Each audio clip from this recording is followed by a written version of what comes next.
Refresh.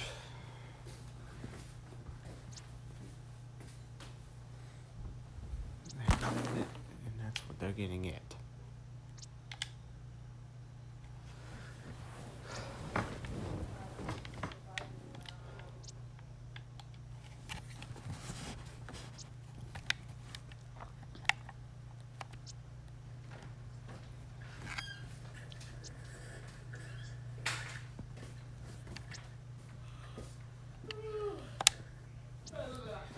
Alright, guys. It's time for some Access football, as you guys voted in the polls, and it literally picked up 3 votes for yes, so we're now streaming the UAFL here as well as regular videos. So here's the deal. It's already week 9 because I've been simulating the rest of the games on the other channel, but we're moving it here.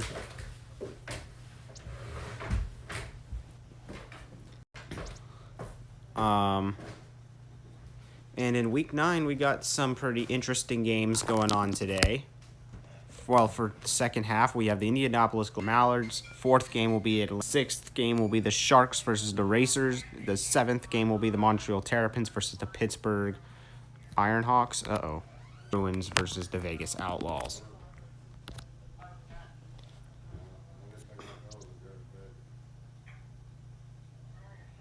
All right. Without further ado, let us begin the game. We're going to start off with Baltimore versus Indianapolis. Let's see who's going to win the game. All right. Call is tails, and the Gladiators will elect to receive the football.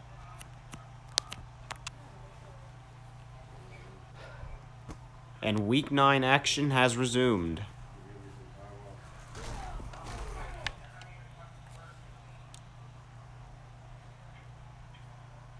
Here's Humphrey, or Murray. Oh, there's a fumble, and it's picked up by Valdez, and it's 2nd down.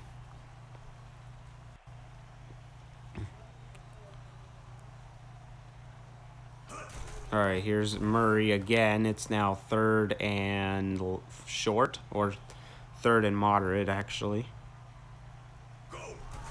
And that is a 1st down for the Indianapolis Gladiators.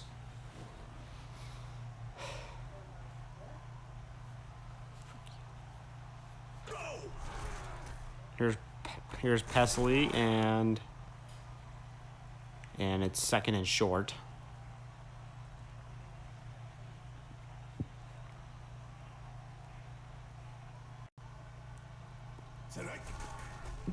And that's another 1st down for the Gladiators.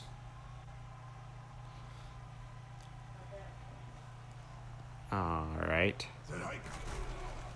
Here's a pass to Morrison, and it is 2nd down.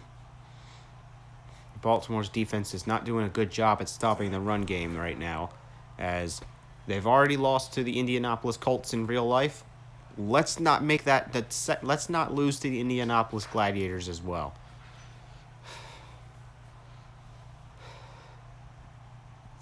Because it seems we play really bad against Indianapolis teams.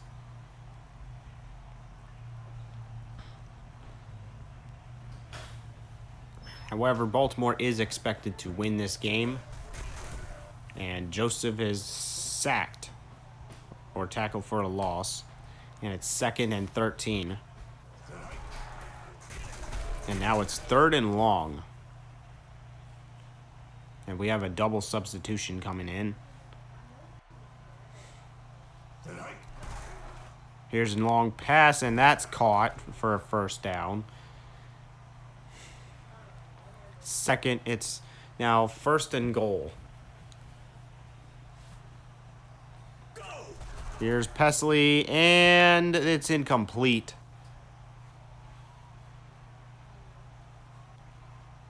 Second and goal. Pesley throws, and it's picked off by George at Baltimore. And he's going to take it to the house. Touchdown, Paladins of Baltimore. A very crucial pick six for Baltimore. And just like that, it's 7-0 Baltimore.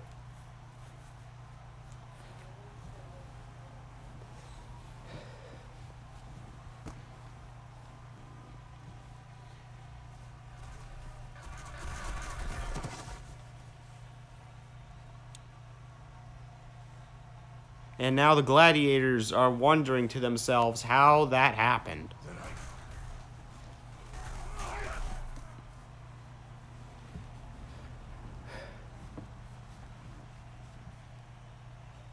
Here, it's 2nd and 2. Pesley throws, complete, first down, Indianapolis.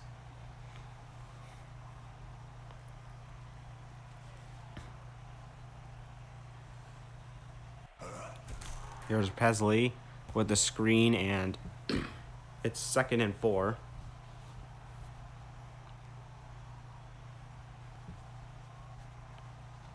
Gladiators are on the 2nd and 4.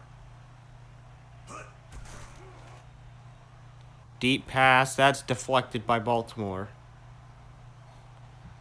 It's 3rd and 4. Here's Joseph for the run, and it's 4th down. And the Paladins will receive the football. And this one's going to be kicked out of bounds, so they're going to start at the 4-yard line, which is a very bad spot for Baltimore, but anything's possible. Here's Russell, and he gets about 4 yards on this play. It's 2nd and 6. Clayton McKinney's going to run about a few yards as well, and it's 3rd and 3.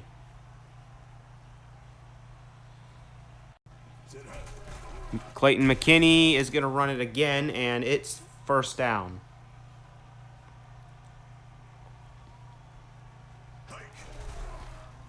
There's Clayton McKinney for the 4th straight run play from Baltimore. And it's 2nd and 2.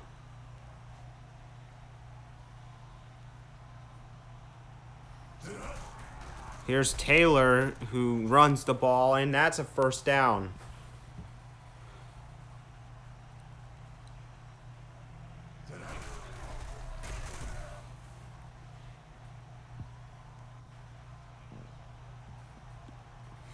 Here's Chester Taylor again.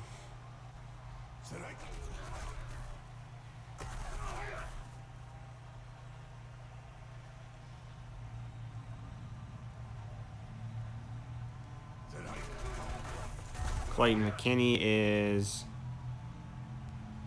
going to be tackled for a loss, and it's 4th and 8. And the Paladins will punt back to Indianapolis. And this one's going to be a touchback, and the Gladiators will start on the 20-yard line. Here's Pesley, and that's going to be a first, or no, it's not, 2nd and 4.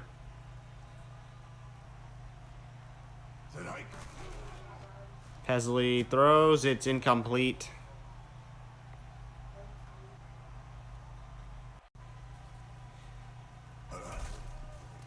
Here's Joseph. Timeout is called by Baltimore as they have a chance to score with the ball again.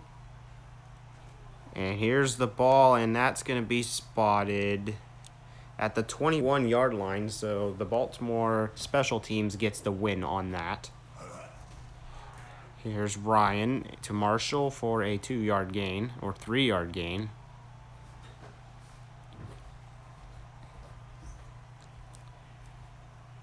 Second down. Here's Ryan with a pass, but it fell out of the receiver's hands, and it's 3rd down. Here's Clayton McKinney, and it's a 3-and-out for Indianapolis as the Baltimore offense has failed to get started on this drive, and the Gladiators will get the ball, and their special teams is getting absolutely destroyed here. but not by much. It's only by 10 yards, so they're going to start on the 30-yard line. Here's Pesley for a first down to Spencer. 1 minute left in the first half. And here's the pressure, and the quarterback gets sacked by the Baltimore defense.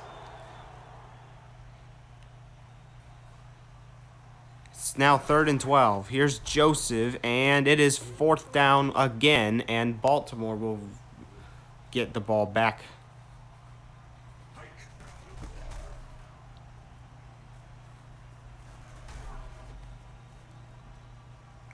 And it's now 1st and 10 from the 30-yard line. Here's Ryan, and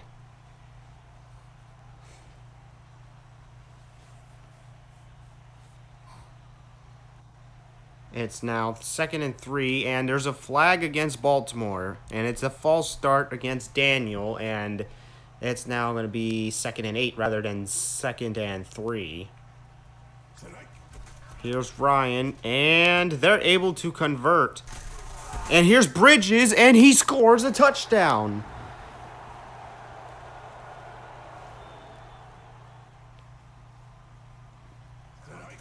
And just like that, it's 14-0 for Baltimore.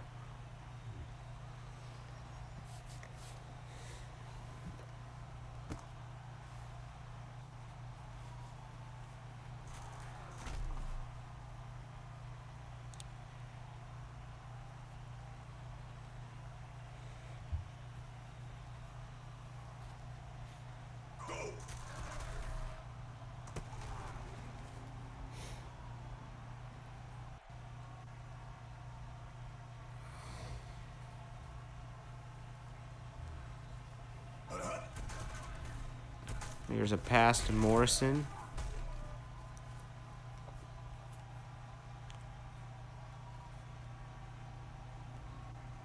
And it's now, here's the last play of the first half, and that's going to end the half. And Baltimore leads 14-0 at the end of the first half of this one.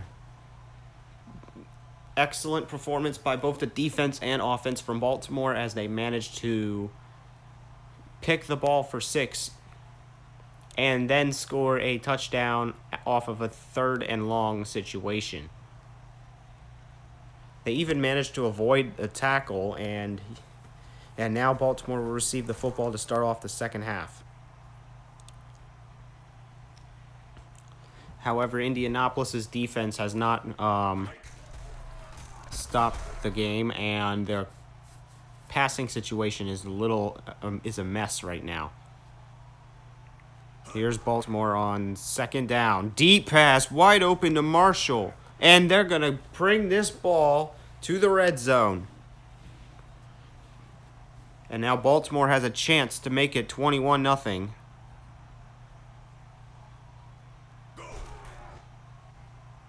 Here's Marshall, 1st down, and it's going to be taken to the 2-yard line, 1st and goal.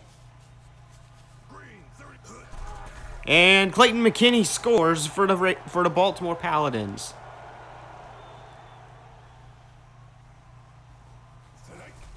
And it's now 21-0. As the Baltimore Paladins get revenge for what the Indianapolis Colts did to the Ravens.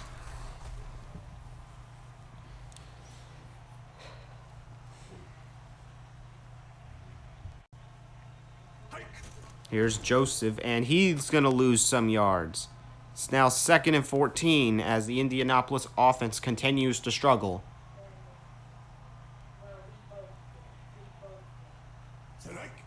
Here's Pesley, and it's caught for a first by Carr. It's now 1st down for the Gladiators.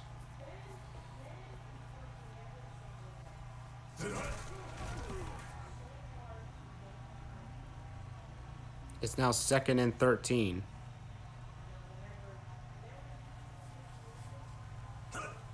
Here's Pesley, and 3rd and 6.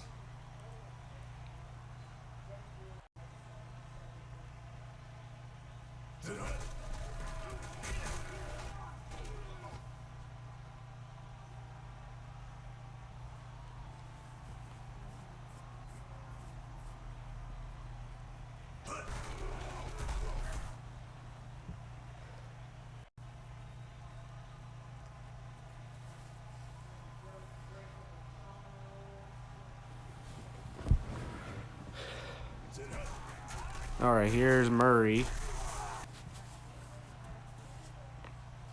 And it's 3rd and 7.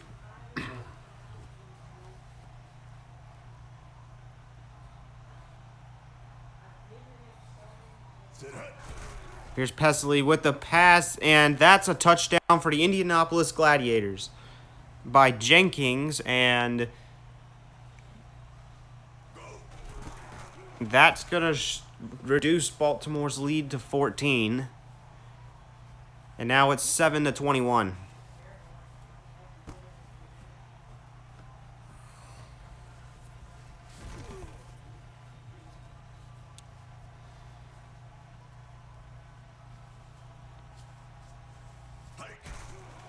Here's Clayton McKinney, and it's 2nd and 7.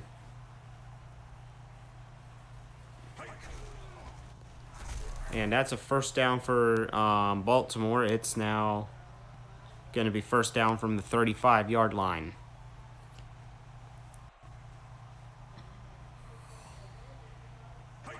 Here's Ryan, and it's incomplete.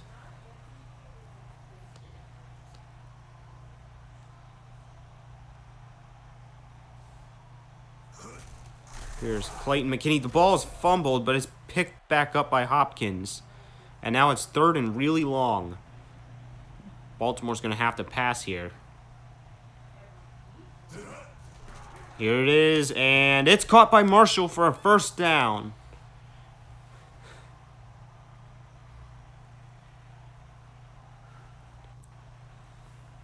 It's the end of quarter 3 now. 5 minutes left in the game, and then after that, we will have our winner, and then we will move on to the second game of the night.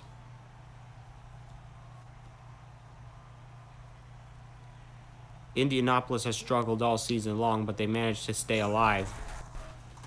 And Baltimore, on the other hand, they only have lost 2 games this season in an 8-week span, and they're about to get their 7th win of the season.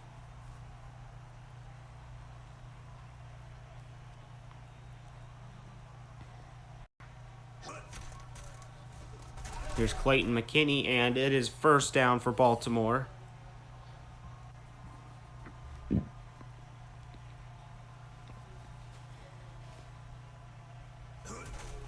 Here's Taylor, first down. It's 1st and goal.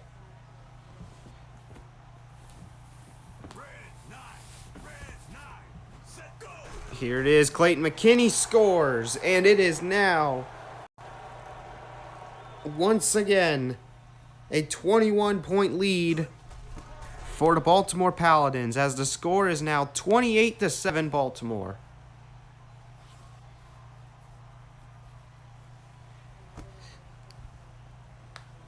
And now the Gladiators have lost all hope of winning this game, as it's now almost a 3-possession lead.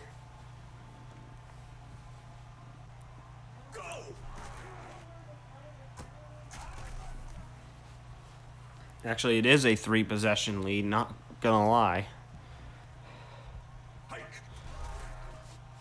As they only have 3 minutes to come back, and I just don't see that happening, because even if they do score a touchdown, onside are impossible, because every single time a team has tried an onside kick, they failed. Here's Jenkins. He's going to run, and he's going to score.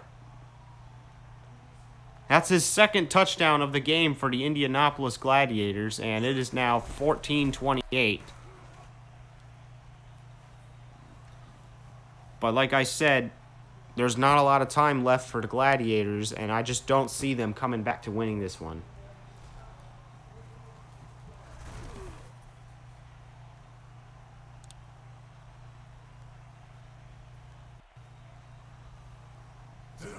Here's Ryan. There's a flag on the field, and it's against Edward Romero for holding against the Paladins, and Indianapolis is going to be on defense for that, and now it's 1st and 20 rather than 1st and 10. Clayton McKinney runs backwards out of bounds, and it's now 2nd and 20.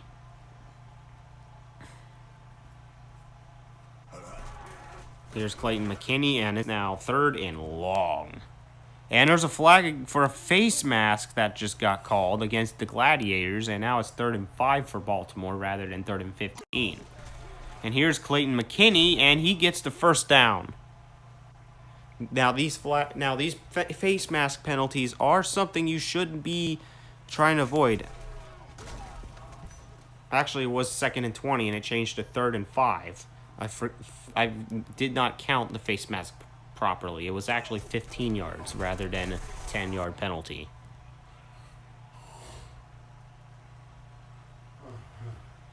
Here is Clayton McKinney, and he's not going to get anywhere on this play.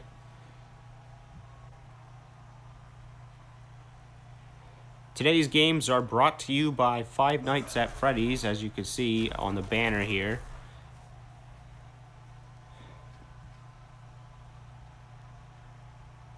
As the movie officially comes out on the 27th.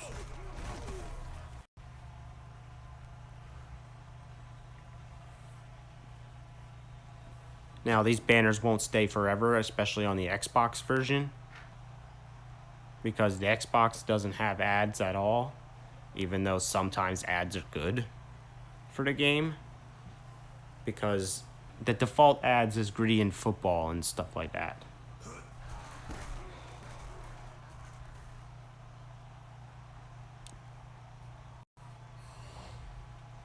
All right, it's now 1st and 10 on the inch-yard line for Indianapolis. Here's a deep lob, and that's caught by Carr for a 55-yard gain.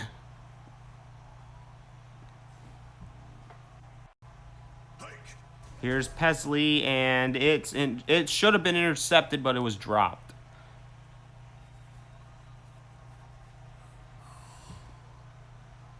Here is Pesley to Jensen, and it's now 3rd and 2. Clock is still running, and they spike the ball. Now the Gladiators already know they're going to lose the game.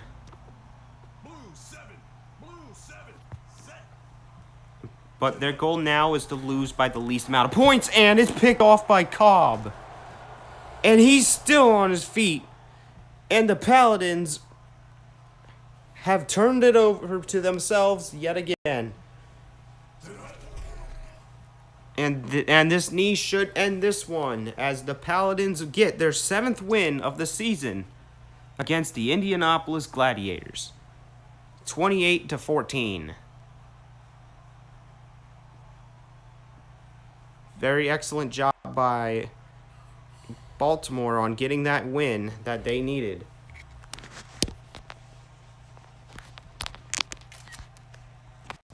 Now I'm going to save this screenshot for future reference, as we will post this later in Discord. However, we're going to update the standings now as soon as the game is completed, as we have a whole server dedicated to the of the Ultimate Access Football League. This is not the right channel, though. It is called the UAFL.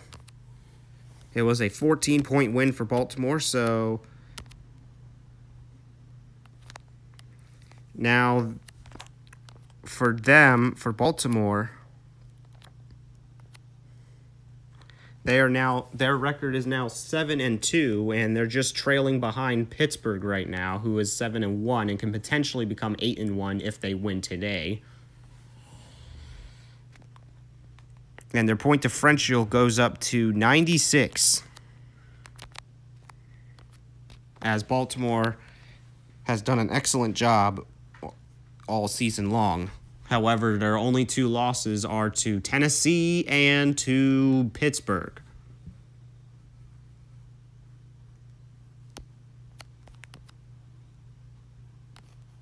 And as for Indianapolis,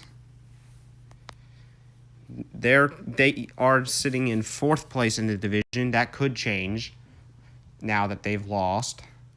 We're not going to update the positions until after all the games of the week are completed. As now the Indianapolis Gladiators are 2-7 right now. They've lost several games this season. And now their rating drops to -73 in point differential. So Indianapolis is clearly struggling right now this season, and Baltimore is doing great. We are now going to move on to the second game, which is the Minnesota Pride, which is the 1-7 Minnesota Pride versus the 5-3 Detroit Firebirds. The winner of this game is expected to be Detroit.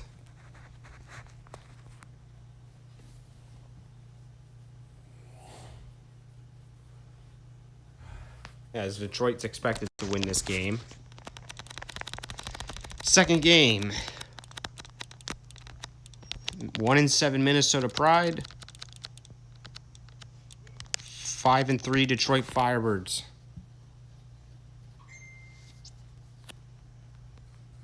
Let's begin.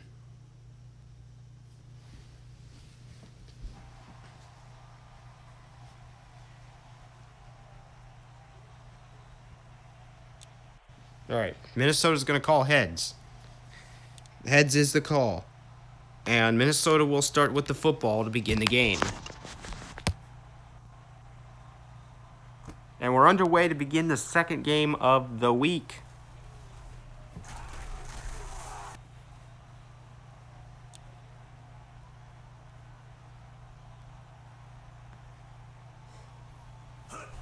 Here's Collier, and it is 2nd and 10. That's actually a tackle for a loss of a couple of inches. And Collier's going to get it to 3rd and 3. It's 3rd and short.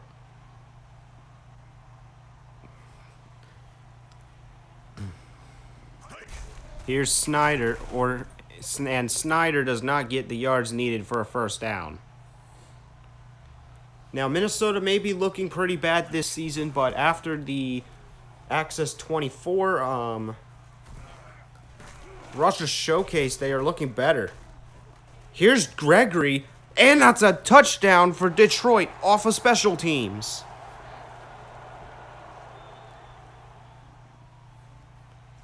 And just like that, it's 7-0 for the Detroit Firebirds against the Minnesota Pride.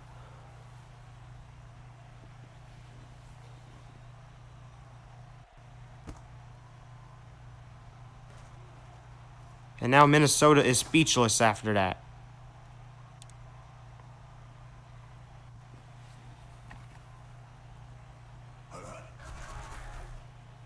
Here's a pass to Wallace, and Wallace is going to score for Minnesota to tie this one up. And another crazy, stunning play makes this game 7-7.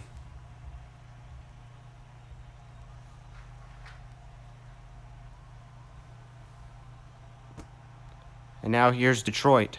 Here's Gregory again. He's already got a touchdown for special teams. And he's going to be brought down at the 30-yard line.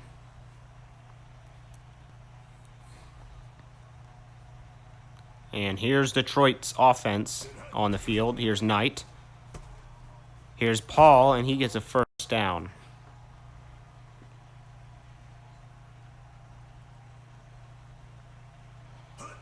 Here's Knight. Deep pass, incomplete. 2nd and 10.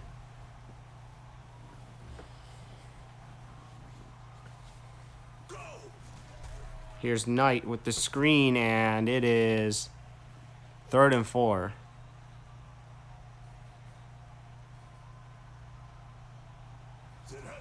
Here's Knight, and that's caught by Paul for a first down for Detroit.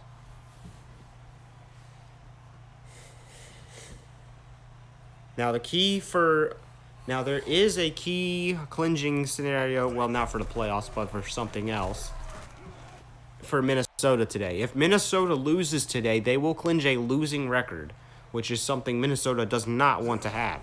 So Minnesota's got to try to be a little more aggressive and maybe start winning some more football games, as they have to win every single game on out in order to pick up that winning record.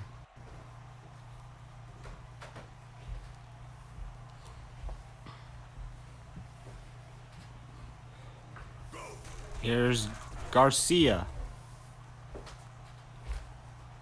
Oh, you know Ben and I are no longer together, Yeah. It is. Sorry to hear that. It is 3rd and 2, and it is dropped by Detroit, and the Firebirds will kick a field goal from the Minnesota 9-yard line. And the 26-yard field goal attempt is good, and the Firebirds lead by 3.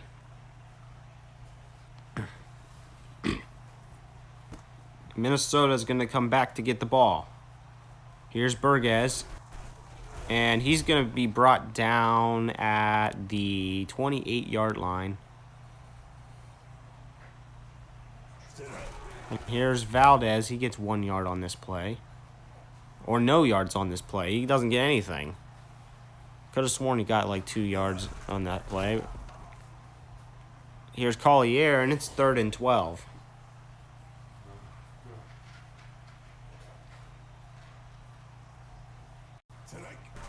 Here's Robertson, and it's incomplete, and it's a 3-and-out for Detroit.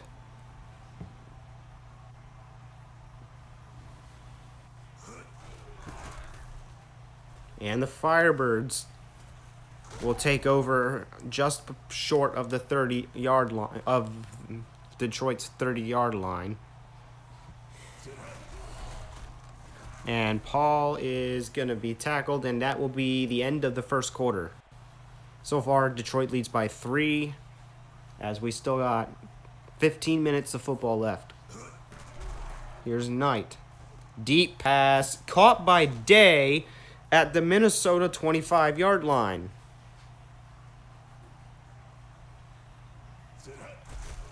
Here's Knight. Pass is caught for a first down. And Leonard, the defensive back for Leonard, for Minnesota, has been injured, and he's not going to be back for the rest of the game.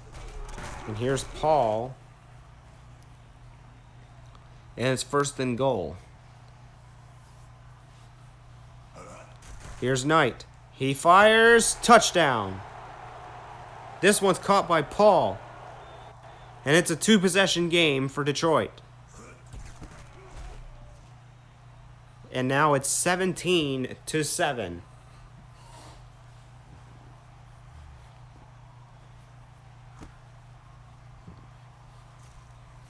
And now Burgess will return this one, and he's going to be stopped at the 21-yard line.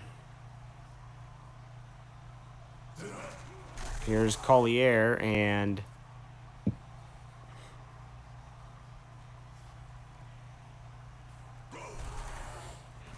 he's going to run it again, and it is a first down for Minnesota, as Minnesota is looking to come back in this football game, as you don't want to be down by too much in this game. Padilla tackles Minnesota for a loss. It's 2nd and 14 now. Here's Burgess. Deep pass. Dropped. It was directly in the hands of the receiver, but he was out of bounds. Here's Robertson. Deep pass, and it's incomplete again. Now it's 4th down, and once again, Detroit will get the ball. And the ball's going to be stopped, and that's a win for the Minnesota special teams, as the ball stops at the Detroit 16-yard line.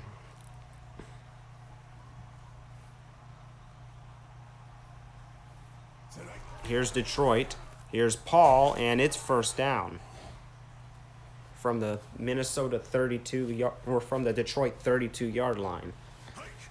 Here's Knight. He shoots. It's caught by Gregory, who brings it all the way to the Minnesota 37-yard line. Castillo runs, and it is now 2nd and 4. Here's a Detroit on pass. Here it is. Incomplete. Could have been a touchdown, but it was dropped. It's 3rd and 4 now.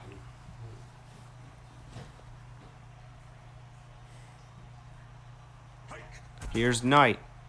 The pass is dropped by the Minnesota defender. And just like that, Minnesota's going to have 3 scored against them. And it is now 20-7 Detroit. As they now lead by 17. And it's now a 3-possession game for Detroit.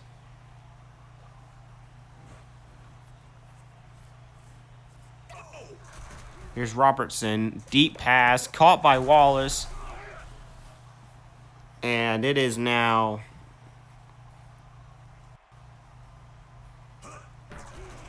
first down. Here's a screen. And it's 2nd and 4. Robertson. Here's a deep pass for Minnesota. And it's caught. That's a touchdown from a long range. And Minnesota is going to shorten the lead. And it's now 14-20. When I said it was a 3-possession lead, I lied. It's actually a 2-possession. It was actually a 2-possession lead. But now it's a 1-possession lead as the score is 14-20. As now Minnesota just needs 6 points to tie this one up. And a touchdown will give them the lead.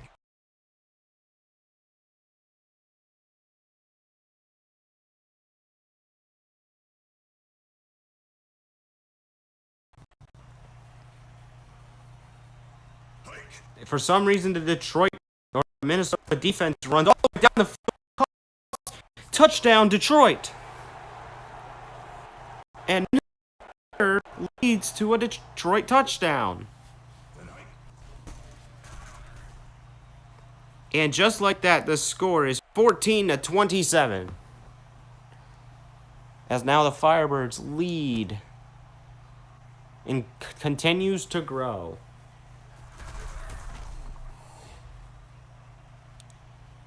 As now they lead by 13.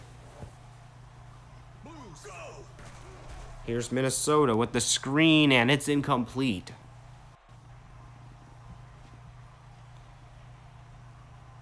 And now French is out with a leg injury for Detroit.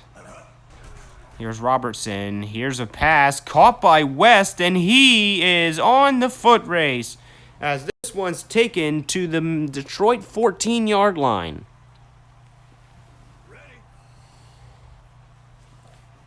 Minnesota may be 1-7, but they're certainly keeping this one close. Here's a pass. It's caught, but there's a flag, and it is against the Minnesota Pride for holding, and it's now going to be 1st and 20.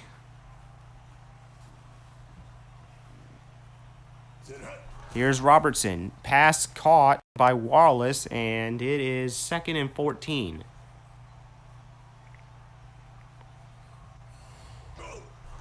Robertson.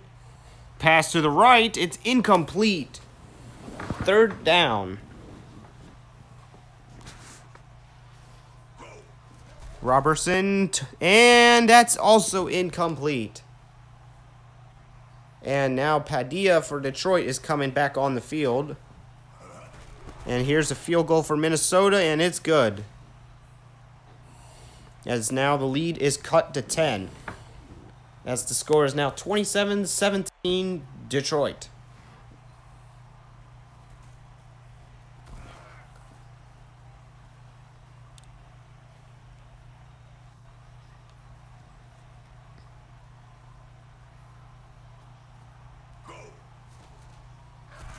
Here's Castillo. And that is the end of the first half. Detroit leads by 10 now. It's not that much. Still can be anyone's game.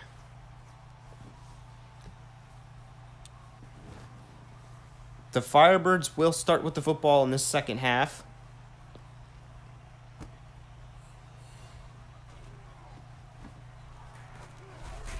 And now here's Gregory, who's going to run it to the 30-yard line.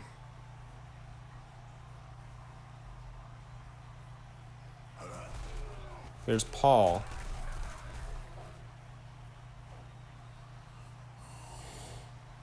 Second and 5.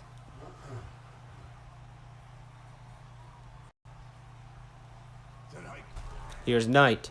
Screen to Paul, and it is third down. It's 3rd and 8. And French, the linebacker, has returned onto the field as well for Detroit.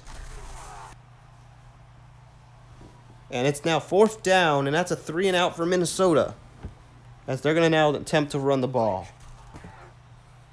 Here it is caught by Burgess, and he is not going to dodge the first defender, so it's going to be stopped at the 23-yard line, but that's still a win for the Minnesota special teams. Here's a deep pass, incomplete.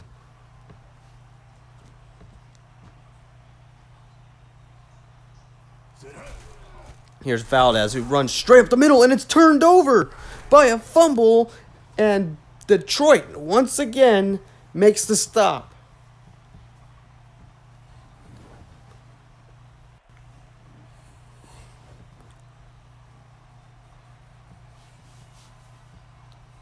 And now the Firebirds are waiting. And they're still waiting. The play clock is going to expire, and that's a flag for delay of game against Mark Knight. And the Firebirds will go back 5 yards.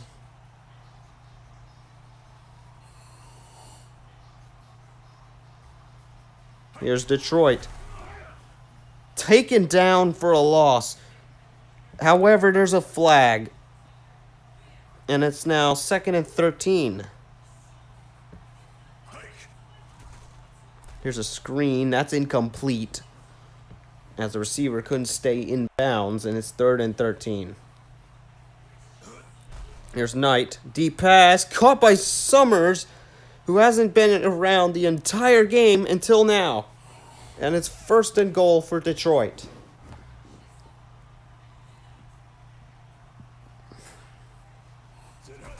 Here's Paul. Taken down.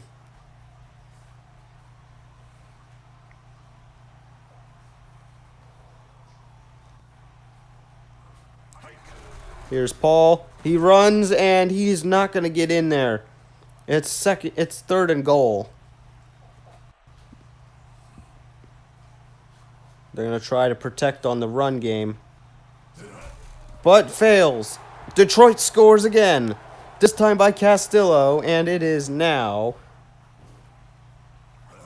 34-17 Detroit.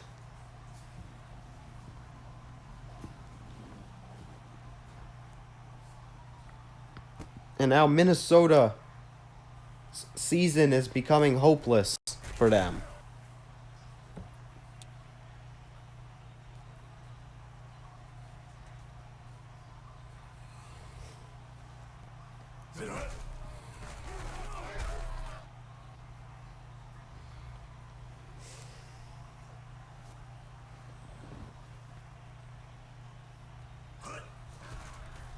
Here's Robertson, and Massey makes the catch.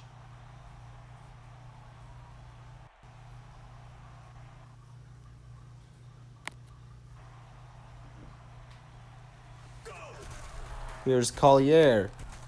He gets a few yards on this play. It's 3rd and 4.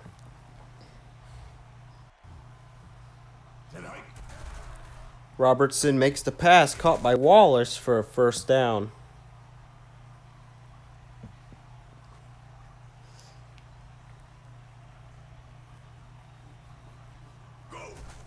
Here's Collier.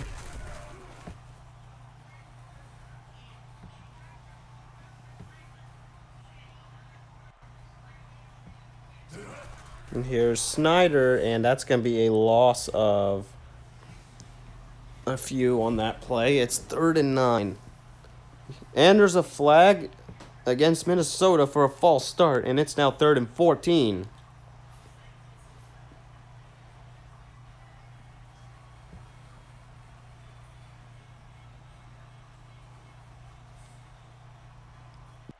Here's Minnesota. Robertson pass is caught, but that's short. It's 4th and 3. And the Pride have elected to go for it here.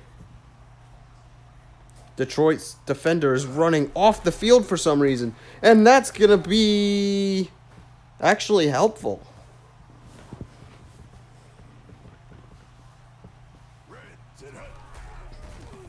As if he didn't run all the way back there, guess what would have happened? Minnesota would have scored, and once again, it would be a 10-point lead. Here's Minnesota, wide open to Wallace, and it is 3rd and 6.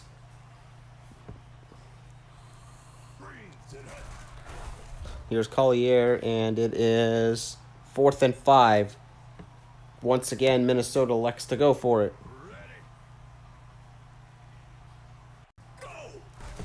Here it is. It's caught for a touchdown by Collier. And once again, it's a 10-point game. Make that an 11-point game as he missed the PAT. And it's now 23-34.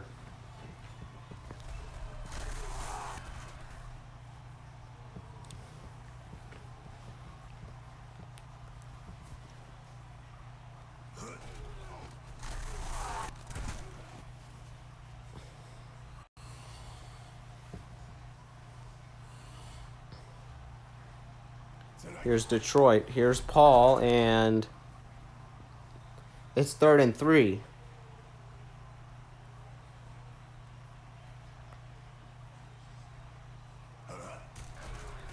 Here's Knight, and it's caught by Castillo for the first down.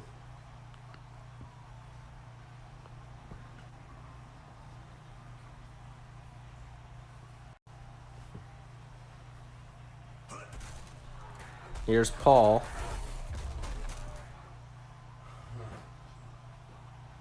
And it's now 2nd and 6.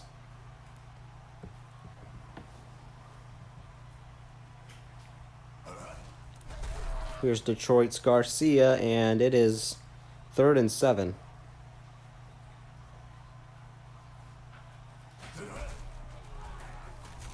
And that's a first down for Detroit.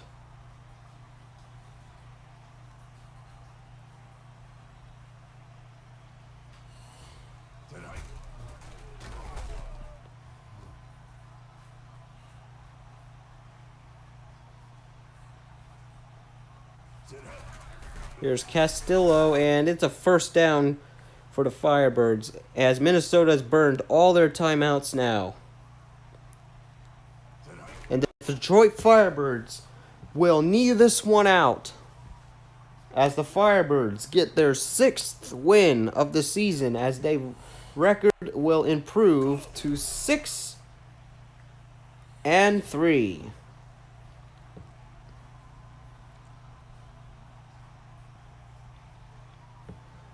As for Minnesota, their record will fall to 1-8, and Minnesota will clinch a losing record for the season. It's really unfortunate when a team clinches a losing record, but the bunch of teams has got to do it. It's not just going to be them who clinch it, but Minnesota's just been unfortunate enough to clinch it early. But they're not the first to clinch this undesirable feat. That title goes to Philadelphia, as they lost 8 straight games. They haven't won a single game this season yet, as they're currently 0 as well. If they lose, they're 0-9, and that's a real issue. But that's a later game. So now Detroit has beaten Minnesota by 11.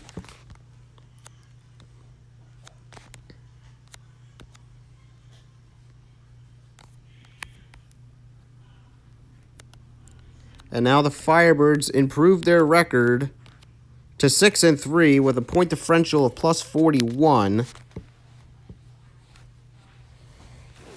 as the NFC East is one of the most competitive divisions in the league, as I believe because of head-to-head reasons, Detroit will actually move up a spot. So let me go do that real quick. As they are once again in second place after Orlando's loss this week. As now there is 3 teams with a 6-3 record, with a potential 4th team, the Montreal Terrapins, if they win today as well. So the competition in the NFC East is really strong. And now for Minnesota's record, they're now 1-8 with a point differential of -93. And as you probably have already heard, they have clinched a losing record, so they will get the L on the side of their team. This doesn't mean they're eliminated from playoff contention. It's just that means they're unlikely going to make the playoffs. There's a chance they will make it, but it's a very slim chance. Now, when their letter changes to an E, that would mean they're eliminated. As I believe the worst team that's in the playoff range right now is the Montreal Terrapins, and they're only 5-3. They can still get 7 more wins this season. So Minnesota's still alive.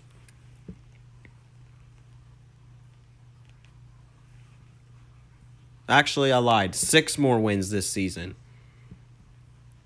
So the best Minnesota can be is 7-8. And that's still more wins than Montreal. But they are not far from elimination, though.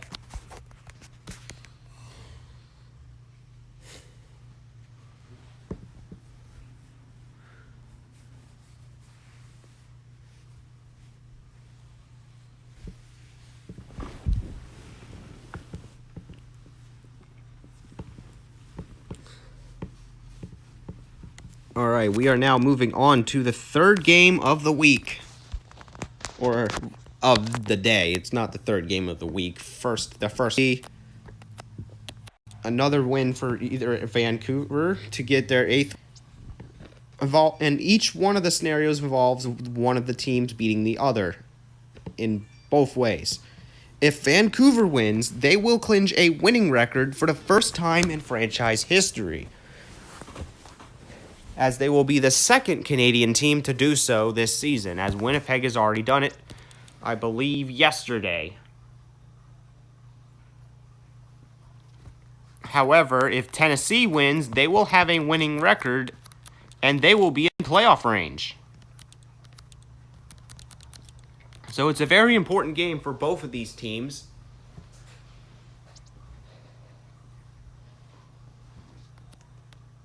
And we are now going to Vancouver, British Columbia for this next game, as the Bloodhounds have defied the odds, as Access Football ranked this football club as dead last, but of course the ratings were wrong, as they are now 4-4, and they are better than a couple of other teams, including Minnesota and Philadelphia, and even Cleveland right now, as Cleveland struggled really hard this season.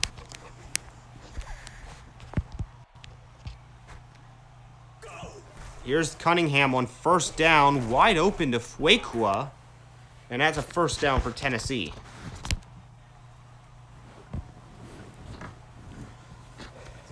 Here's Cunningham. Again, to Cobb, and it's a gain of about 8 yards.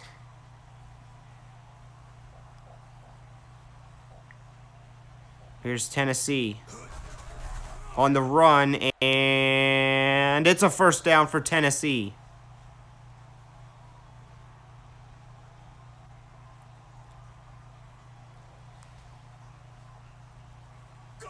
Here's the Bloodhounds to Fuqua, and he's not going to get it very far, and it's now 2nd and 9. Bloodhounds, however, are on the 44-yard line, so they are definitely doing all right. Here's to Moody, and it is now 3rd and 5, and they have the ball at the 41-yard line. Cunningham shoots, catched by Moody for a first down in the red zone.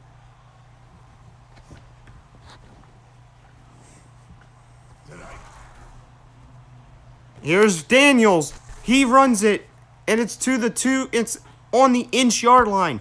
Tennessee's about to score the first touchdown of the game. They're going to pass the ball. He's going to run it himself, and the Bloodhounds score.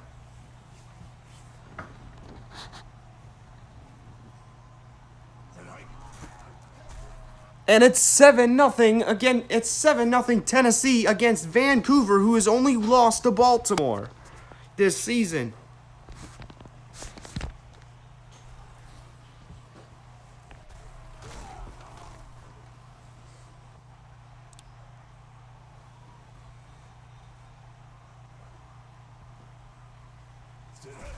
Here's a pass to Alvarez, and it's going to be 2nd and 5.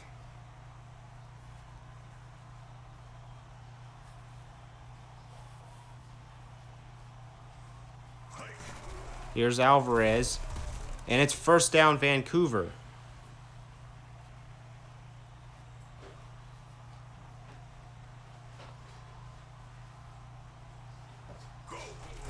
Here's Rivers. There's a flag on the field. And it's against Vancouver, and it's going to be 1st and 20.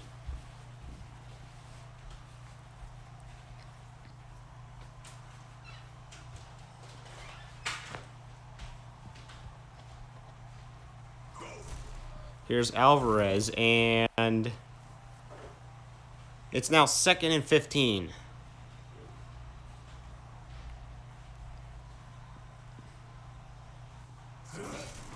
Here's Rivers to Alvarez, and it is now 3rd and 8.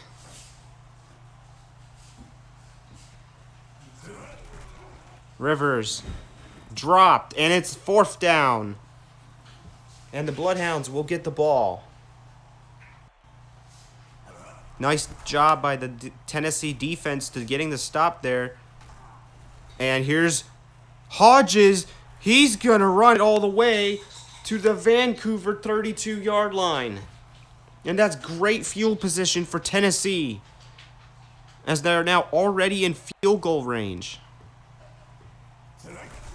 Here's Fuqua. And he's still not down, and it is the 2nd and 1.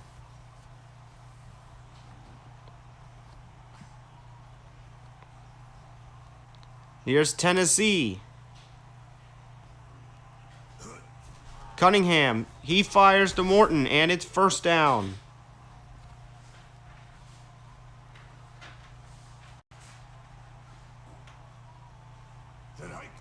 Here's Cunningham. He shoots. He scores.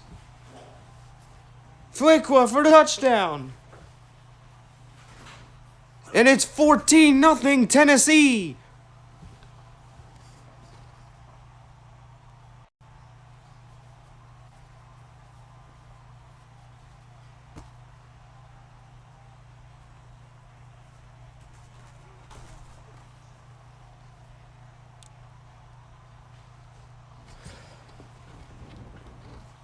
And now Vancouver is in serious trouble.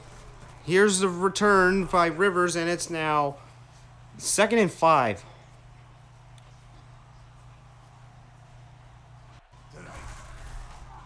Here's Alvarez. He's not going to get anywhere as Tennessee stops them right there. 3rd down. Here's the run, and that's a 1st down for Vancouver.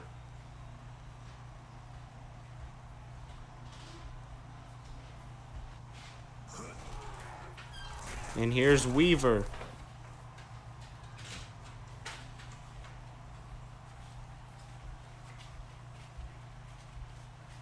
Second and 7. To Alvarez, and thank you. It's now 3rd down. Here's Weaver, and it's first down.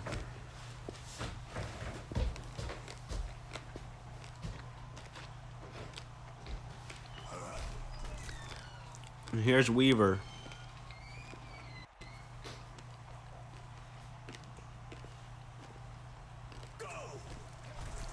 Here's Rivers.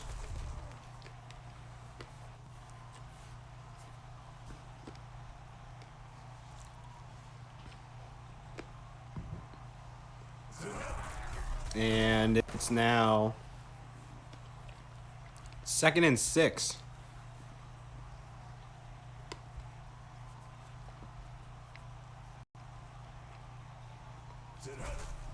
Alvarez, and it is now 3rd and 4.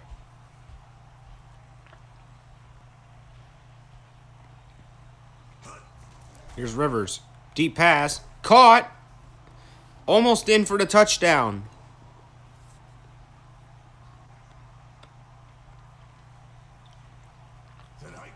Here's Rivers. He's going to run himself. And he's stopped. It's now 2nd and goal. Vancouver's might score here. Here's Rivers. He's going to run himself. He's stopped short again, and it's 3rd down.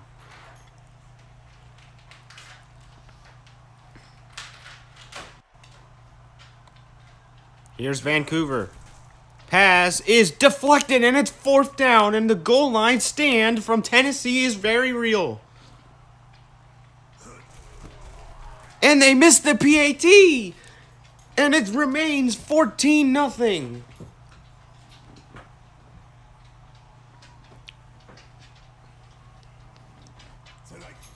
Here's Tennessee. He shoots to avoid the safety. Oh, wait a minute. That's not called for a safety, so it's 2nd down and 11. Cunningham shoots. Wide open. And it's 1st down.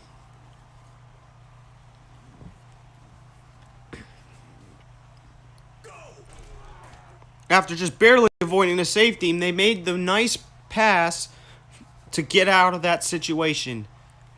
Great play by Tennessee, and that's now 2nd down, and there's a flag. It's against Tennessee. There's now 13 seconds left in the half. Tennessee still needs to go very deep. They do. Fuequa's still on his feet. Timeout is called, and their field goal team comes on the field to take the 3-possession lead. And the kick? No good. It's at the end of the half, it's 14-0 as Tennessee is currently about to stun Vancouver.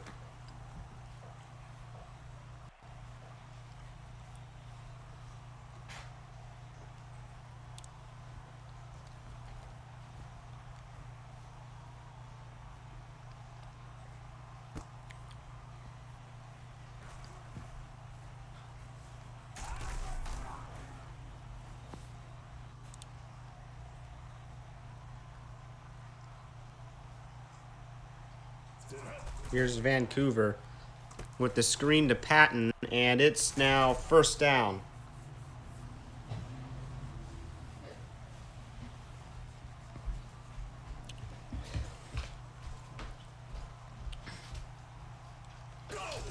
Here's Rivers. He's sacked. And it's now 2nd and 19 because of the Tennessee defense. Here's Rivers. He shoots. It's incomplete. As Vancouver's struggling here on deep passes tonight. They've only made 1. And will that make them 2? And they will. It's now 1st and 10 Vancouver from the 29-yard line. Here's Weaver, and it's now 2nd down.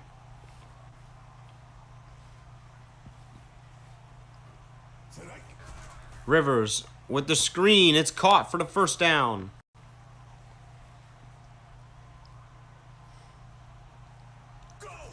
Rivers is stopped by the Tennessee defense. 2nd and 10. Here's Vancouver. Once again, stopped by the Tennessee defense, and it's third down.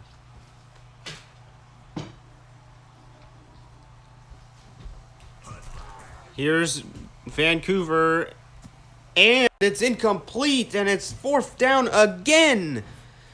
Tennessee has stopped them 3 times now. And the field goal is good.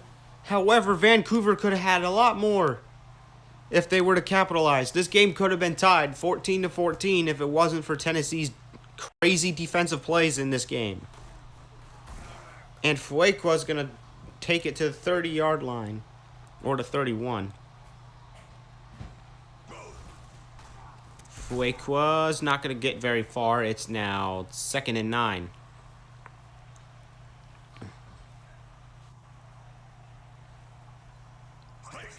Cunningham. He shoots. Incomplete.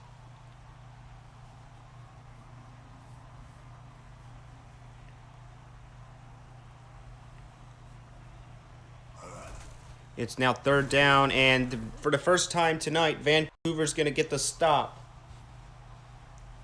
It's a little bit of breathing room for Vancouver as they've been struggling on offense all game. Here's Ray. He's going to be stopped at the 30.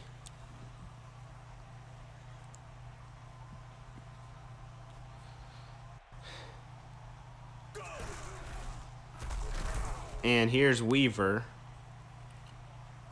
2nd and 6. Here's Rivers.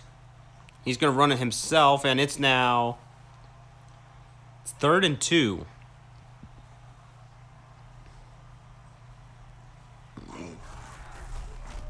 And here's Weaver. And it's 4th down, and Tennessee gets the stop.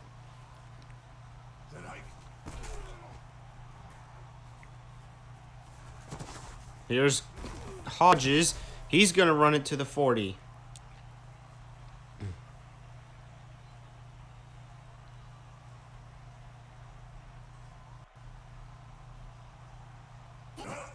Here's Cunningham.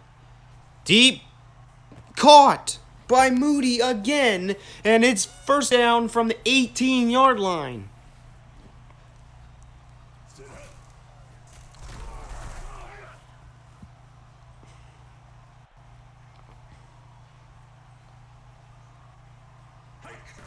Here's Cunningham. To Warner for the first down. And it's now the 4th quarter of the game, as Tennessee fans have long waited for this to happen to their franchise.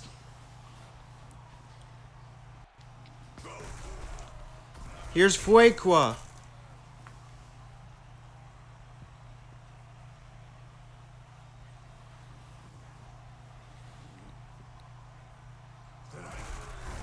It's now 3rd and goal.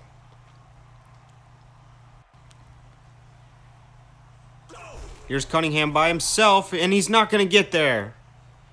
It's 4th and goal, and the Bloodhounds will be forced to kick it off. And it's now, the field goal is good, and the score is now 17-3, and it's now back to a 14-point game for Tennessee.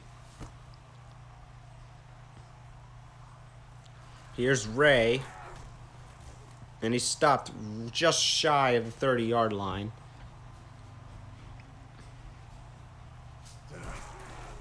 Here's Weaver. It's 2nd down. And the defensive line for Vancouver just got hurt somehow, even though they're not on the field.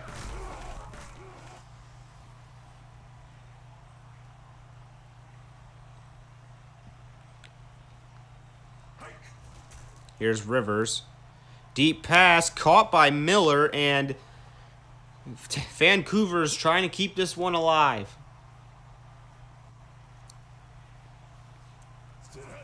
Here's Rivers. Deep pass incomplete, as this defender has just stopped almost every single reception from that team, from that receiver. And that is short. It's 3rd down. And that's going to be caught. That's going to be first down for Vancouver. No, it's not. It's fourth down. And they're going for it. Here's a pass, and it's caught for the score, and Vancouver scores the first touchdown for them in the entire game. As the score is now 17-10, and it's a one-possession game.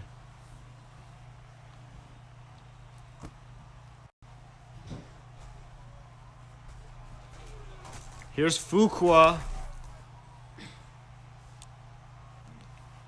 And now Tennessee's focus should be to try to get down the field, kick a field goal while burning time off the clock so that they can secure their victory. And they've run the ball. Vancouver will call their first timeout. Here's Cunningham. He shoots. It's quickly, and it's caught by Cobb. And now the 2-minute warning has been used up. Here's Cunningham, and the ball came out, but is ruled incomplete, and the clock was still running too. And that's a timeout called for Vancouver, which means it had to have been fumbled.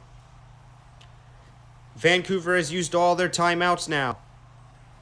Tennessee's 2 yards away from winning the game. Incomplete. And it's fourth down.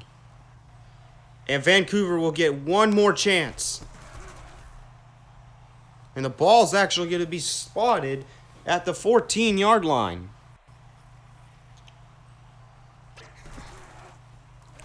Here's Weaver. Vancouver's out of timeout, so they have to work quickly.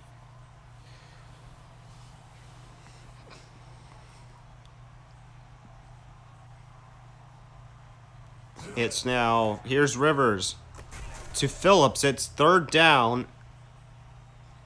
And the clock passes 1 minute. Here's Rivers. Incomplete, but should have been caught. And it's fourth down. Tennessee's one stop away from winning the game. And they have done it. For the first time ever, the Tennessee Bloodhounds, after the start of the second half of the season, are going to have not only a winning record, but will be in playoff range.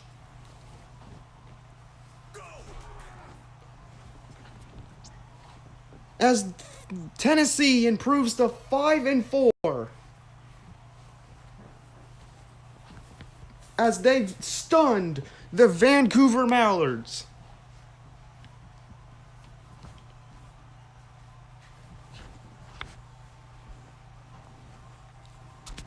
What a crazy finish to this game.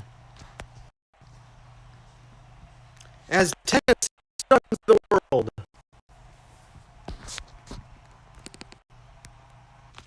As they won by 7.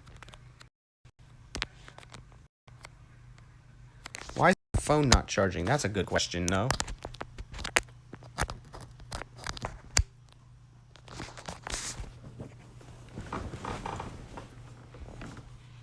It's plugged in, so it should be charging.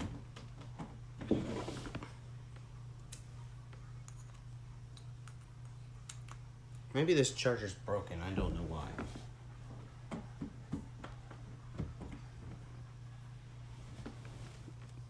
Yeah. Frick me. Let me get my other charger real quick. It's either the port. Oh, that's the camera. That's the wrong thing.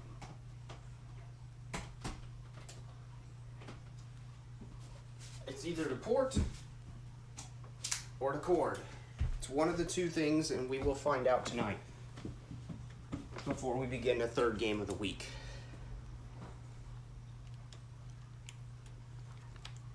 All right. Moment of truth. It's the cord.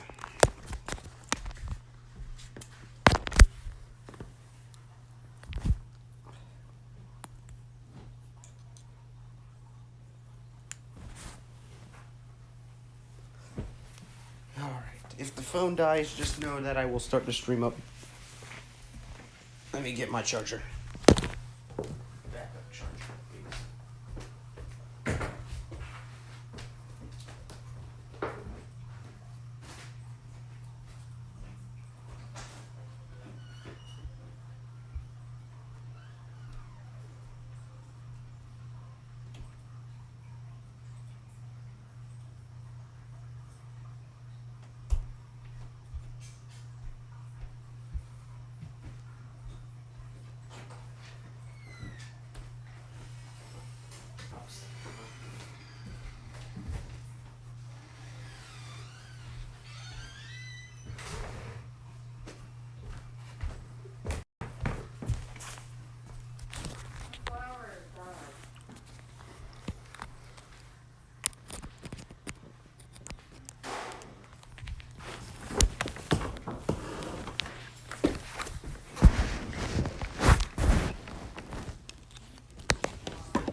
There we go.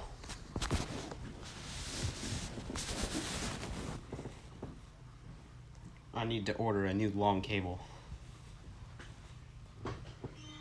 As we are now back to using this short behind cable again.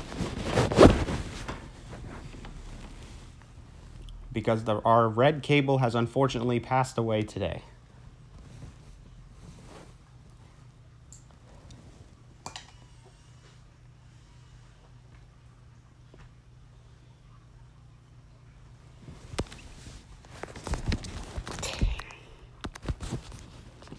All right, so for the news, Vancouver has lost their second game in a row, which means if Atlanta wins today, they will take over the division. So that's a huge implication, as this division is pretty competitive for first place.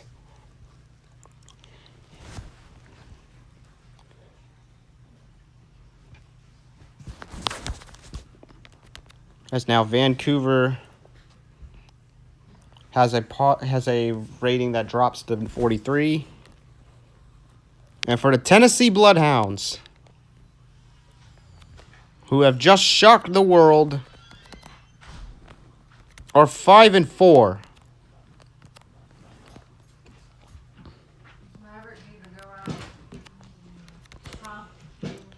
And they will move up to 4th in the division as they pass the Los Angeles Tide, as LA is now currently 4-5.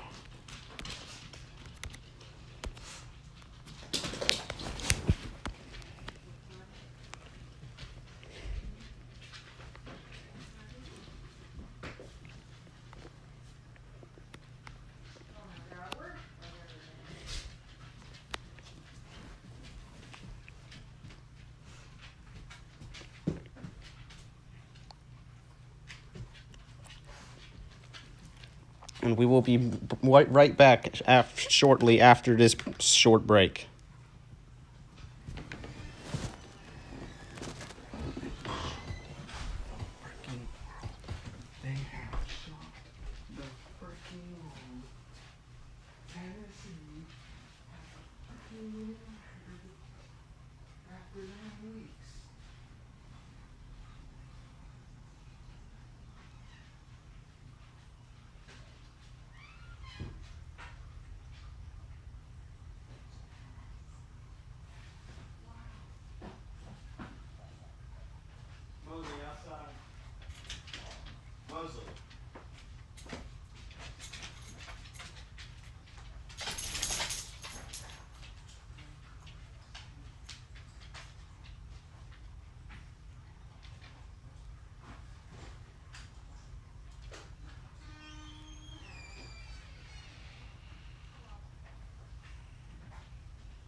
hell? My cup died.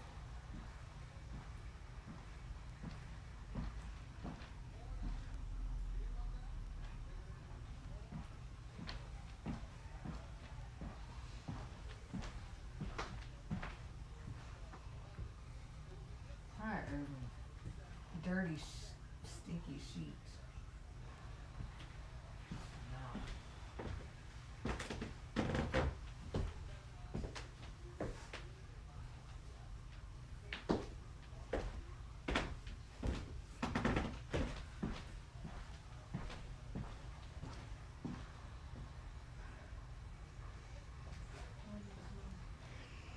This fucking couch smells. All these sheets and dirty ass clothes over there, and you go right in the washer.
Everything on that couch is going in the water.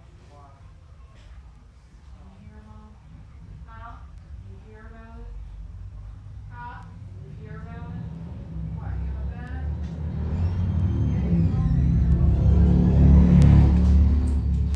Tomorrow morning, everything on that couch needs to be washed. Stink. Oh, that couch smells. All the sheets and dirty clothes and shit on that couch, all the groceries in the water.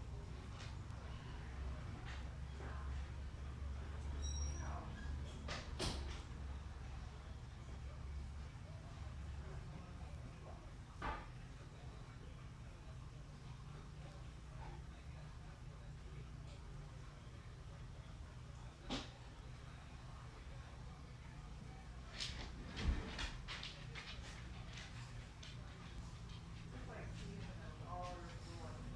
Look at that seasoning over here.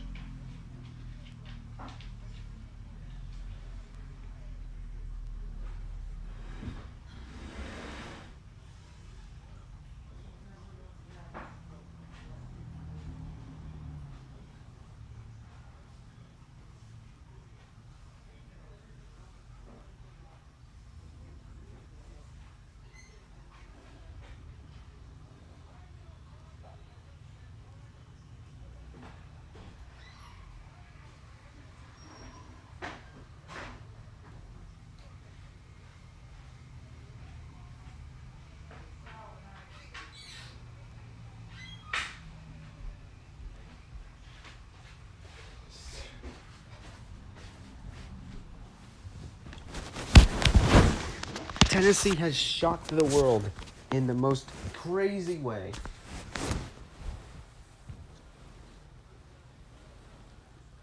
As I cannot freaking believe this. But for the first time ever, Tennessee's got a winning record. Now this is big.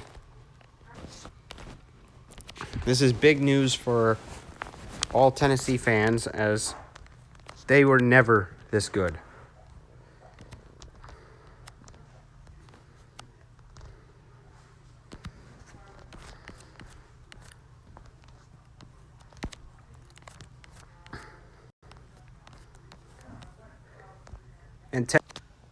As now, what a game, man. We are now moving on to the next game. Have I taken the screenshot for this game? Doesn't really matter. I can get it later if I haven't. We now have the Atlanta Razorbacks versus the Mexico City Jaguars. And where are these two standing? I believe both of these teams are NFC teams. Mexico City is currently 3-5, so they've been struggling a lot. And for Atlanta, they're 7-1. And because Vancouver just lost, if Atlanta, and not only that, if Atlanta wins this as well, they will also clinch a winning record for the season.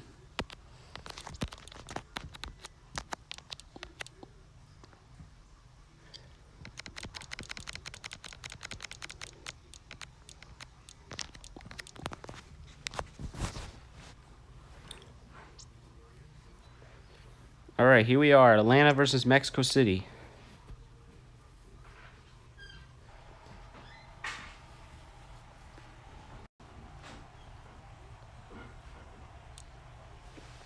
Tails is the call. And the Jags won the toss, and they will elect to receive.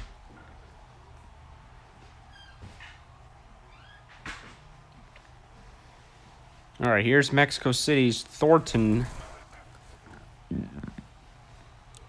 And we're going to start the game at the 26-yard line. And the ball's fumbled, but picked back up by McGee.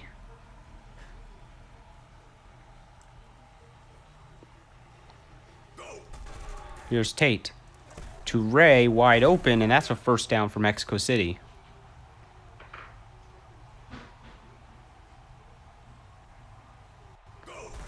Here's Clayton.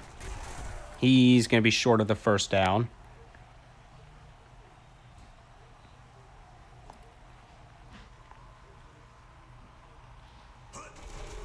Here's Clayton, and that's first down. Oh, the ball came out, but it was ruled dead. And it's now 3rd and 1.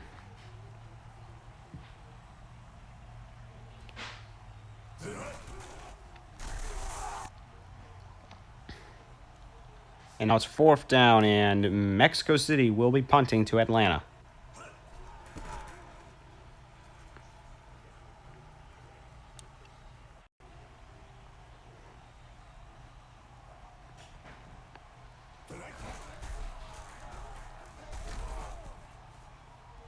And now that is a first down for Atlanta.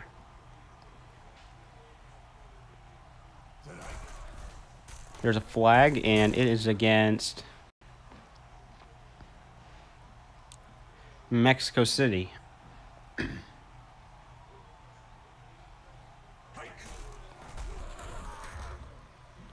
It's first down for Atlanta.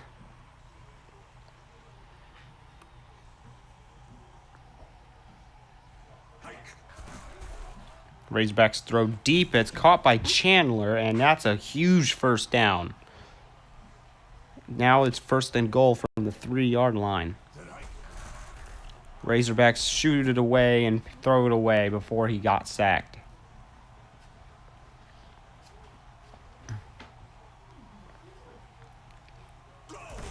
Here's Terrell, and that's a touchdown for the Razorbacks.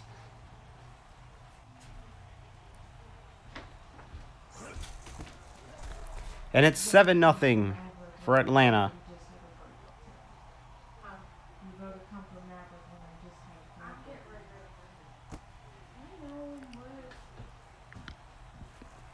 Here's Thornton.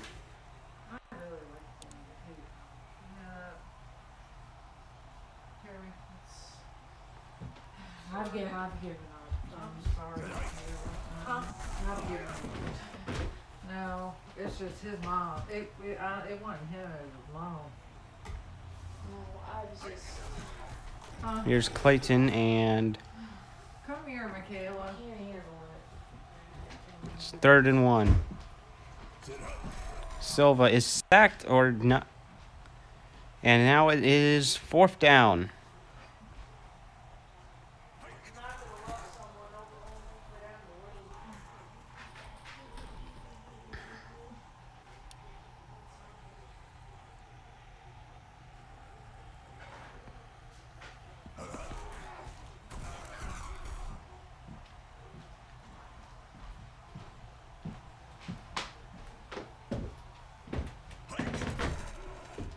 Here's a deep pass to Gordon. I've been up since 5 o'clock this morning. Hear me?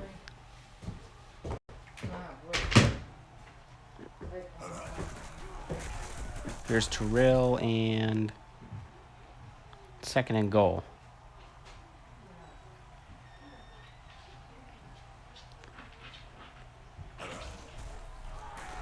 And it's 3rd and goal.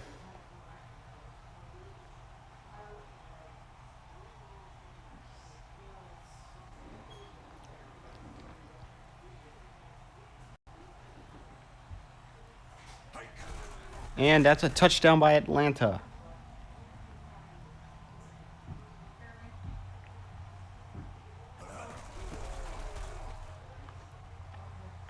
you. Okay, love you.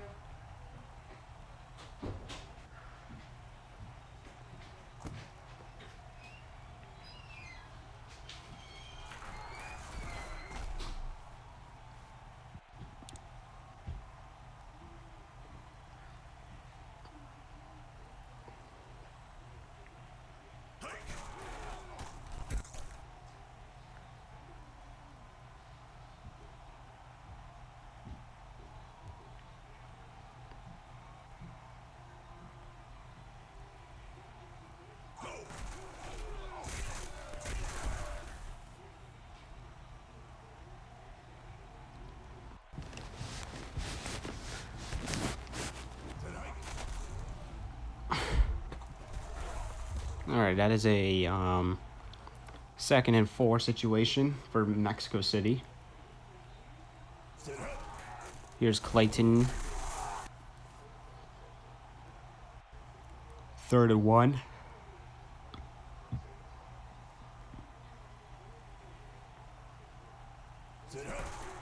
Here's Tate, and it's 1st down. Oh, nope. Now it's 1st down for Mexico City.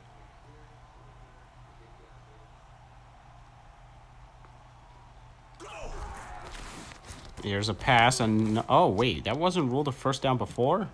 Well, it was now. It's now 1st and... What?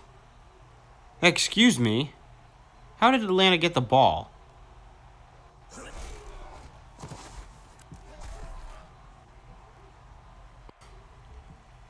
I would like to see a replay because I call bullcrap on that.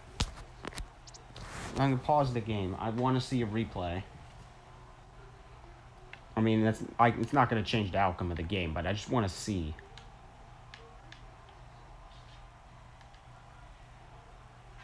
All right, so here's the 2nd and 4 play. And Mexico City still has the ball. It's 3rd and 1.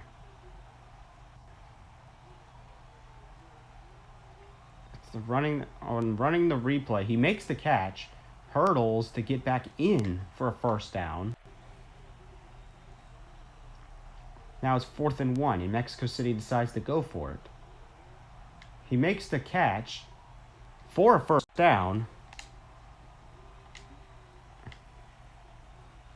but for some freaking reason, the game thought it was short. No, the frick it was not.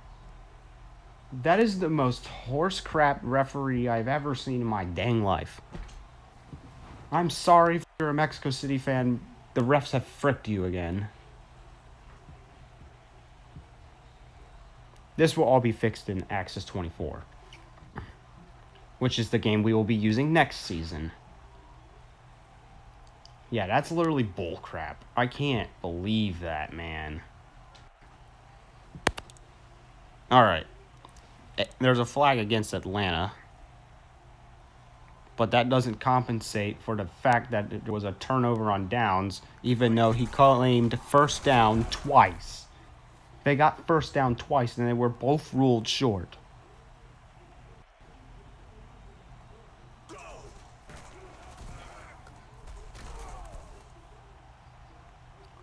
This one's going to be called a timeout. There's been a lot of questionable calls by these referees in this game.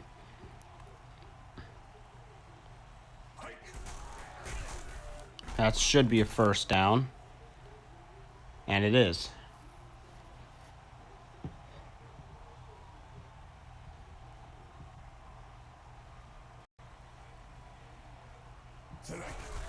Here's Smith.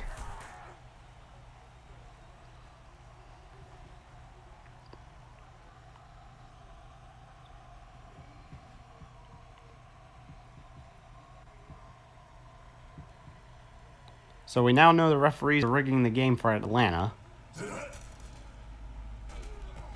He gets the first down. But what if all those times that people get first down? There's probably been a lot more questionable calls, but they were too close to call. But this one wasn't close at all. So I noticed that now that I know that the referees suck.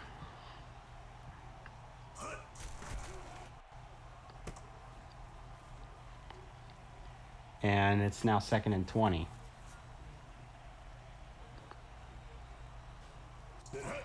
Here's Jones.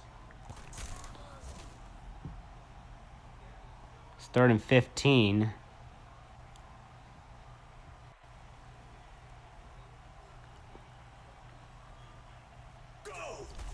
Here's Jones, deep pass, caught for a touchdown. I still want to overturn that other call, but I can't. I have no power to do that in this game.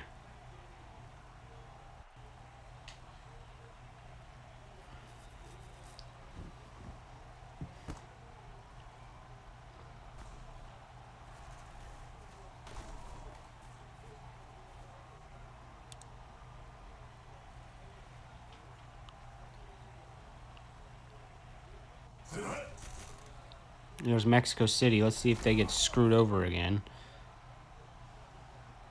2nd and 5.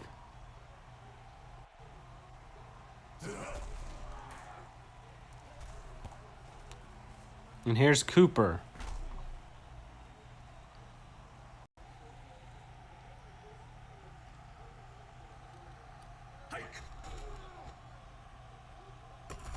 And now that's caught. It should be at the 1-yard line. Oh, never mind. There's a flag. It was spotted at the 2-yard line, even though it was caught at the 1-yard line.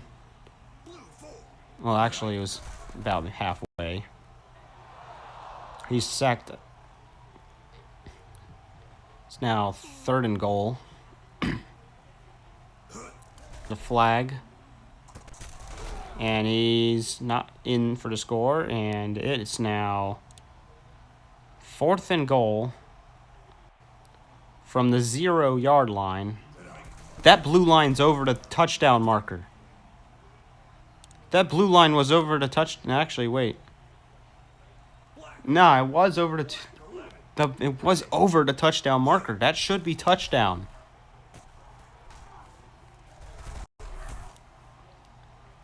This is the 2nd time the referees have fricked up tonight. And just like that, it's 20-0. Wait. Hold on a second there. Pause that.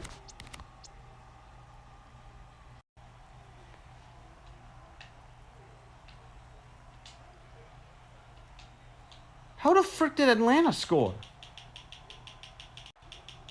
Oh, wait, never mind. I'm looking at, like, a few minutes ago.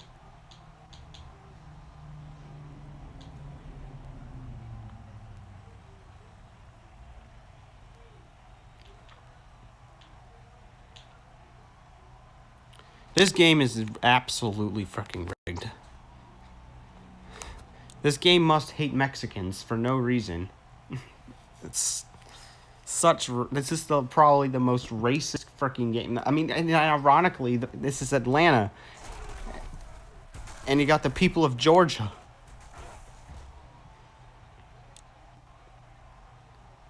Like, this cannot continue. And that's another touchdown for Atlanta.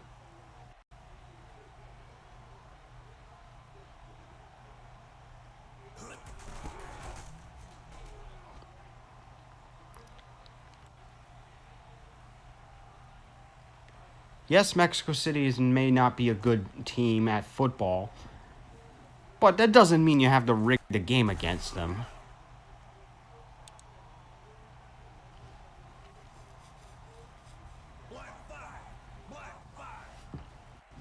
All right, we got to watch closely where this ball stops at.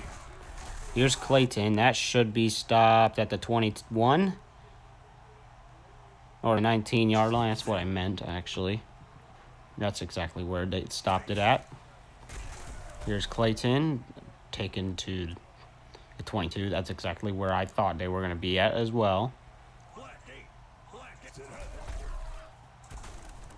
And now it's third down, right? Fourth down? Oh, yeah, it is fourth down. Here's Cannon. It's going to be caught. And it should be at the 40-yard line, right? Yes.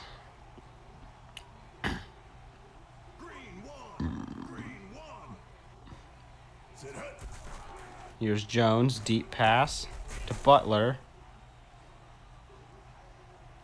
Apparently that's short. I don't think that was short. Here's Terrell.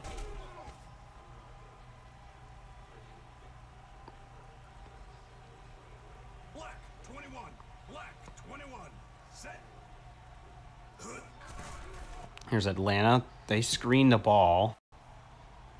And has brought... That should be a little bit farther than that, but that's all right. It's not like it's freaking Mexico City getting screwed over by a freaking terrible call by the officials.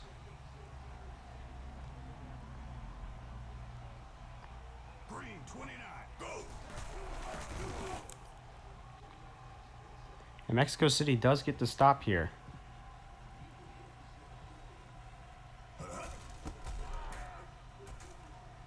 I don't know why my stream's bitrate is so high. I only set it to 4,000.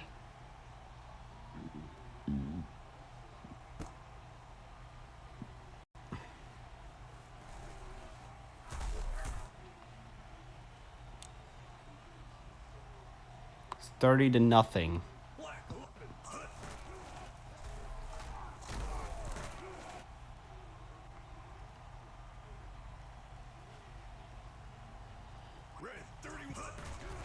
Here's Clayton. He gets the first down. Red 44. Red 44. And there's a flag against Mexico City.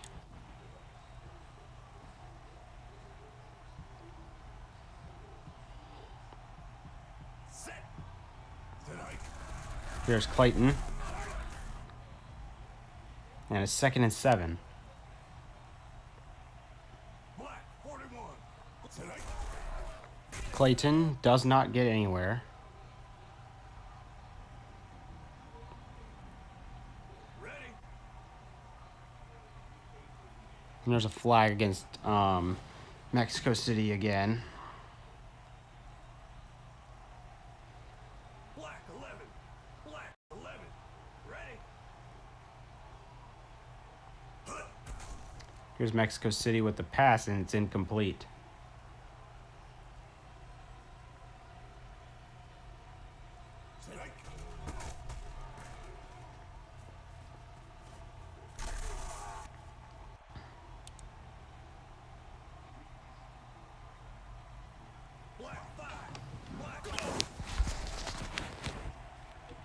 And here's a pass to Gordon.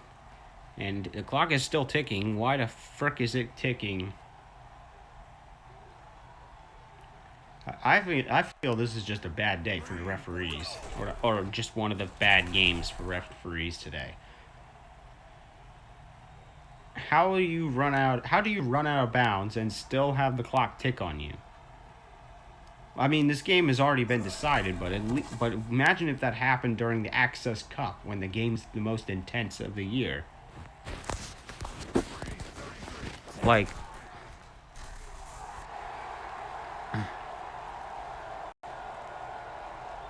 we imagine. No, now I haven't caught any bugs like this. Atlanta's just scored a touchdown, by the way. But I haven't caught any bugs like this in Access 24 yet, so that's a good sign. The only real bugs there are is franchise mode. And that comes in terms of trying to delete an old save you don't want. Green one. Green one.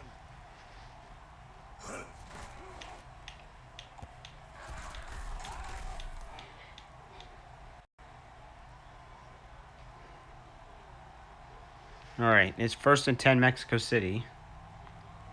They are trailing by 37. I don't think this game has definitely been decided like way early. Black 21. Black 21. Set.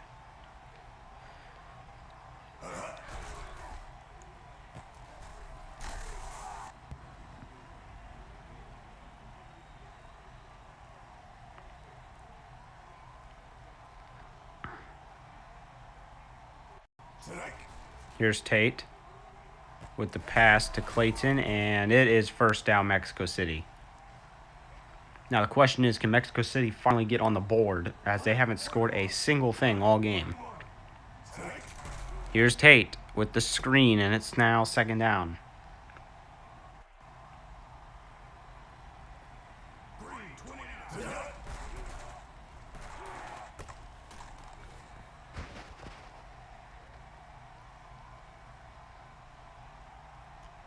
Green 17. Go. And here's Tate. He gets the 1st down. The ball is loose, and it's picked up by Atlanta's Lipscomb II. And the one chance Mexico City had to get on the board, they messed that up too.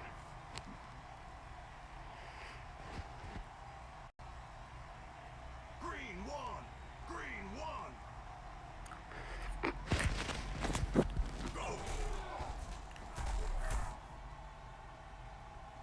And it's now 3rd and 1. And we now hit the 2-minute warning.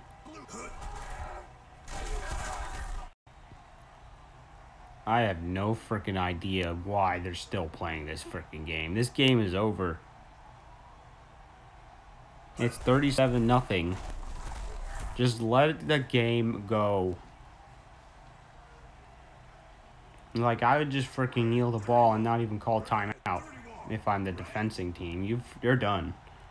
37-0. You don't think that's enough of a brutal beating? Blue 26. Blue 26. Set.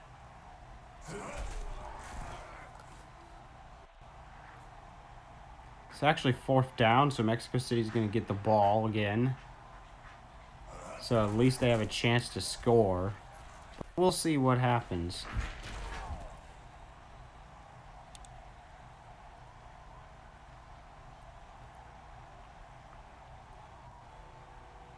Alright, there's about 92 seconds left in the game. Ball could have been picked right there, I can tell you that. Blue 47. Blue 10. And it looks like this game is brought to you by the military. More specifically, the Marines.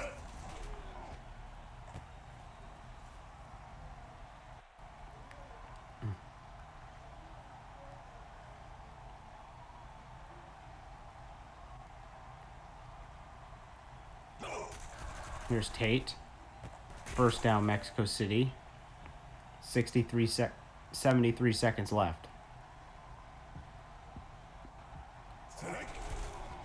Here's Tate. Deep pass. Incomplete. 2nd down. Red 23. Red tonight.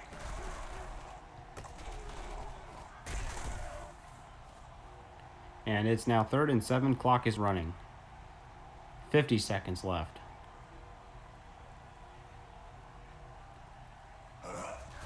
Tate. Incomplete. And there's just 40 seconds left. And it's 4th down.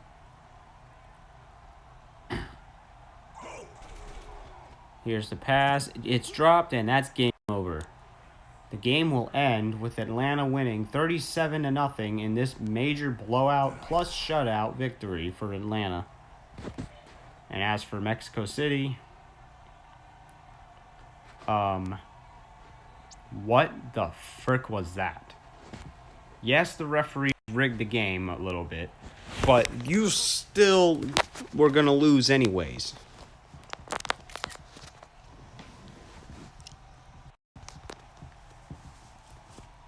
$37-0. That's insane. So Atlanta will win the game.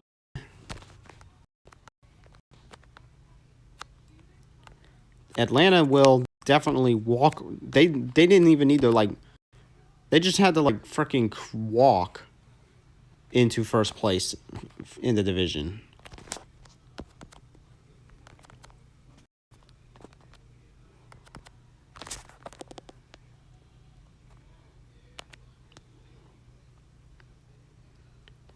And now the Atlanta Razorbacks take first place in the division and now have a positive rating of 69.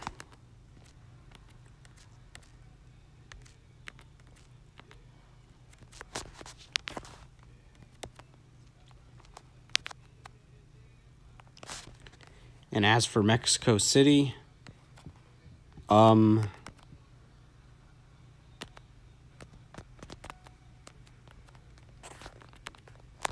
you have the same rating as, you have a negative 67 rating. And I have to actually check something real quick. Something to do with the first half.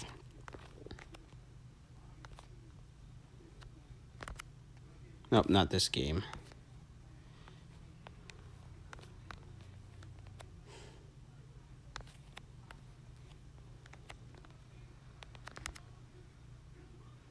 So Mexico City did beat Cincinnati, so they are going to stay in 5th. I was checking to see if head-to-head would put them in last.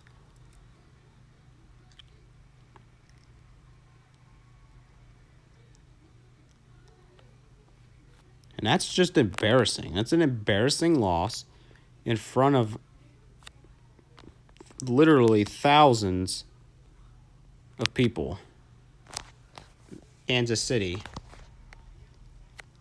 I believe if Kansas City wins today, they will be... Oh, they've lost 3 games. I thought they only lost 2. I was going to say... I thought they were more successful than what they are currently at, but they'll get their 6th win if they win against Philly. No one's ever lost to Philly before in this season so far.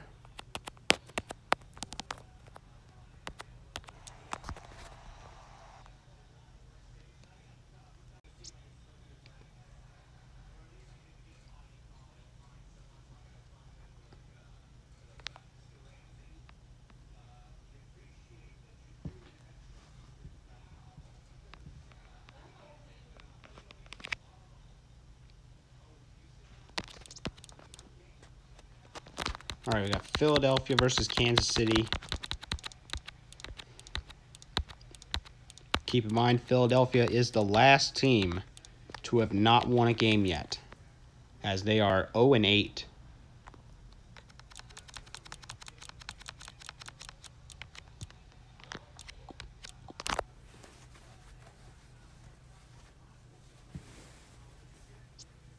All right, Philadelphia versus Kansas City, Week 9.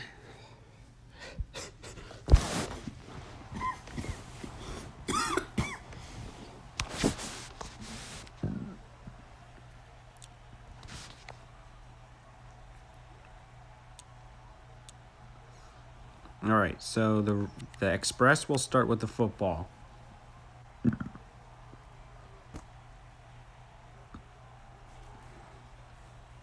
And Tyler will run it that was pretty rubbish, actually. Only to the 15-yard line. Here's Davis. What are they doing? What are they doing, man? And it's 2nd and 12 because their teammate got in the way. Philly doesn't know how to play football, and we all know that for a fact. At least in 2023. In 2024, they know how to play football, but they still suck. Red 16. Red tonight.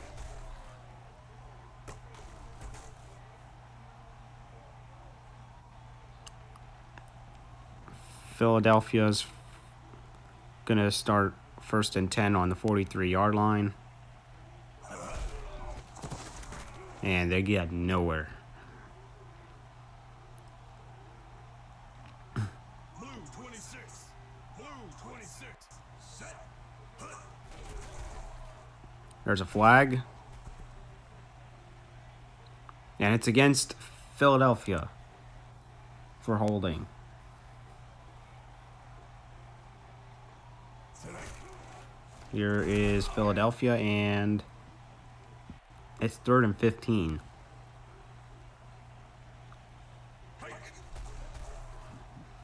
And now it's 4th down.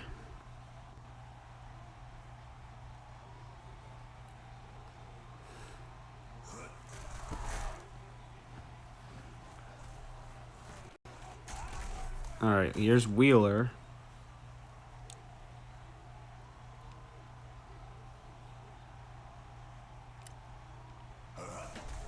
Here's Hamilton, and Snyder has made the catch. It's 2nd and 4.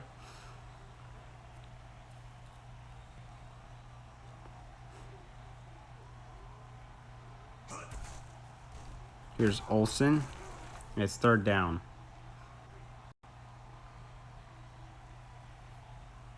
Red 10. Red 10. Tonight. And that's 1st down for Kansas City.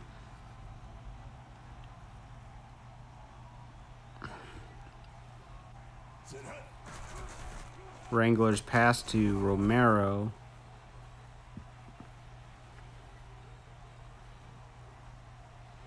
Second down. Go.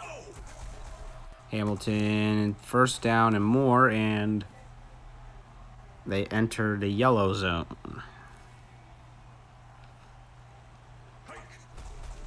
Kansas City.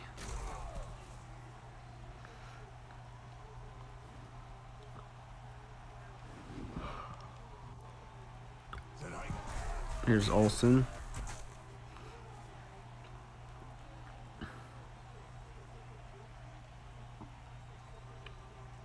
Tonight. Hamilton makes the throw. It's incomplete.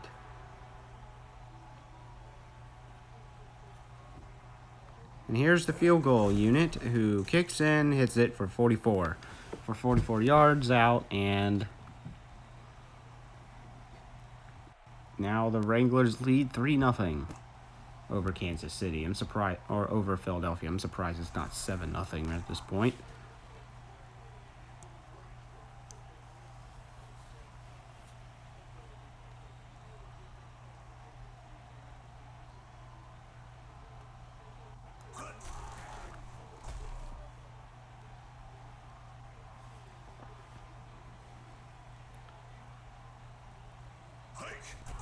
Philadelphia fires up the middle. It's caught by Matthews for 1st.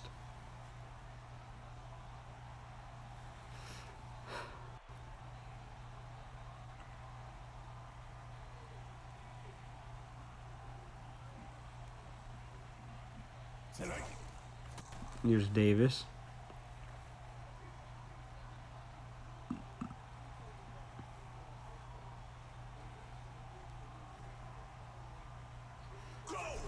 Here's, and that's a sack. 3rd and 9.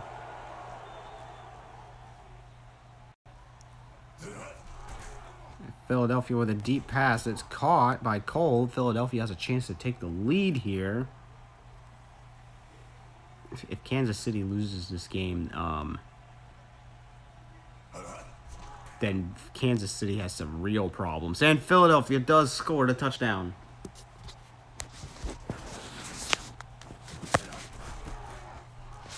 And it's 7-3 Philly. The winless Express lead the game so far.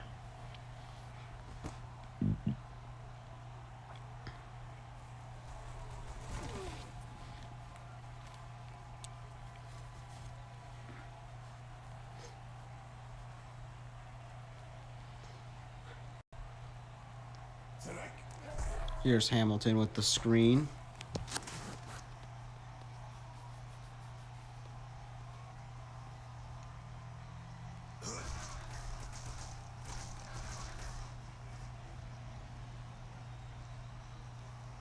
Wranglers are now, it's 1st and 10 Kansas City.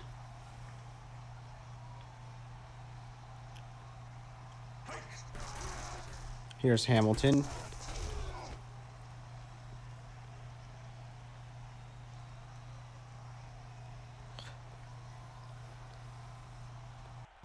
And there's a flag against Kansas City for a false start.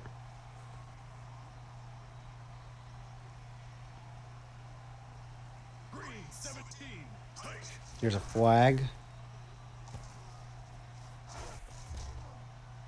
He didn't even step out of bounds. What the frick was that? Bad call by the referee. Ready.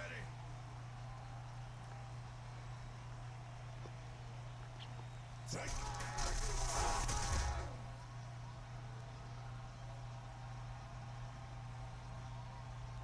Red 44.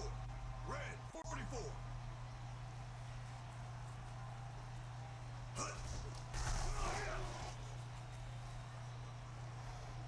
Second, it's 3rd and 12. Black 8. Black 8. Set. And it's 4th down. And for the second time today, Kansas City will kick a field goal. Take.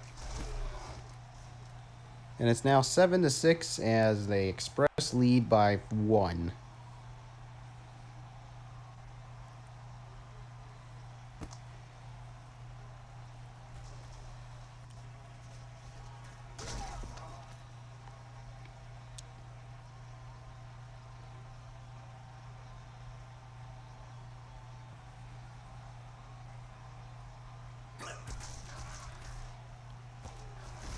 Here is Mullins, and he's going to run it for a first down easily.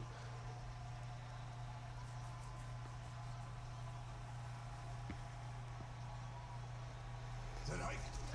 Here's Lewis to Ingram, and he's going to get about 5 yards.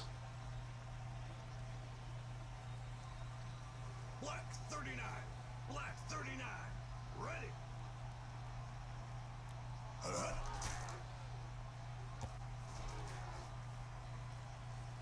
It's 3rd and 4.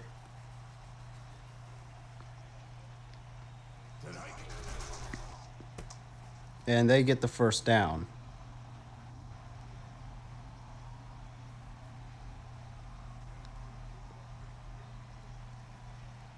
Take. Here's Lewis. Down deep, incomplete.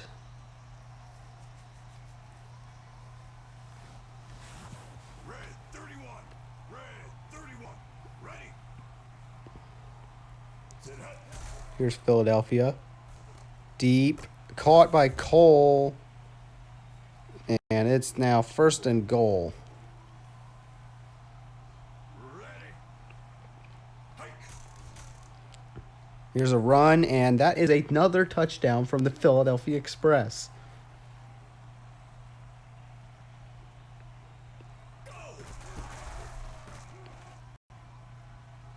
And they now lead by 8.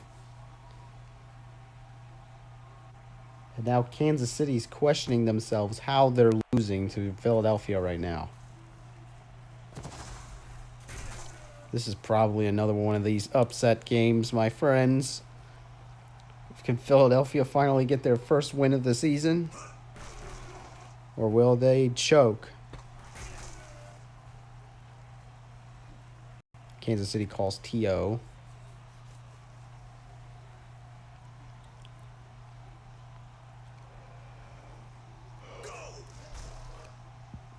Their screen is caught, and that's going to be 2nd down and 2. 4 seconds ticked off the clock. Hamilton throws. The ball is caught. Timeout's called, and they're going to bring out their field goal unit. And he missed it. He missed a 19-yard field goal.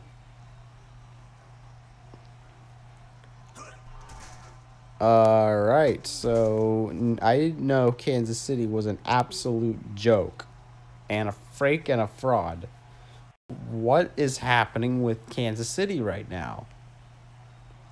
The Wranglers should win this game easily, as they are currently 5-3, but they're struggling against a team that has not won a single game this season.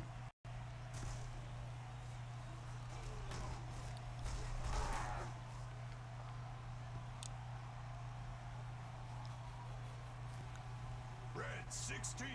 Red 16. Ready. Sit up. Here's Hamilton. It's second down.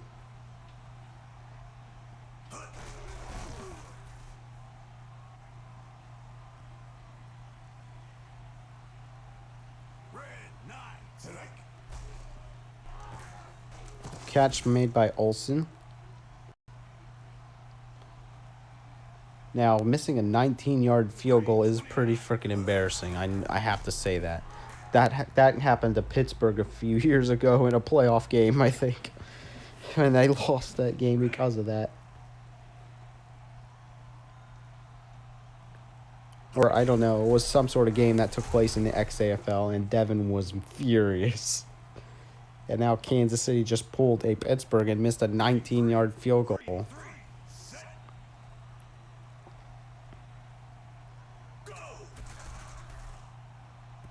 Drop pass. Fourth down. And they're going to punt the football back to the Express. I think that's a touchback. And it is. Red 9. Red. Sit up. There's a flag on the field. And it's against Kansas City for offsides. Green 33. Green 33. Ready. Sit up. Here's Davis. First down.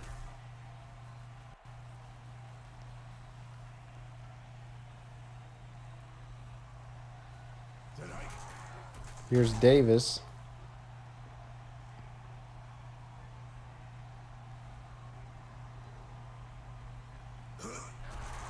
Here's Lewis. Pass is thrown. Kansas City collapses to the ground.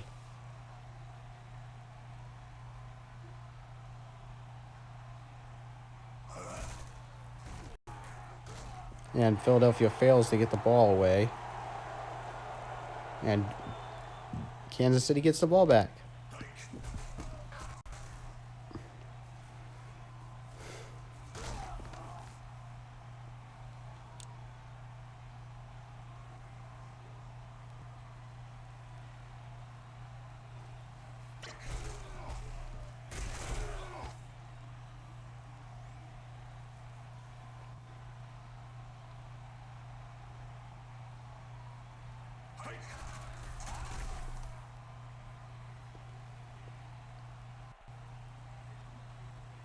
Red 16. All right, here's Kansas City. They're starting to finally get their offense going. Black 8. Literally 6 minutes left in the game, though. 2nd and 7.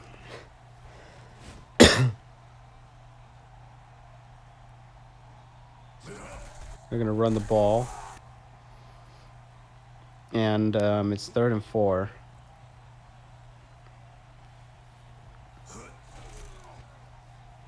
Caught, and that's the first touchdown from the Wranglers today.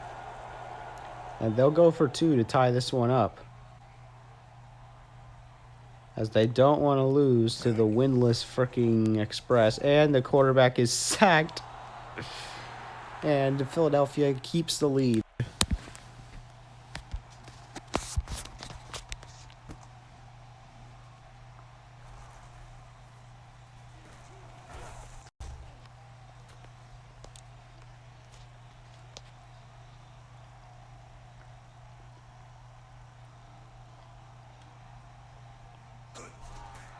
Here's Davis.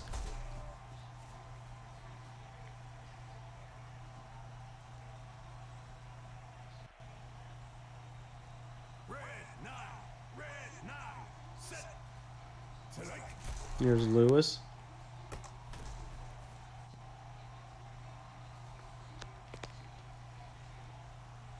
Blue 33. Blue 33. Ready. Tonight. Here's Lewis again. That's caught for a first down.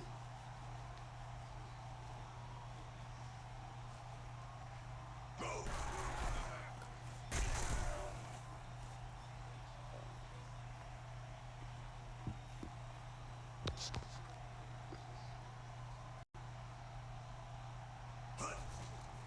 Here's Davis.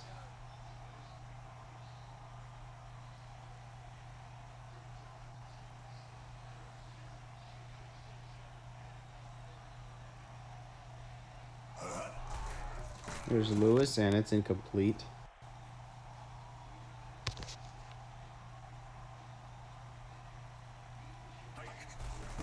And now Kansas City has a chance to take the lead. There's 4 minutes left in the game. This game should not be this close. Because this is the second best team from the AFC Central region. As the only one above them is the 8-1 Denver Mountaineers. The only team Denver lost to this season was the Nebraska Thunder. However, Kansas City right now is losing to the Philadelphia Express. But they can change that.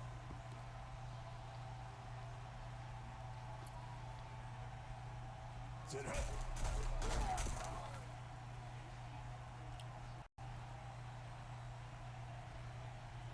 Black 8.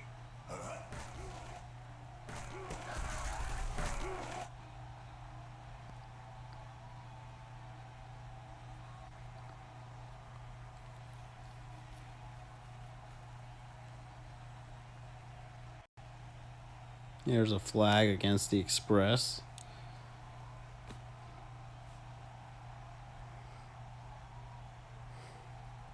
Blue 47. Blue 47. And there's the Wranglers, and it's second down and 11, and we are hitting the 2-minute warning.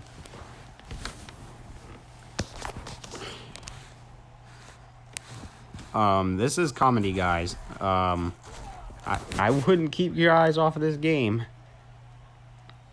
The Wranglers are in field goal range. Just keep in mind, though, they've missed a 19-yard field goal earlier today.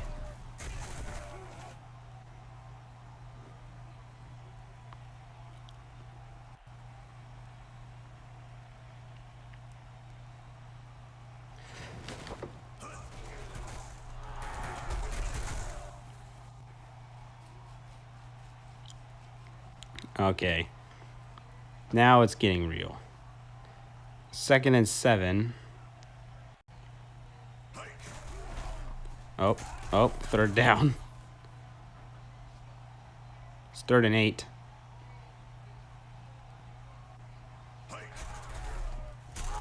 And they somehow get a massive burst of speed and get the first down.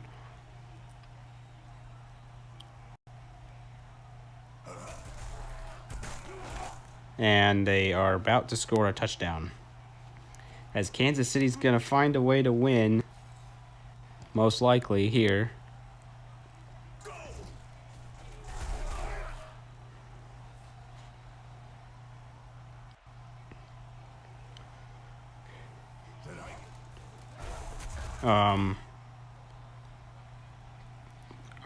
Hello?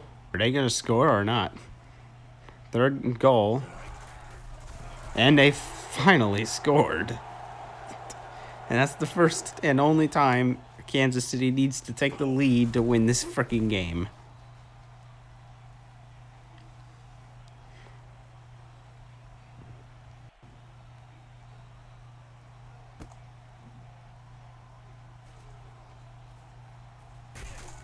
And now Philadelphia's got 10 seconds, and that should be it.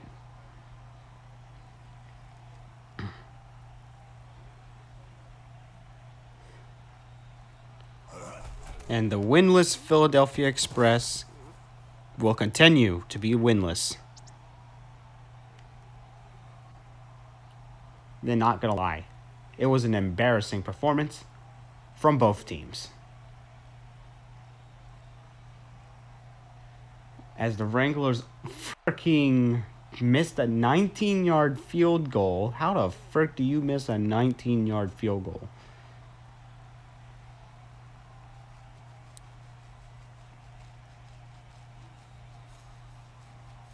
Same with Vancouver. They did that too.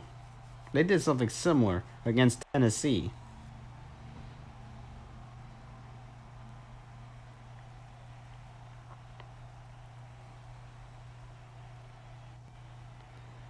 And now I guess Kansas City will get their 6th win of the season. I don't know how the frick they have 6 wins. They play like a team that should have like 3, like Mexico City. Oh yeah, the entire Central region sucks. Literally every single team in the Central region except Denver are all trash. The only way they're getting so many wins is because they're winning off of each other in the divisional games. This game right here, Kansas City almost lost to the winless team. And now Philadelphia falls to 0-9 as they lost every single game of the season. But there's still 6 weeks left. As Philadelphia has already clinched a losing record.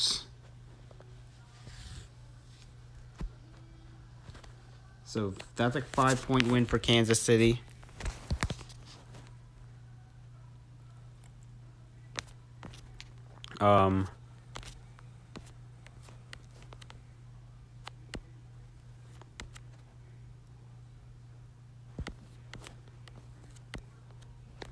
Wranglers are now 6-3. And the Express are 0-9.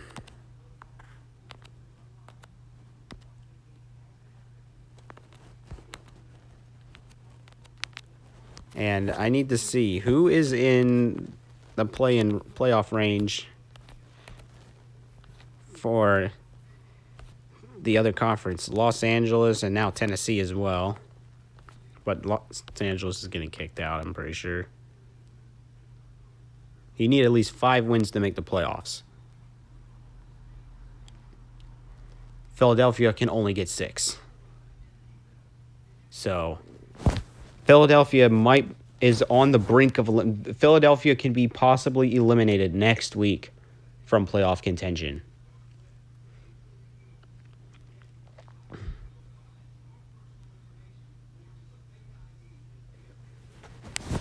They can get up to 6 wins.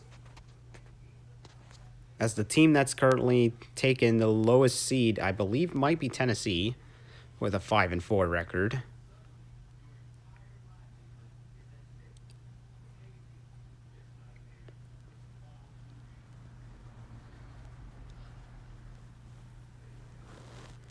And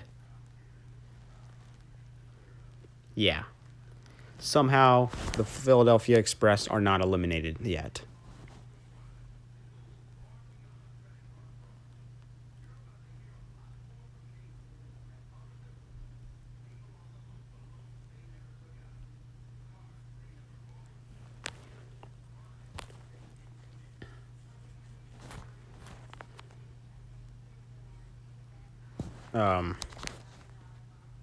I have to say, that's the biggest joke ever, is Philadelphia not being eliminated yet.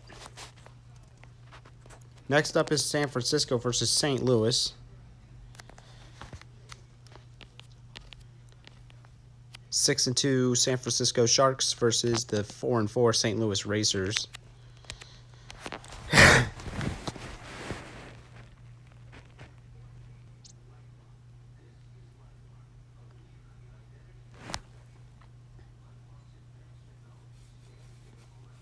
I have no clue what's going on here.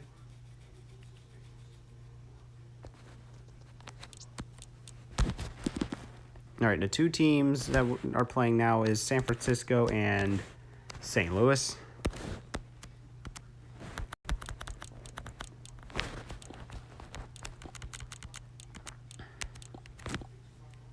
Sharks are having one of their best seasons ever, and the Racers are having their best season ever as well, except St. Louis is still mid, as they're 4-4. Sharks are 6-2. And if they win, they will get their 7th win.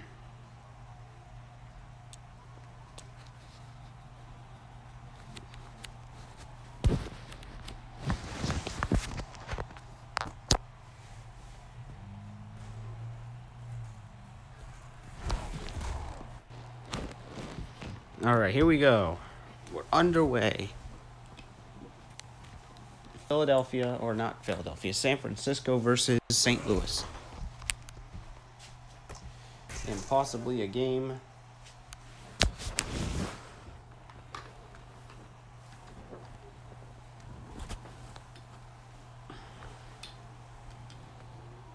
that could be mildly important, meaning it's not seriously important, but it would help a team make the playoffs if they win.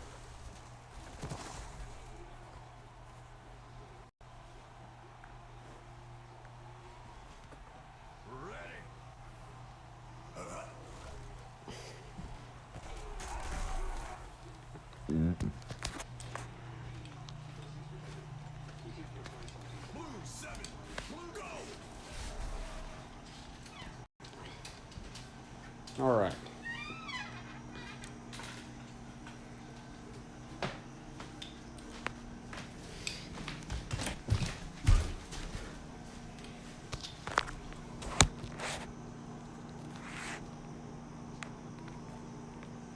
Ain't no way I did this all day, bro. How the frick is he still awake? I don't know how I'm awake. But I've seen it all. I've seen games get won. I've seen games get lost. Now here's the Sharks, and it's incomplete. Or no, that's the Racers. Never mind. Both of these teams have the same color scheme. Well, nearly the same color scheme, except that the Sharks have gold. But it's hard to tell when they're using their away jerseys. Oh, now the long charger works. When I move to another outlet. How the frick does that work?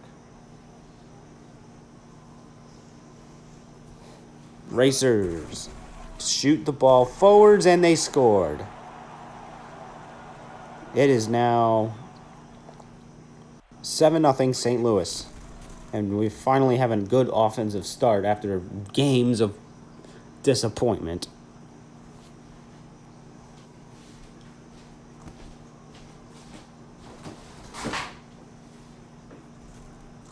Get my hoodie out the fridge while I watch some Access football.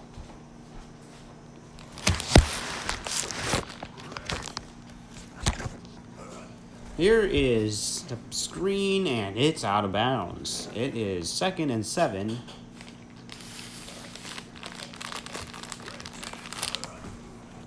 And here's Childs, who fails to get the first down.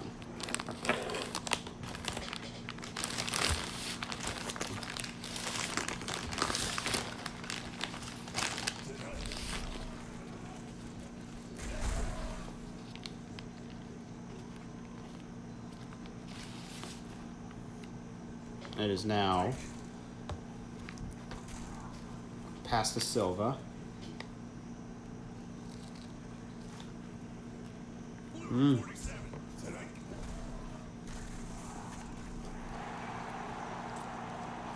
And Harold is sacked.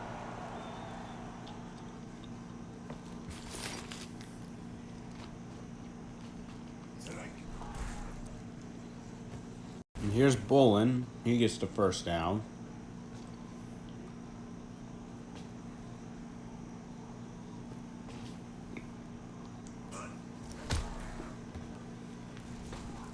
Now, I'm definitely changing the number of weeks in a season next week. Or not next week. Next season. Because you only play 5 teams outside your division. Ready.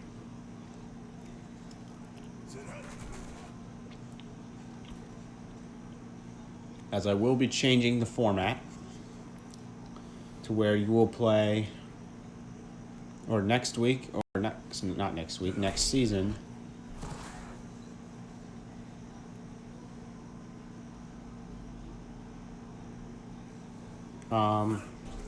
We will be changing the league length to 27 weeks.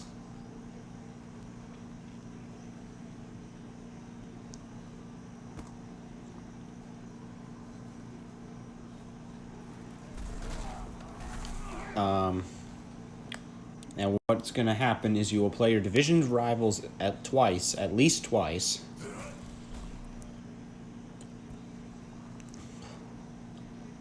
And then during the mid-season event, which is going to be 18 weeks long, you will play 3 teams from each division, including your own.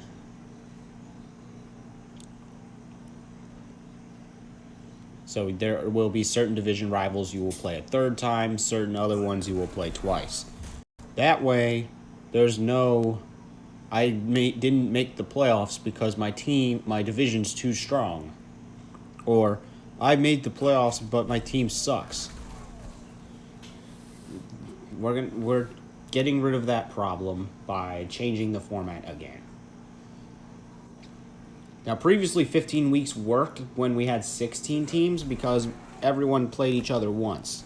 Now we have 36 teams, and the way I did the format, I regret doing it this way. But I have to finish what I started, so I can't just stop the season midway through, because then I'd be a true loser. So we're going to finish the current season, including the playoffs. But next season, we're going to definitely change it up.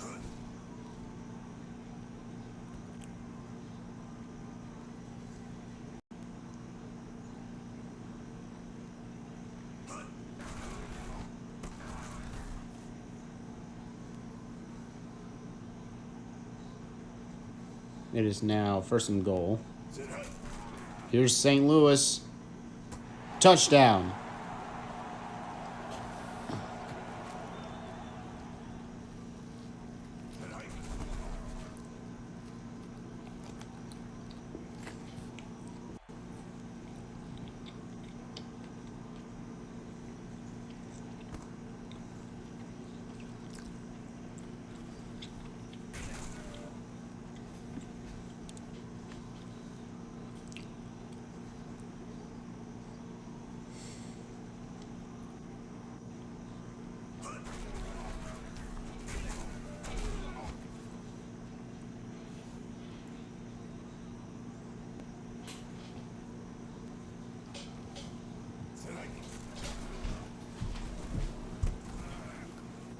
Alright, it is now timeout called by St. Louis.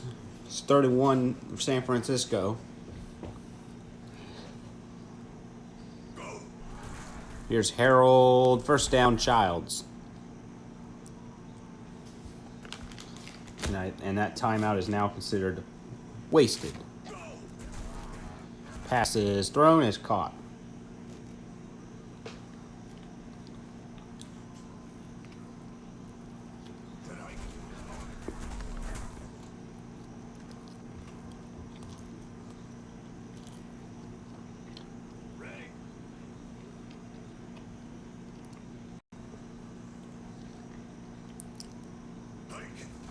Here's San Francisco. He shoots.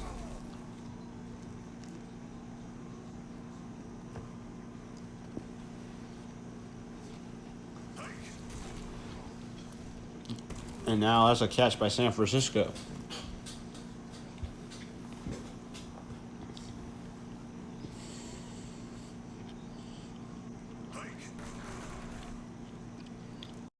Pass is thrown. It's incomplete.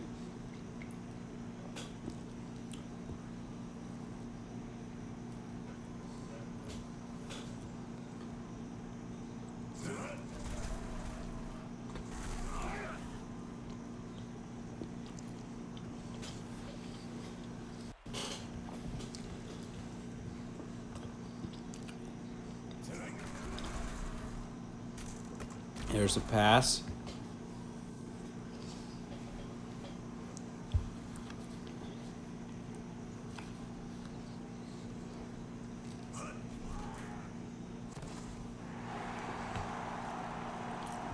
That's a sack.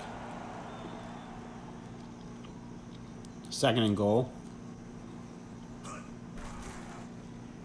Here's Harold. It's 3rd down.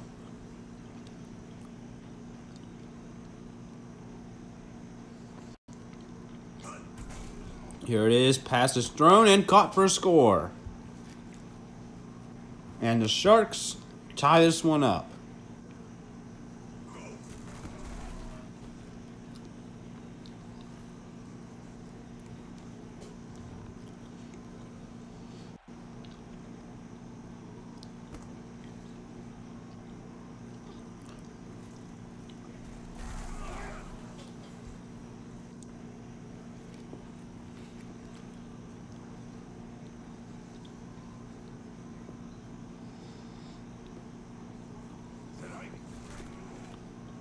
There's St. Louis, incomplete, and that's the end of the first half.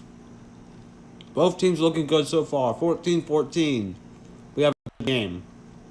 Finally. Most of these games were crap.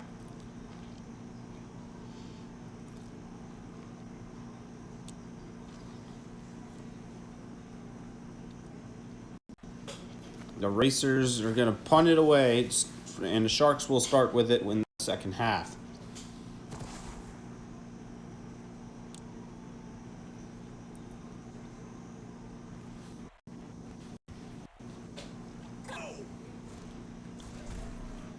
Here is Harold with the pass to Child, and he's running on his feet. And he stops all the way at the 8-yard line.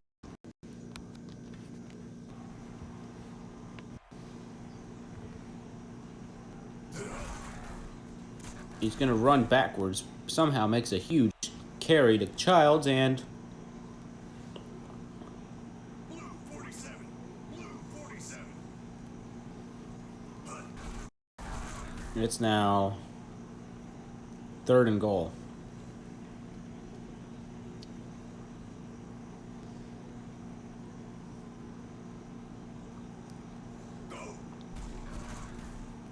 I don't know what happened there, but it's 4th down. And here's the field goal to take the lead. It's barely good. As the 23-yarder is made. Congratulations, fella. You did better than Kansas City. As Kansas City missed a 19-yard field goal.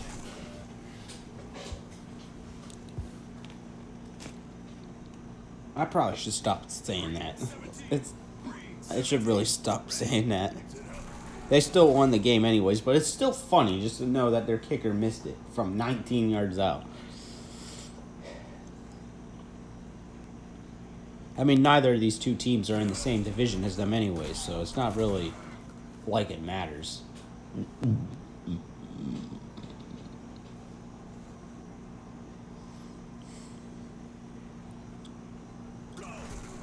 Here's Riley, and it is 4th down, and the Racers will punt.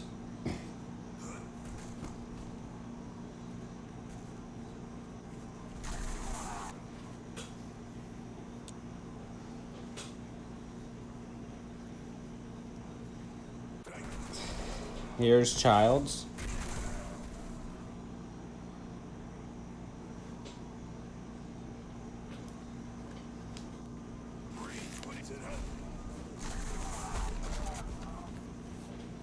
How the frick is there a football game online live right now? It's 2 in the morning? I have no idea. I'm pretty much the only guy streaming a football related game other than college football. How is there college football right now?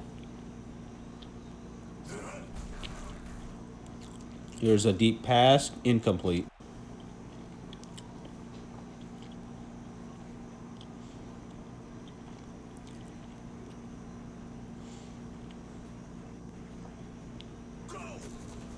Harold passes to Hill, and it's 1st down.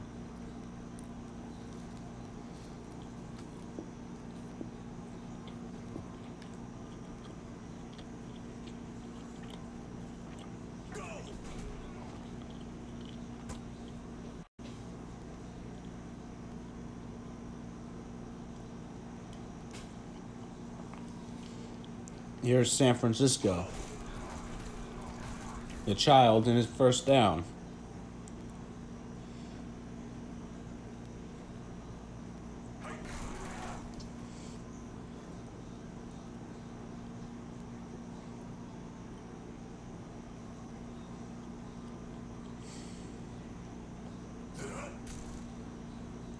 There's a pass, and it's caught by San Francisco for the score.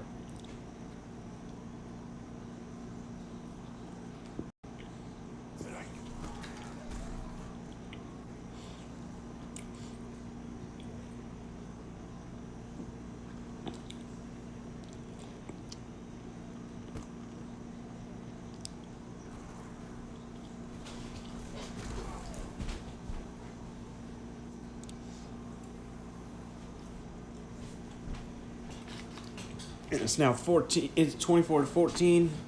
Sharks are starting to get ahead of this game. Second and inches.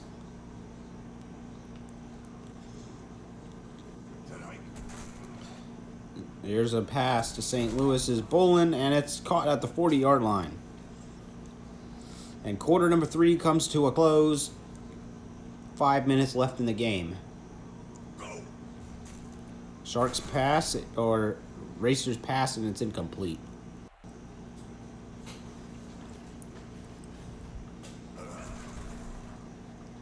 St. Louis, it's caught. Touchdown, Peters. And this game is not over.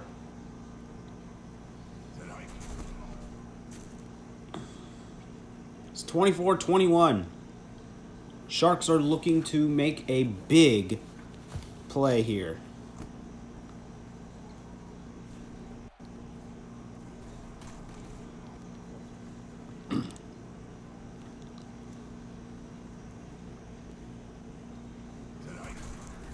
Here's Childs. He runs the ball, and it's 2nd and 4.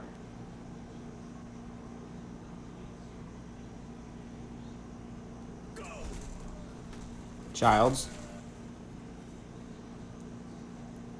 3rd and 3.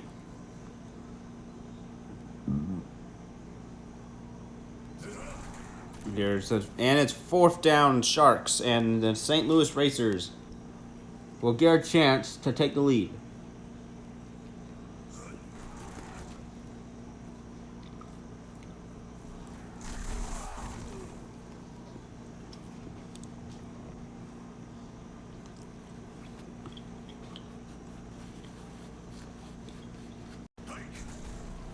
Here's Riley. 2nd and 7.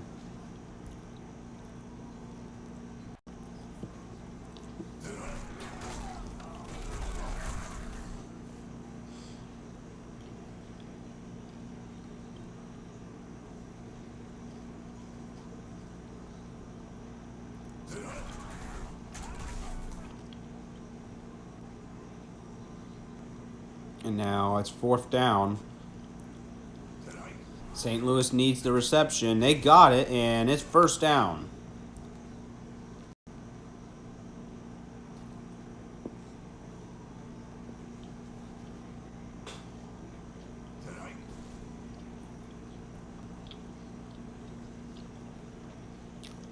It's 2nd and 10.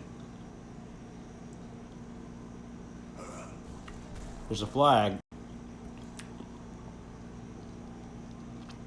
It's against the Sharks. St. Louis could possibly take the lead. They're already in field goal range to tie it up. And they sold as Cross makes the interception.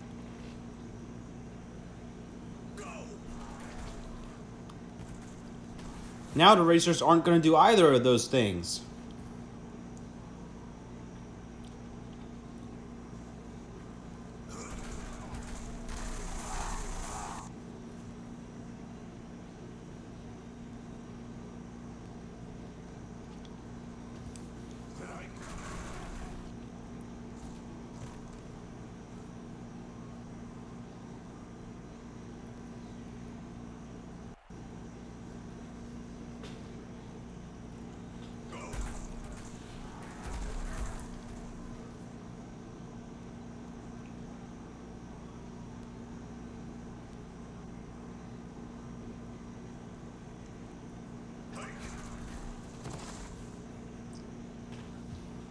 Huh. All right. Here's the Sharks.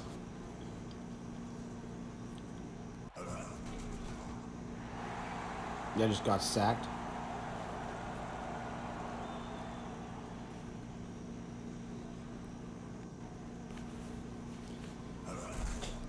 And they're going to need this one out as the Sharks will get their 6th win. Is it their 6th win or their 7th? I don't remember. But St. Louis will now fall to 4-5, and for the first time this season, the Racers will have a losing record.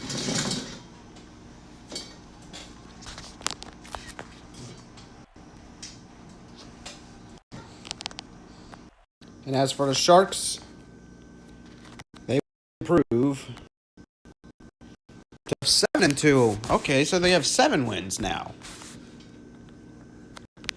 And now the Sharks are 1 win away from clinching a winning record for the season.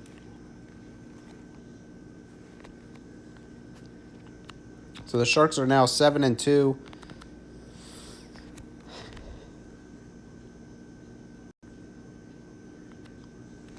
As their point differential increases to 72 as well.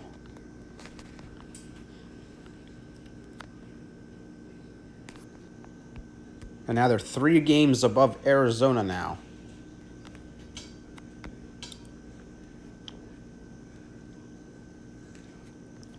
And as for St. Louis, they now have a point differential of nothing. They lost it all. And St. Louis is now 4-5, and I need to check if Nebraska beats St. Louis or not, because that could determine something real quick. Starting with week 5.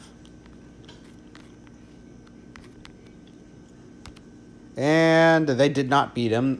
St. Louis beat Nebraska, so therefore the Racers will stay in 4th, and they will not fall to 5th. Now, I don't know. Now, the reason why Nebraska's 4-5 right now is because they defeated Denver. Somehow. They're the only team this season to beat Denver.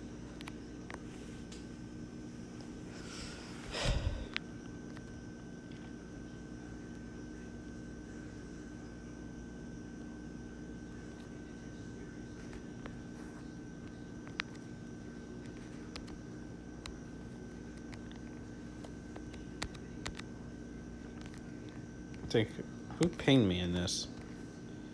I don't know. All right, moving on to the next game. Montreal versus Pittsburgh.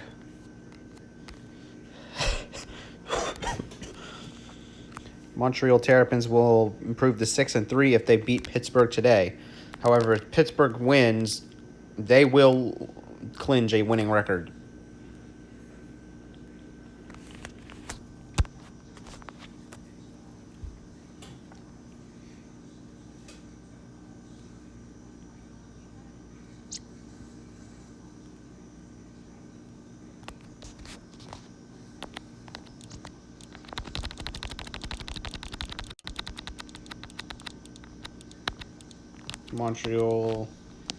Was Montreal home or away? Montreal is away, so Pittsburgh is home.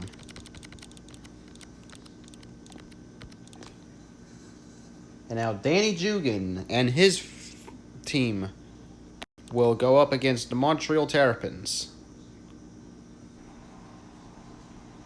As Pittsburgh is currently only lost 1 game.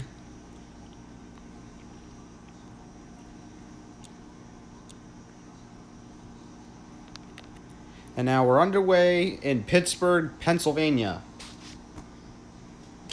Montreal Terrapins versus the Pittsburgh Ironhawks.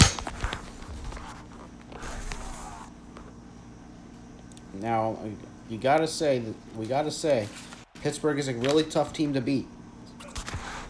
As their offense is what scores the most.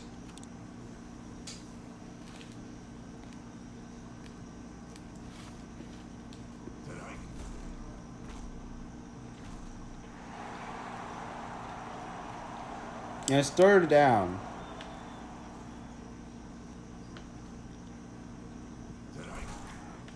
Terrapin's pass is incomplete.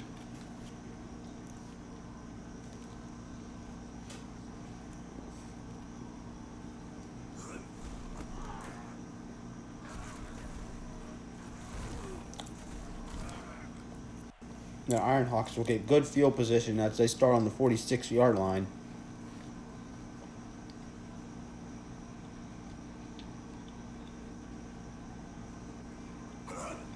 Here's Giles. Incomplete.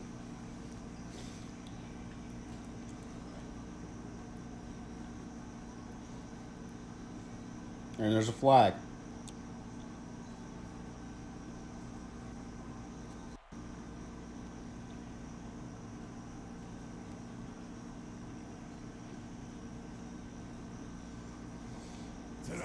Here's Giles.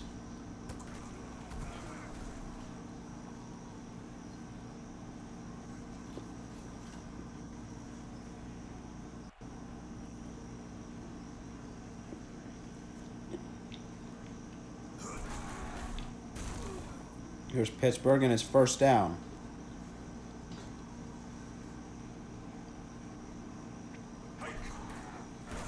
The Ironhawks will get another first down. Burnett is a huge weapon for Pittsburgh, which is why I'm thankful he is leaving Pittsburgh at the end of this season.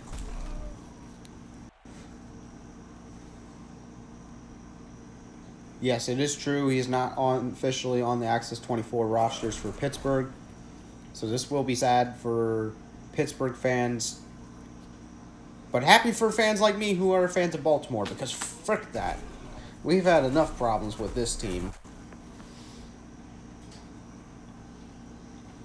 It just makes it a little bit easier to catch up with them.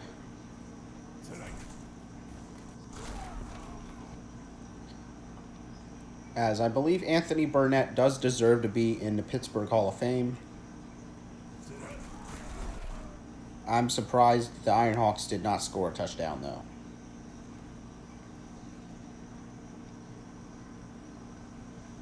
Alright, ball's kicked off. This is going to be returned by Knight. There's multiple people named Knight in this league. There's one for Detroit and one right here.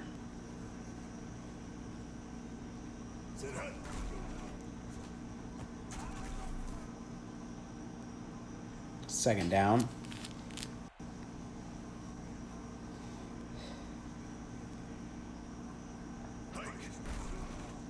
Here's the Terrapins to Ingram.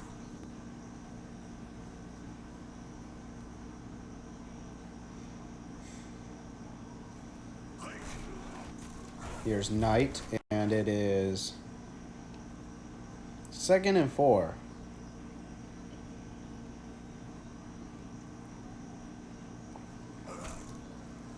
Ironhawks pass to Romero, and it's first down.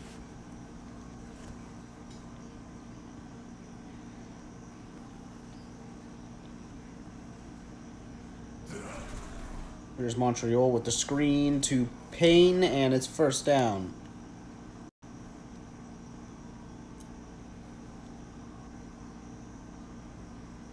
It's the end of the first quarter. The Ironhawks lead by 3, but that can change right here on this drive. Ball came out, but it was ruled dead. Huh? Wait. What the frick was that? Why is it 2nd and 64?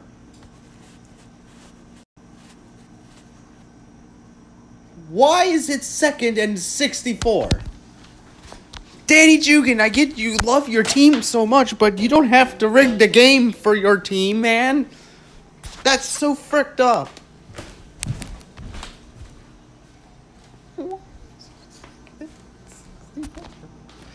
I'm sorry, Montreal.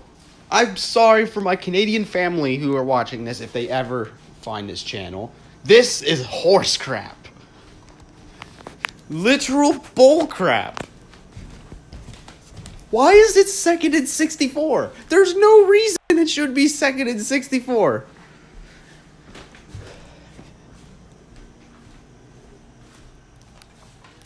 Nah. Montreal had the chance to take the freaking lead, but the referees once again screwed the game up and fricked it. I need to freaking send that to XBTV. What the crap was that? I want to see if Devin had this situation before. What the frick was this? 2nd and 64. Are you insane? Yeah. What the fudge? Imagine if they convert. Oh my gosh, they will convert on 64. It was 2nd and 64 and the Terrapins score anyways. Unreal.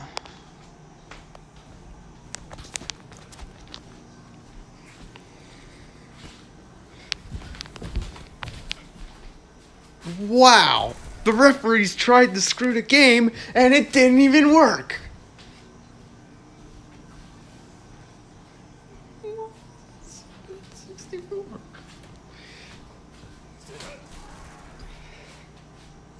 And the ball's picked by Carroll. What? 64.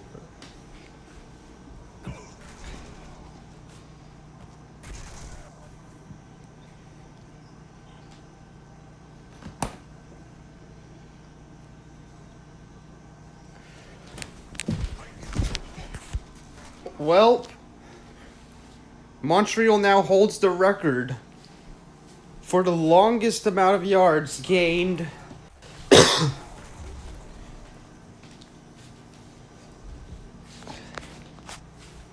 Or Montreal now holds the record for the team that has converted from the most yards out, as they converted 64 yards out. That's caught. What's the ruling on that? It's a field goal for the Terrapins.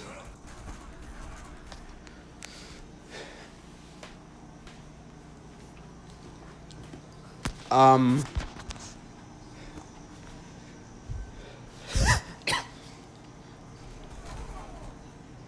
is it? Why is it so 64?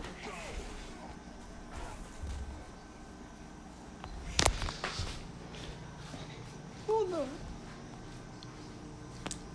Alright, here's the Iron Hawks. I don't believe that Pittsburgh still conceded after definitely freaking holding them. It was 2nd and 64 at some point. And it wasn't even their fault. It was the freaking referees deciding to be dum-dums and just said, hey, let's freaking make it 2nd and 64 for no reason. A bunch of dumb moments happen in this one day of football. This is the world's dumbest day of access football ever that the referees have had. From calls that should have been first down but were called turnovers, to making it 2nd and 64 for absolutely no reason.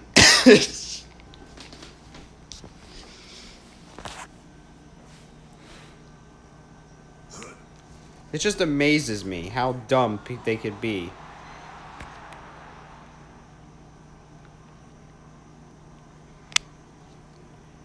It's 3rd and 23. Caught by Thomas for a first. Clock is ticking.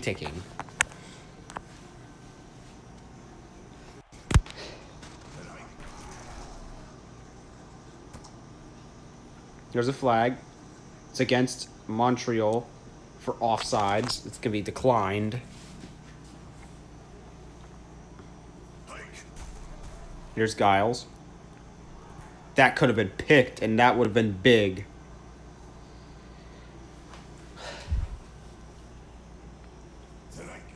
Here's another one. There's a flag. This one is intercepted by Morgan. And the flag is against Pittsburgh, which means the turnover is good.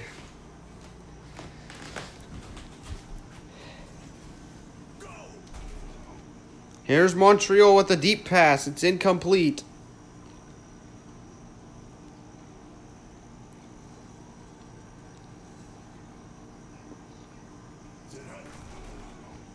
Here's a deep pass. Here's a pass to Christensen. Timeout called. The Terrapins. Incomplete. They now have to do a Hail Mary just to see if they can get a touchdown before the half ends. Here's the Hail Mary, incomplete, and it's the end of the first half. What the frick kind of play happened in the first half was 2nd and 64. Montreal somehow converted that and scored for a touchdown while doing so.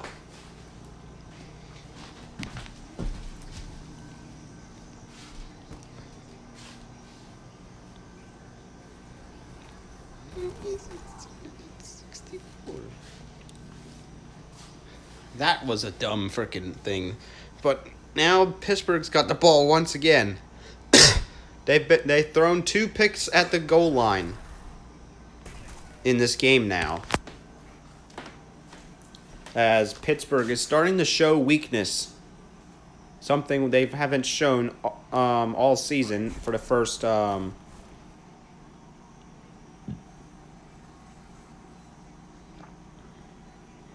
for the first 7 weeks of the season. Now, in week 8, they lost to a team they shouldn't have lost to. And now they're looking to do the same thing against a different team they shouldn't be losing to. But let's see if Pittsburgh can actually tie the game. Let's find out if they can. Well, they dropped the ball, so it's now 3rd and 1.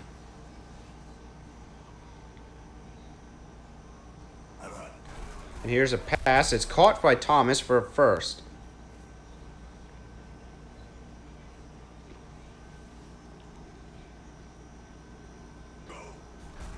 Here's Giles. First down. That's Anthony Burnett that's been picked off from by Montreal, by the way, earlier.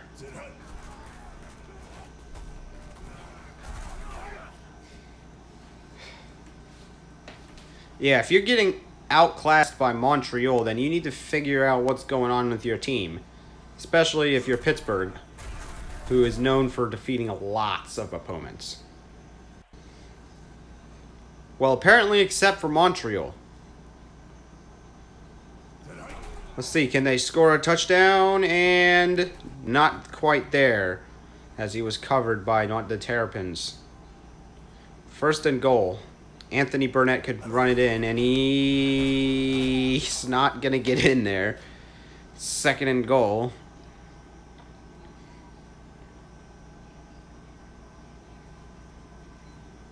They're going to make a shift. Flag. Caught, and that's going to be caught for a touchdown. As the Ironhawks will tie this one up. As the score is 10-10.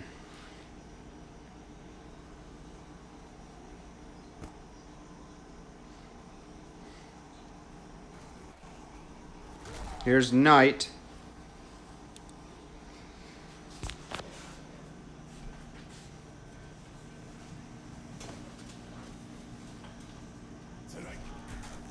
Here's Knight.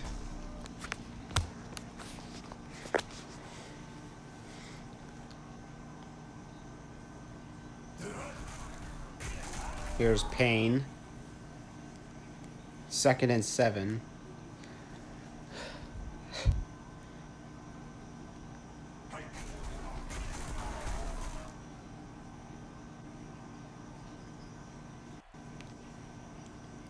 It's 3rd down.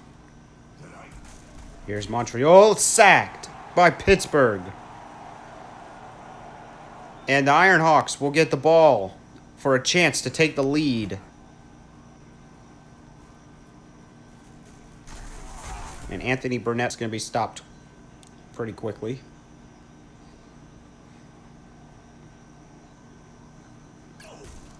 Here's Giles.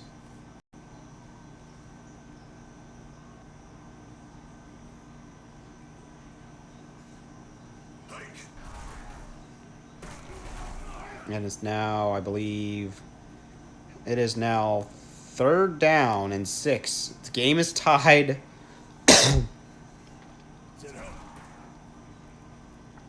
And it's now 4th down, and the Ironhawks will punt back to the Terrapins.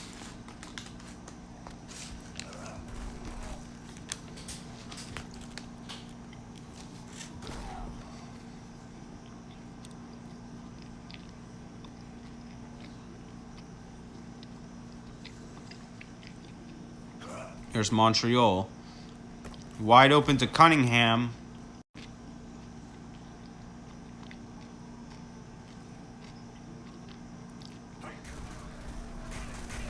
And Knight's not going to get very far.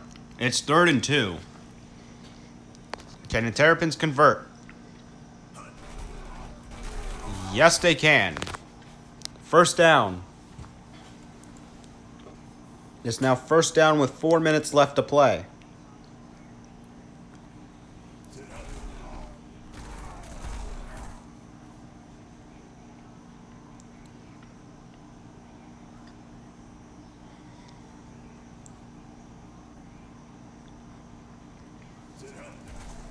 Here's the Terrapins. They get another... Oh, and it's picked back up.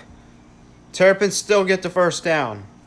It was almost turned over by Pittsburgh, but it was recovered by the Terrapins quick enough to where they couldn't do more damage. Here's Payne, and that's a 1st down for Montreal.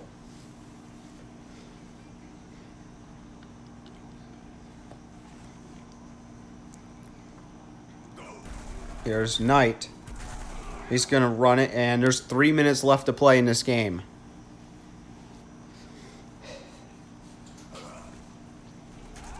Here's Ortiz. He's going to be short. It's going to be 3rd and 1. Terrapins are in field goal range, so they can kick a field goal to take the lead. But who wants a field goal when you can get a 1st down and try to get more yards? And Pittsburgh is using their 1st timeout. Here's a run. Pittsburgh uses their 2nd timeout.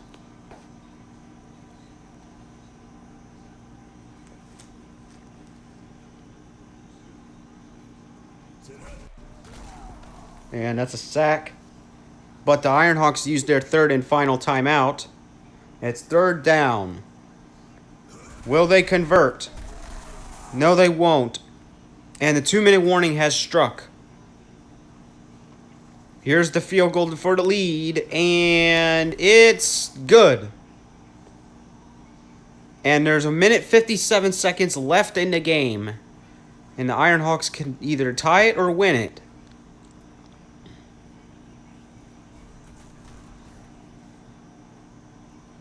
All right, it's 1st down for Pittsburgh. Let's see what they can do with the ball here. They have no timeouts, so they cannot turn over. Here's a run by Giles, and he's going to get a 1st.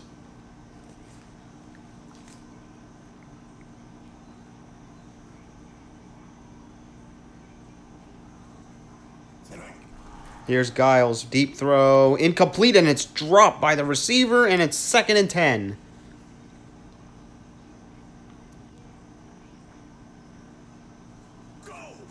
Here's Giles. And it's 3rd down. They have 2 chances now. They need 7 yards to continue, and the clock is running out.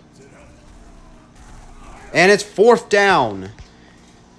Terrapins can win it on this play if they stop Pittsburgh here.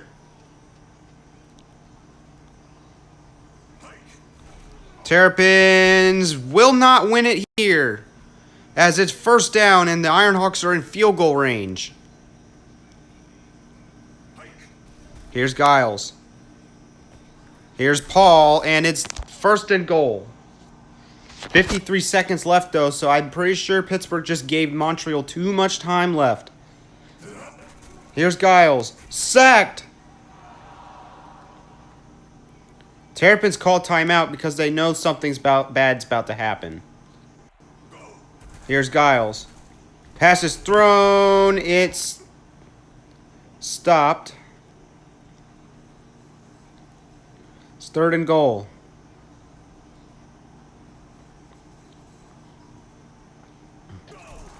And that's a touchdown for Pittsburgh. And the Ironhawks, for the first time today, have the lead. And now the Terrapins have one timeout to use. And they need a touchdown.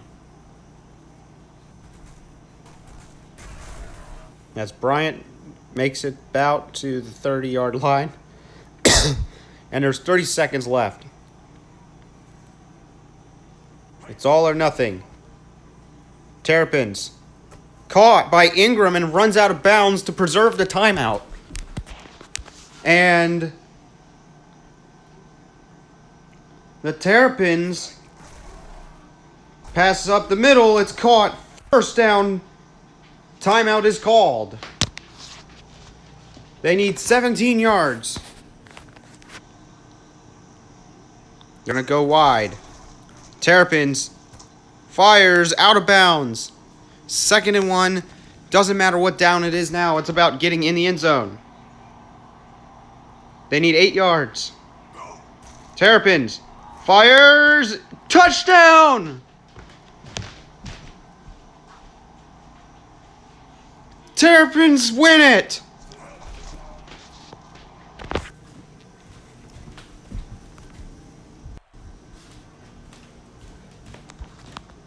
And this is going to be the second team tonight to shock the world. 4, 3, 2, 1. And that's game. Pittsburgh loses their second straight game. This time to Montreal.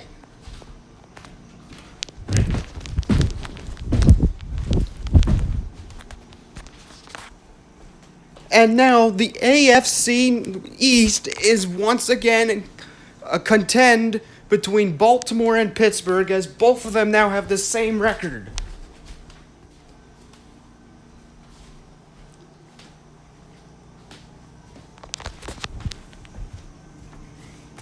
And as for Montreal, this is a big win, as they're now going to improve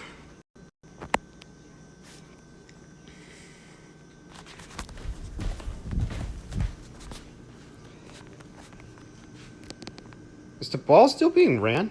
For some reason it is. And now they're going to improve to 6-3 with a 3-point win over Pittsburgh. Wow.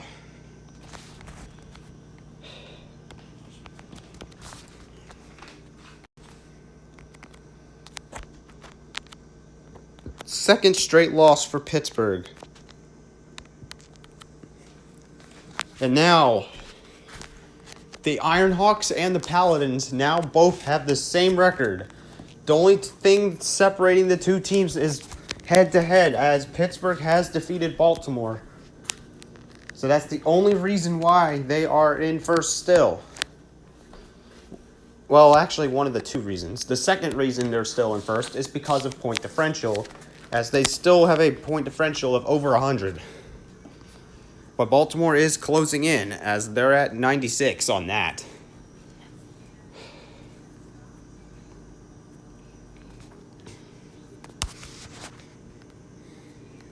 And for the Terrapins, that's win number 6.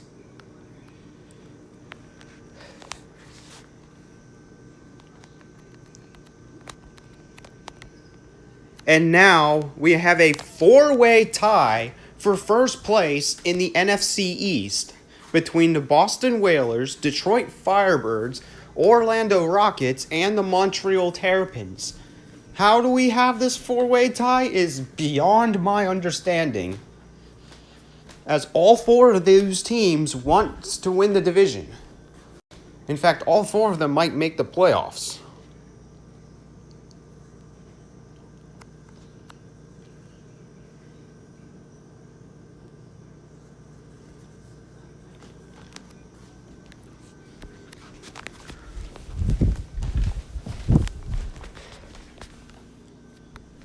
I can't believe that just happened. This is why Access Football is such a great sport. Moving on to the second to the last game is the Carolina Rattlers versus the Houston Bombers. Two teams who have struggled all season will play each other. Both of these teams have a high chance of missing the playoffs for the first time in franchise history.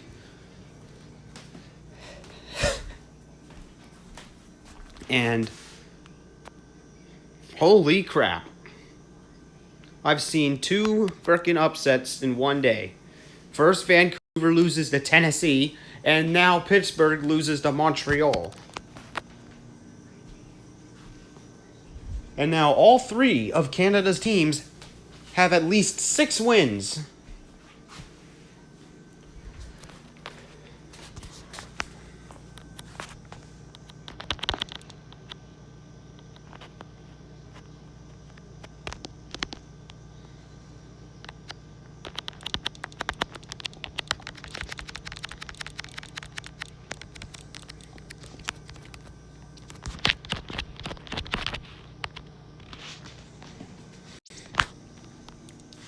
All right, Carolina Rattlers versus the Houston Bombers.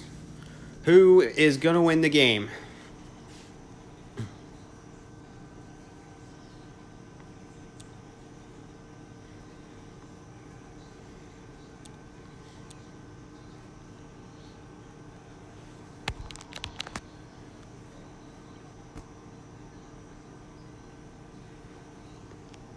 All right, we'll start with Carolina with the ball.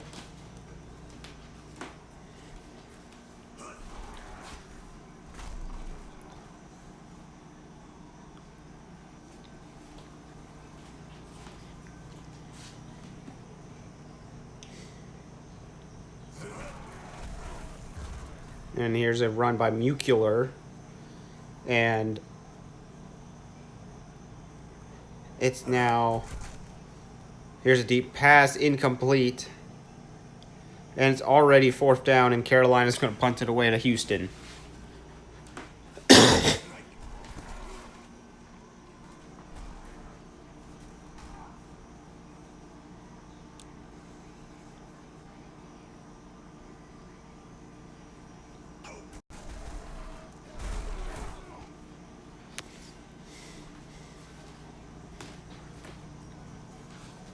Here's Houston on 2nd and 5.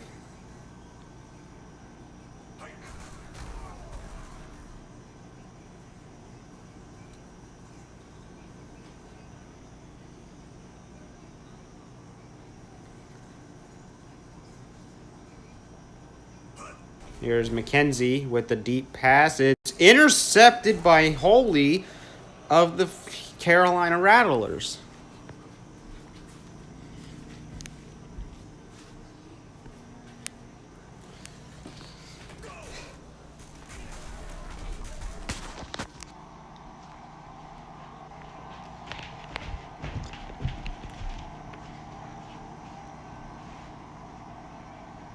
Here's Carolina.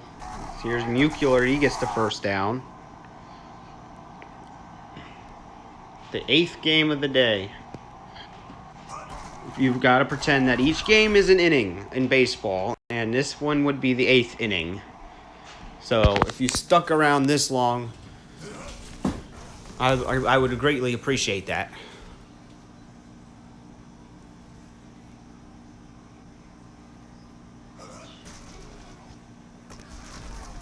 As we've seen some boring games, and we have seen some freaking crazy good ones. The 7th game of the day was awesome, and so was the 4th, I think.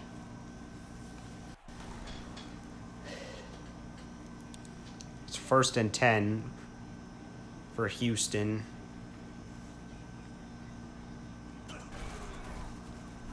Here's Rain Duel.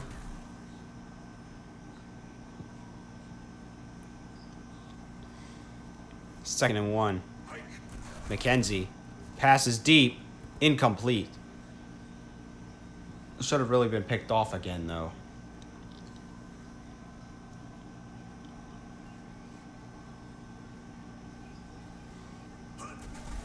Here's Rain Duel, and it's first down Houston.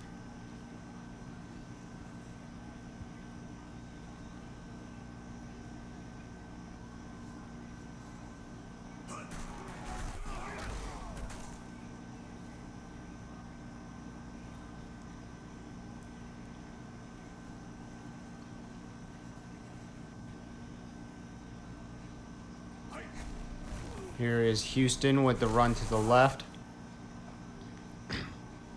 And it's 3rd and 1.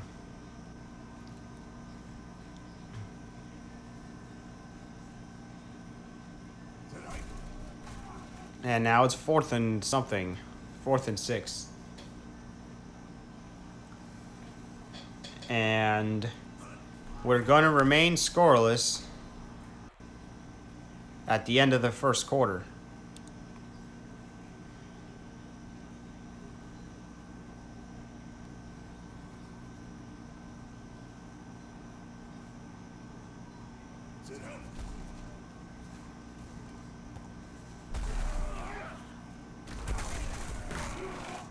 And we now begin the second quarter.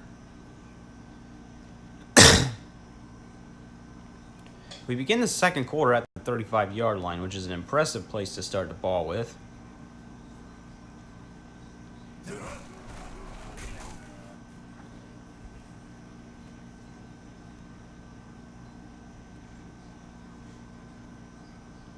Second and 5.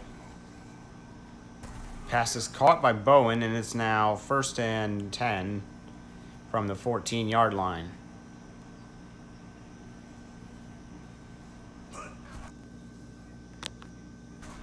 Here's Forsey. It's caught. It's 2nd down, though. With only 3 yards to go.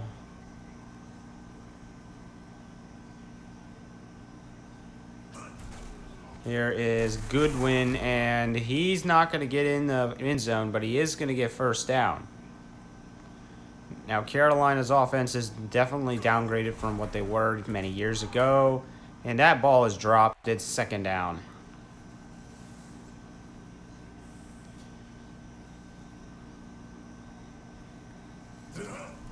Here's Forsey in. That could have been a sack, but it is now 3rd and goal. I'm not sure why they didn't choose to run the ball yet. And now they do, and they will score.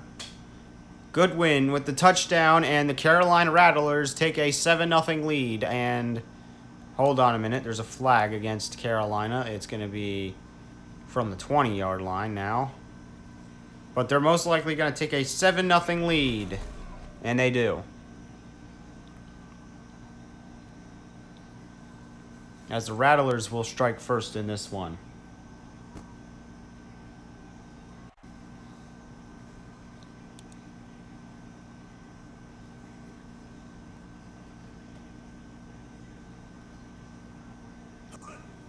Here's Houston with the screen.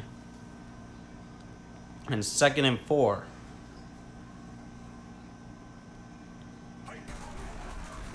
Here's Rain Duel, and it is 3rd and 1.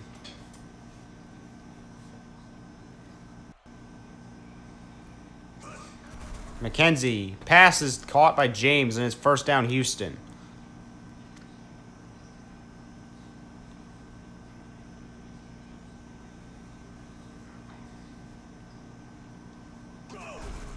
Here's McKenzie. Passes deep, and touchdown Houston. This one's caught by Fuller for a huge touchdown for Houston.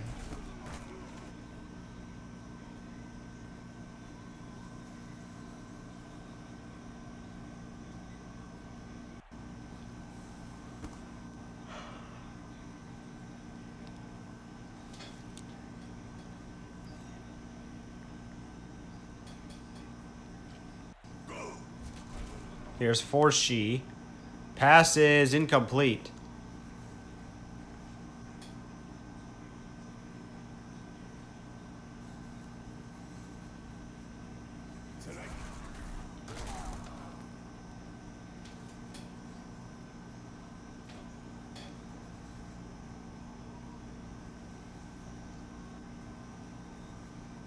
Here's Carolina. Forshee caught by Watson, and that's a first down for the Rattlers.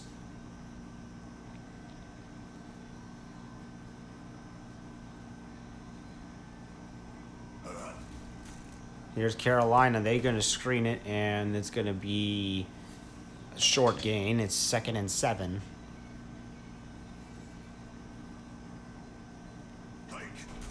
Forshee throws incomplete. 3rd down.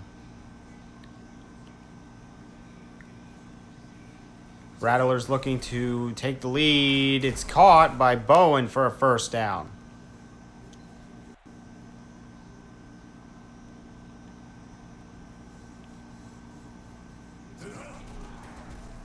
Now Carolina are the favorites to win this game, and they score. This one's by Swinney, and it is now 14-7.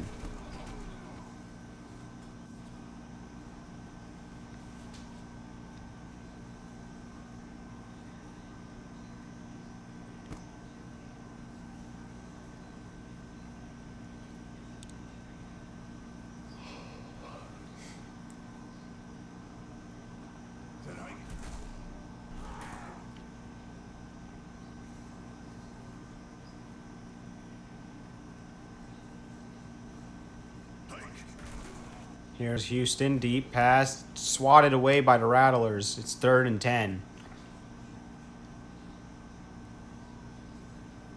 Flag, this one's against the Bombers for a false start.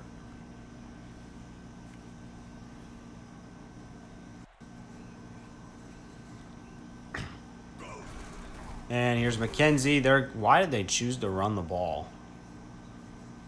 And now it's 4th down after only a 5-yard gain.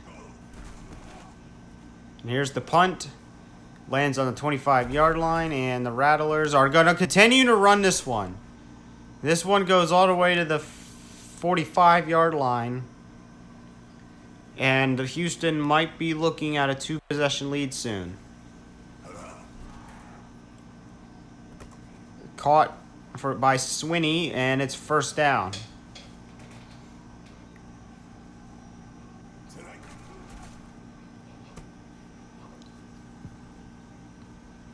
And Watson is not expected to return for the rest of the game as he's hurt.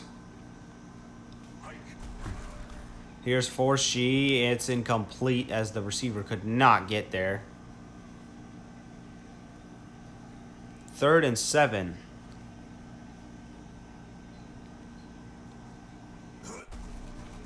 Forshee, it's 4th down.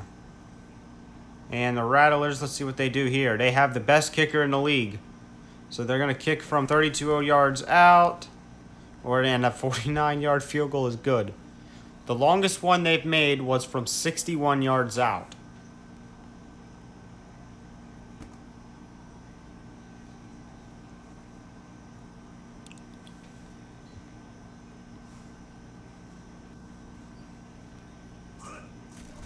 Here's McKenzie. They're sacked. 2nd and 21. Here's Houston. Deep pass. Incomplete. It's 3rd and 21.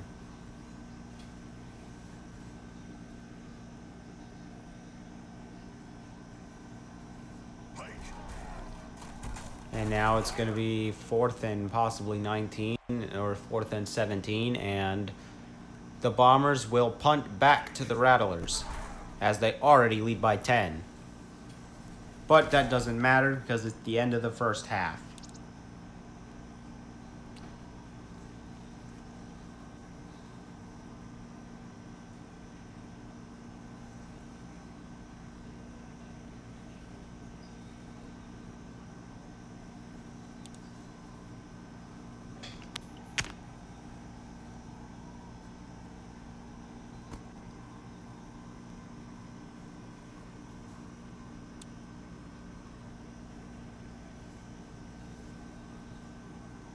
All right, Houston's got the ball.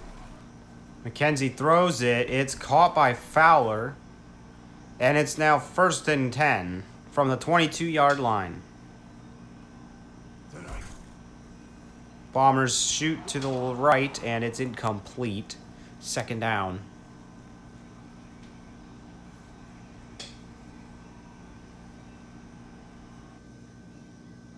All right, that's our main warning that we need to plug the frick back in because we still got one game after this.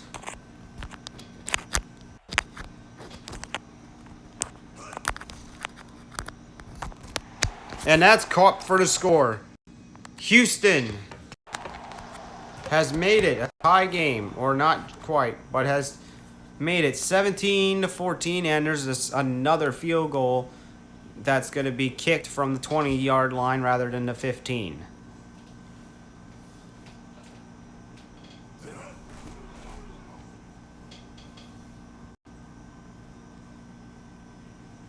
And it's now 17-14. As the game is now a 3-point difference.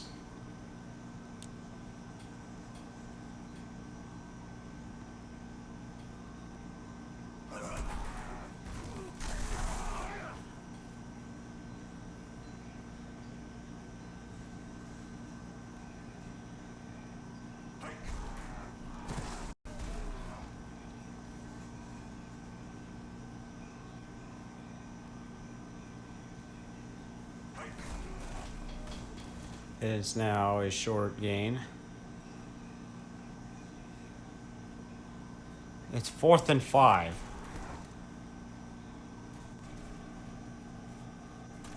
And now the Rockets have the ball again.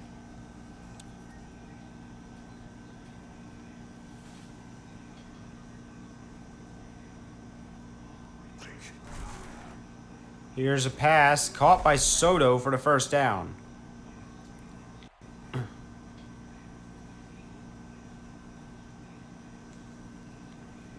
They make a little shift to the right. Here's McKenzie.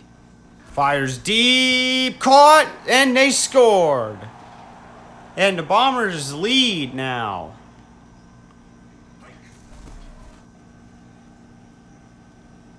And a potential upset is brewing again, as even though both of these teams have struggled, Carolina is the one expected to win this one, as they are a much better team usually.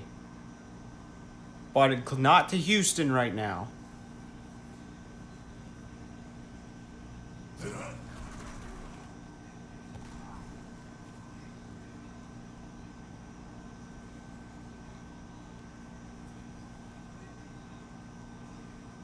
Here's Carolina. They're going to run it, and 3rd down.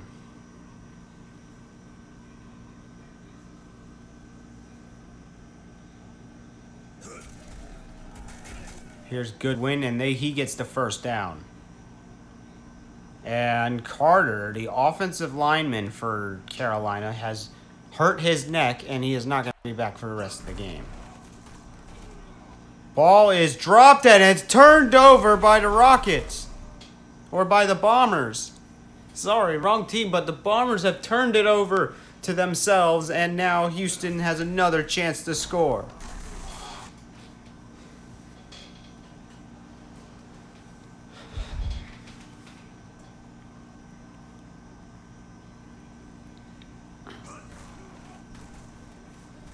And now the players get in their own teammates get in the way, and it's 3rd and 5.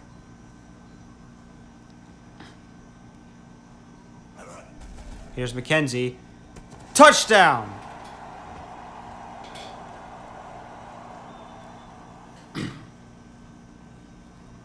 And now the Bombers lead by 11. And there's only 5 minutes, 45 seconds left in the game.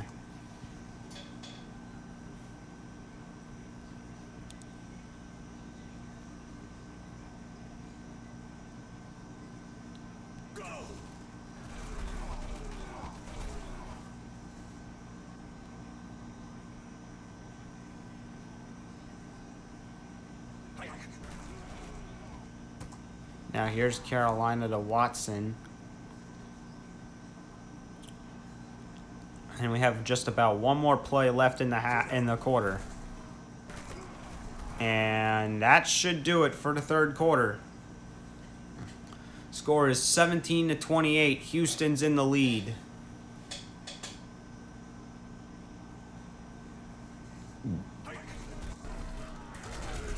Here's Goodwin.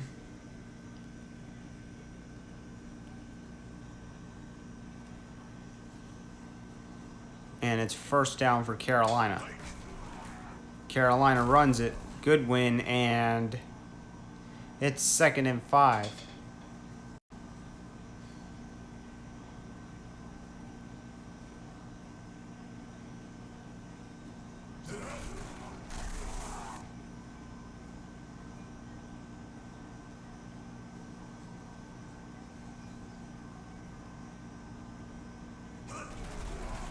And here's Mueller. It's 4th down. And they're going to attempt a field goal. They're good at field goals. Let's see if they can make this one. And it's good. The 53-yarder is good.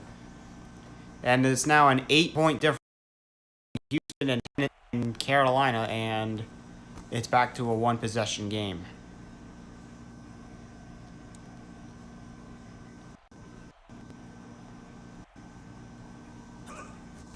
Here's Houston with the screen to Soto. That's been their go-to man, and it's now 2nd and 4.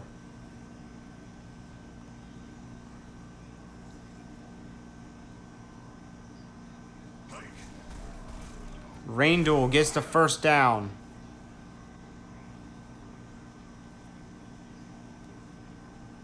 Blue 26. Blue 26. Here's Randall. He's going to... It's now 2nd and 3. And McKenzie gets the first. He was ruled down before the ball came out. Wait, what? How is it 3rd and 3? You gotta be kidding. And now there's a flag too. Another terrible call by the referees. It should have been first down. He was down before the ball came loose, and for some reason when the ball comes loose it's ruled incomplete, and the ball goes back to where it was in the previous play. Absolute joke.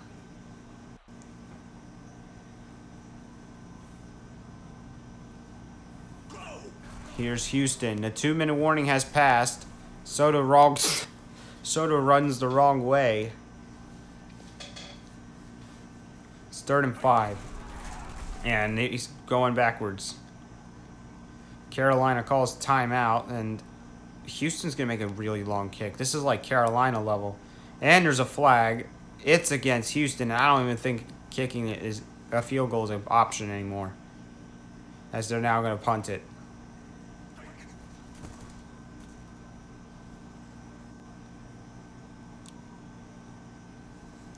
And the Rattlers will be on 1st and 10.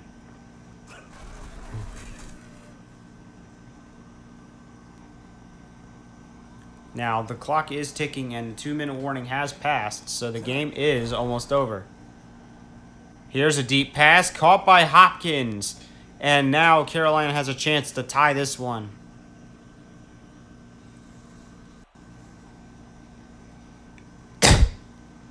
There's less than 1 minute remaining. They have to score on this drive or it's game over. Goodwin keeps him in bounds to continue the clock.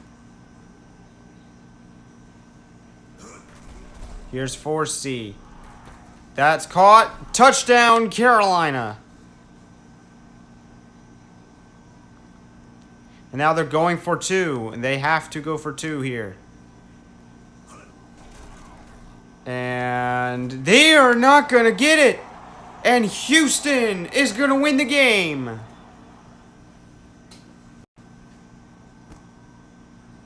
And the Bombers have upset the Carolina Rattlers. Upset number 3 of the day.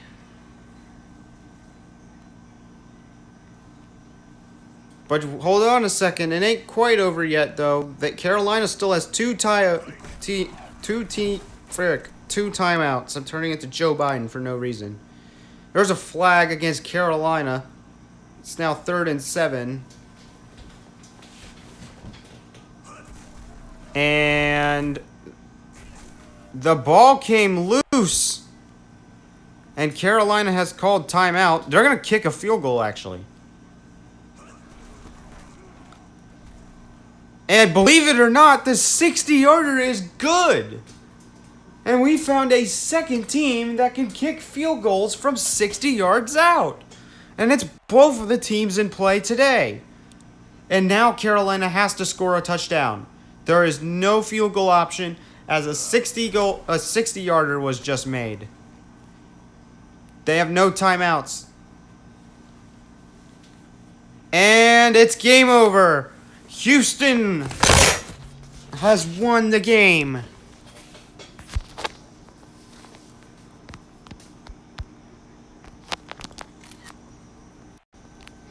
Houston has beaten Carolina by 5. And now we have seen 3 upsets today.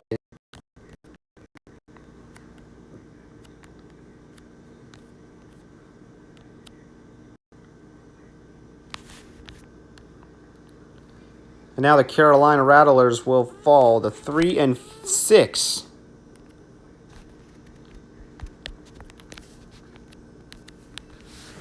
As they continue their downward trend this season.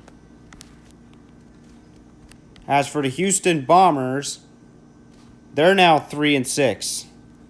Same record, but they beat Carolina.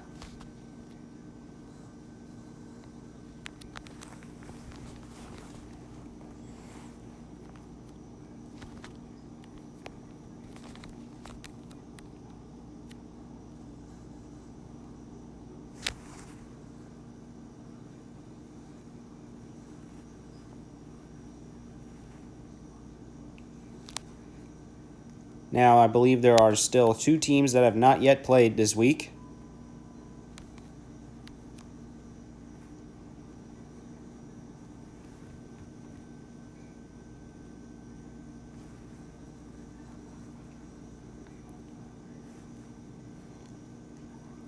And one of them is being Vegas.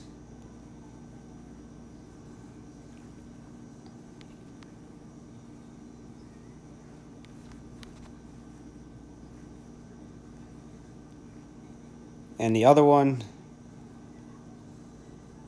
is Seattle. So you can guess what the final game is. The Seattle Bruins versus the Las Vegas Outlaws.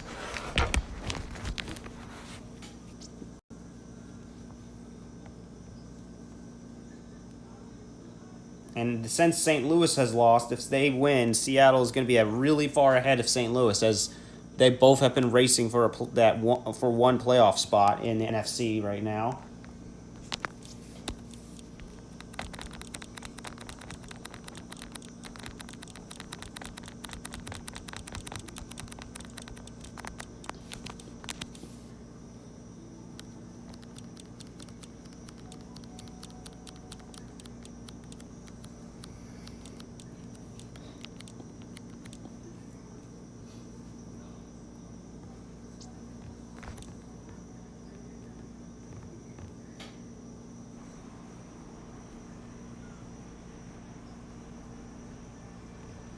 All right, we're going to have, this is the 9th and final game of the day, and also the 18th and final game of the week.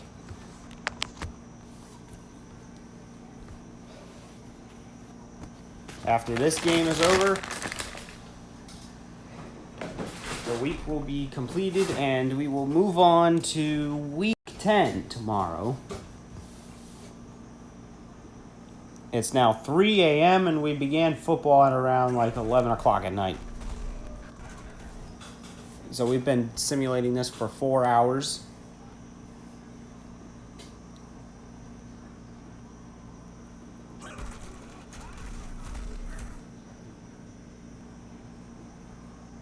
Yeah. Crazy amount of time that it takes for me to do these weeks.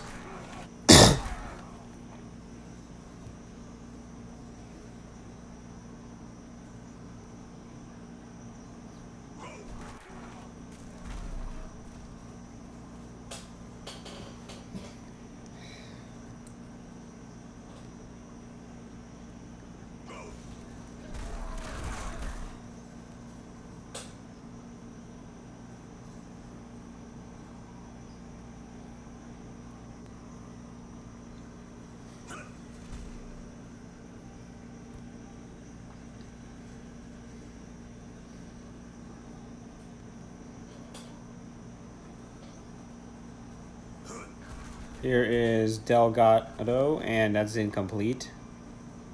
It's third down.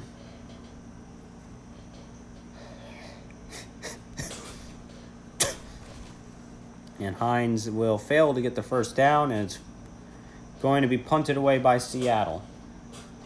As Vegas will get their first chance now.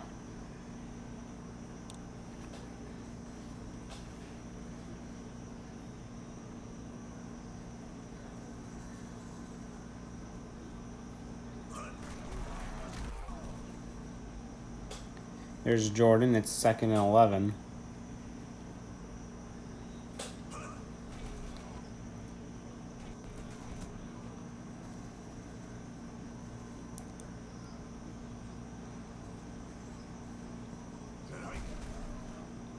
There's a pass. It's incomplete.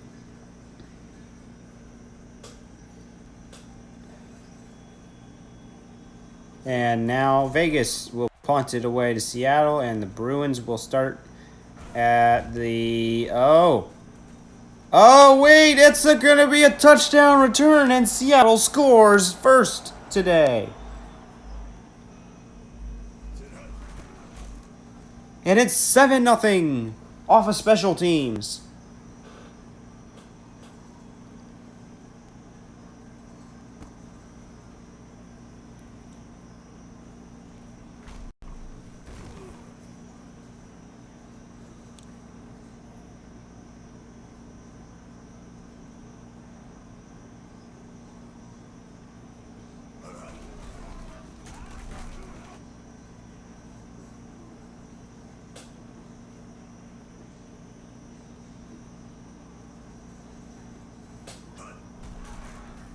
Here's Vegas, incomplete.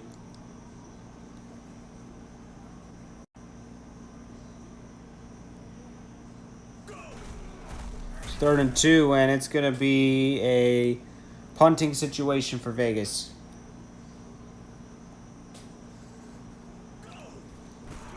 And the Bruins will get the ball once again. And Hines almost did it again, but didn't quite get to the end zone. There's a flag, and it's against the Outlaws. And it's 1st and 5. Delgado will throw it away. 2nd down.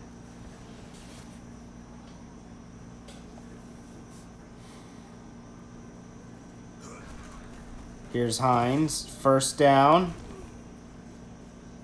He's such a good running back, I swear. Hines can get enough yards to do anything. Delgado to Hines.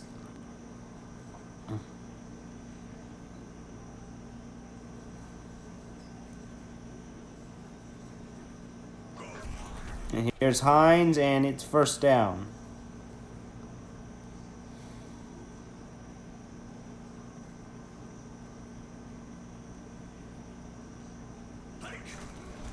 Here's Delgado, and the Bruins score again.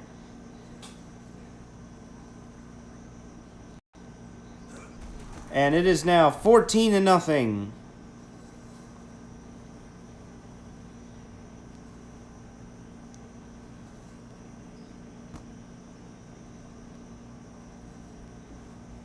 And here is Jordan for a small gain. I think that ball came out. What's going on with that today? I've seen a lot of this recently, where the ball just comes out after a guy's downed, and then it's ruled incomplete, and it goes back to the previous spot. This didn't start showing up until after Access 24 came out. Which, luckily, this is the last season we will be using Access 23, ever. Because this freaking game right here is a little bit more glitched than I thought. And they're going to start the ball all the way down here. Blue 47. Blue 47. Here's Hines. It's not going to get too far. It's now 2nd and 4.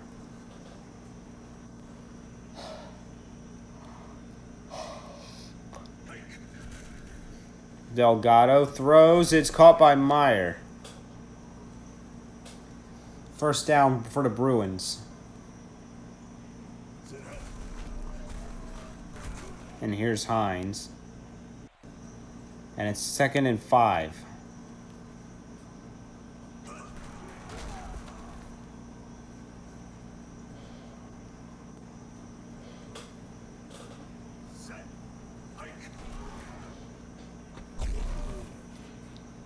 And it is now 4th down, and the Bruins will punt it away.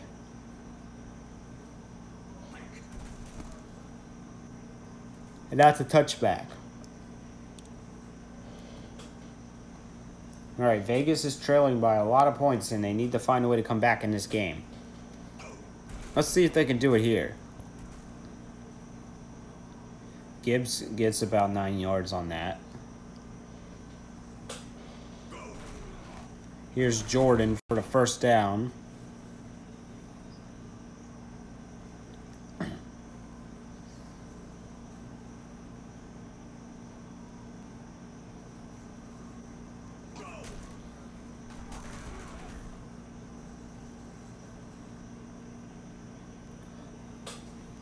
And it's now the 2-minute warning has struck in Las Vegas, Nevada, as that's where this game is being played, and that's incomplete. Thrown way wide, and it's 3rd and 8.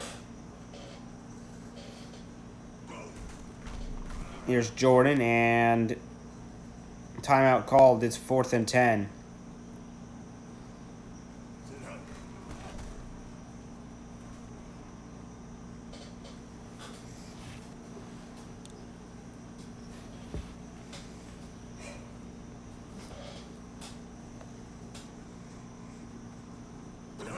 Here's Delgado with the throw to Hunt.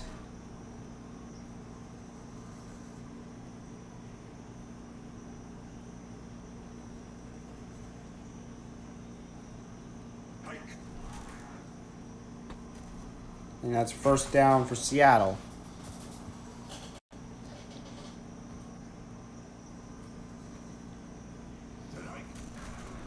Here's a pass. And it's 2nd and 8. Black 11. Black 11. Ready. And the Bruins will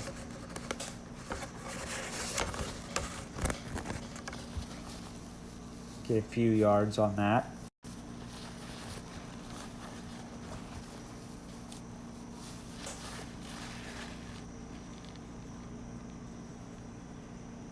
Seattle, it's 3rd and 14.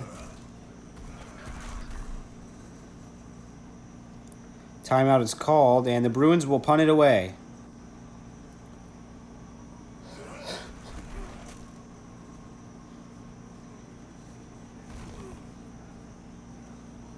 It's now 1st and 10 Vegas. We're about to reach the end of the first half of this game.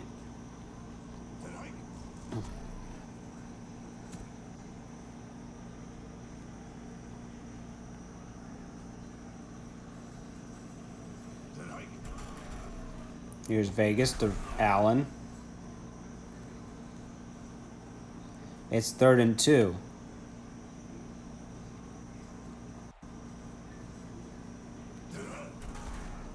And first down for Vegas. However, there's 10 seconds to go in the quarter. Or in the half.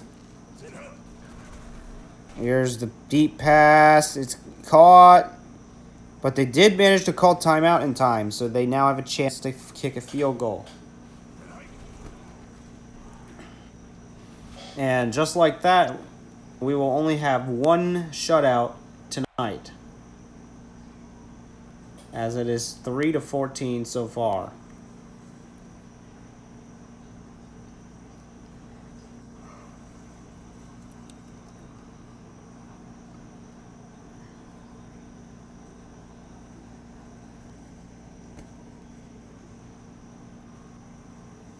And here's Jordan.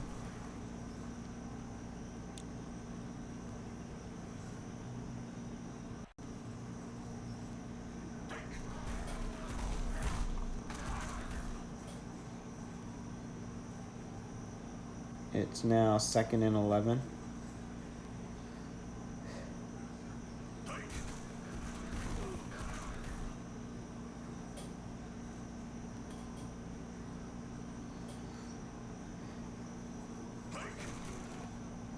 Here's a deep pass caught by Jones. And that's a 1st and 10. Red 30 good. Las Vegas wants the win, but Seattle wants it more.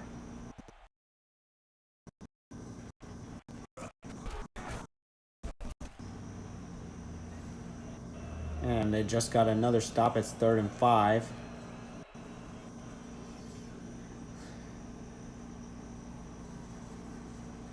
Tonight.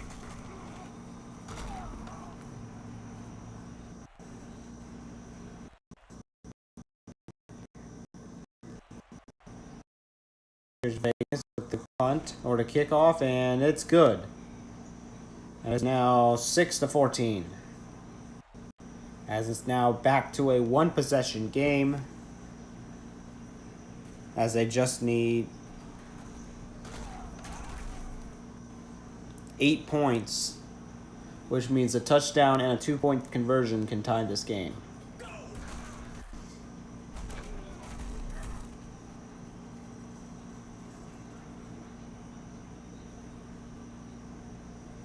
Red 16 tonight.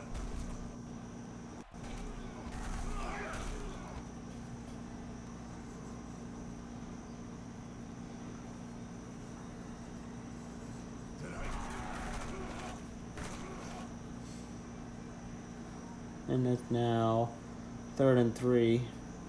Black 11. Go. And the runner falls down, and it's 4th and 2.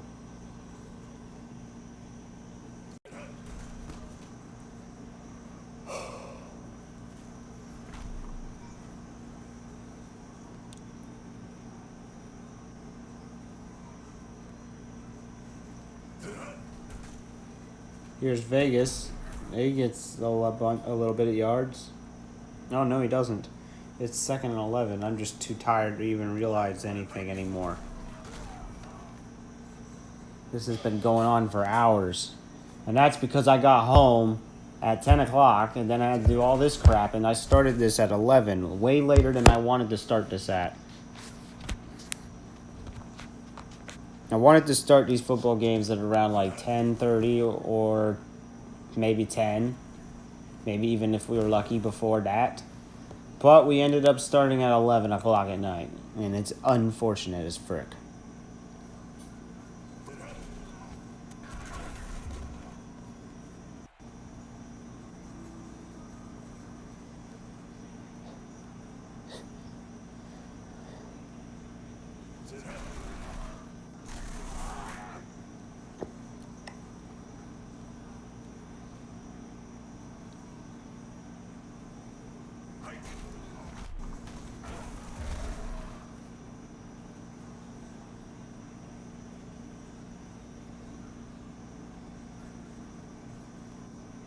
Tonight.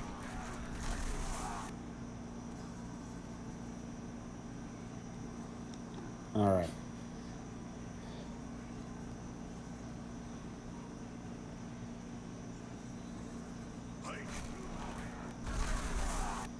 It's now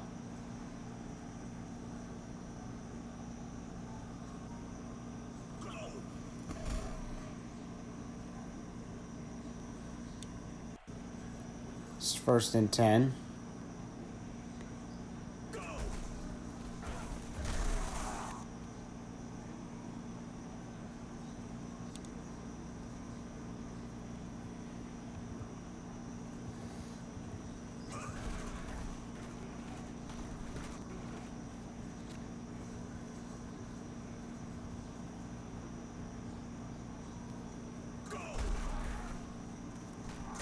Here's Vegas again. It's 1st down. We're at the 4th and final quarter of the game, and the 4th and the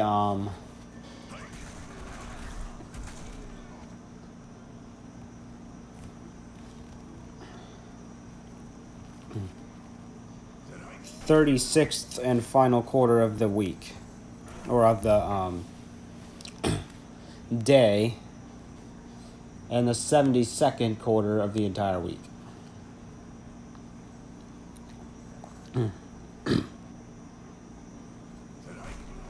Here's a run by Vegas. It's now 2nd and goal. Vegas can tie this one up if they capitalize here. And they score a touchdown. And now Vegas has an opportunity. Will they take it? And no. He's ruled short. Even though I probably would have just gave it to them. It looked like he was in. However, both teams have timeouts, so anything's possible.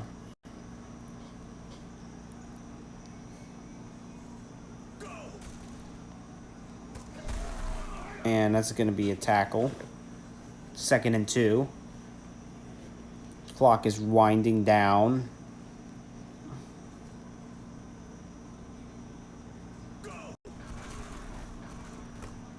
First down, Seattle.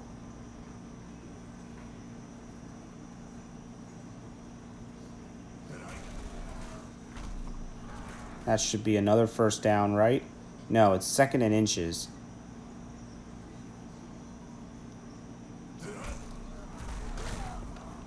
And that should be 3rd and inches. Let's see if Seattle can get the 3rd down. And they can. 2-minute warning has struck. Vegas still has 2 of their timeouts. That ball could have been intercepted and could have changed the fate of this game. But it was not. Here's another pass wide open. First down. Timeout is called. This one could be over.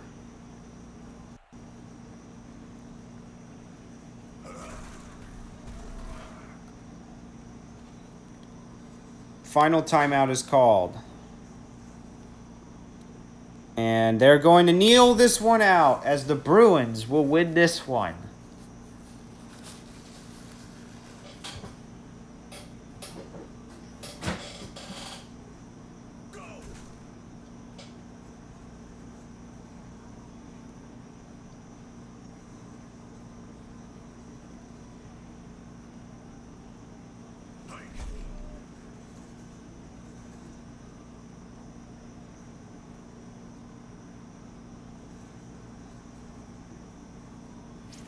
And congratulations to Seattle there. They won by 2.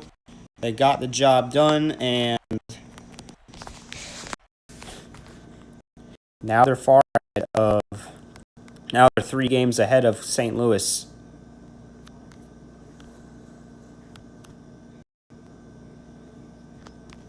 So the Seattle Bruins improved to 6 and 3. Now they are tied in record-wise with the Green Bay Axemen. And if they pass them, then the St. Louis-Seattle rivalry is over.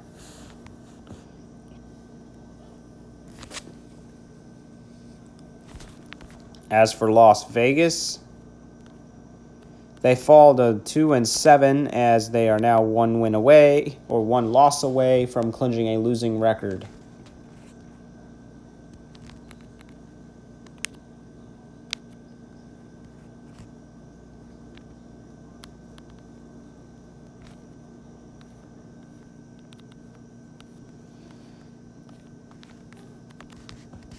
All right, let's see if I have all the games. I do.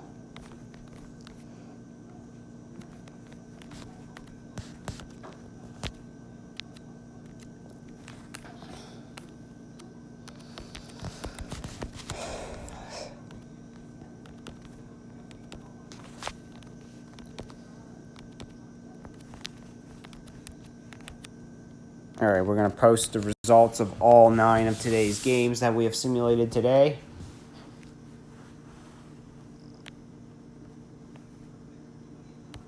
been a crazy day. And now it's time to determine which teams go to which spots in the playoffs if the season were to end today. 9 weeks have passed, but there's still 6 weeks left. As it's been an incredible season so far. But with the for the top 3 seeds in the AFC, we'll start with the AFC. The top 3 seeds in the AFC goes to the division winners, and the entire season, it's been the same. But that's about to change because... And second and third are about to swamp places. Because Pittsburgh lost, they are no longer going to be second seed. They will fall down to third seed as the Winnipeg Devil Cats will go up to second seed. So I'm going to update that now.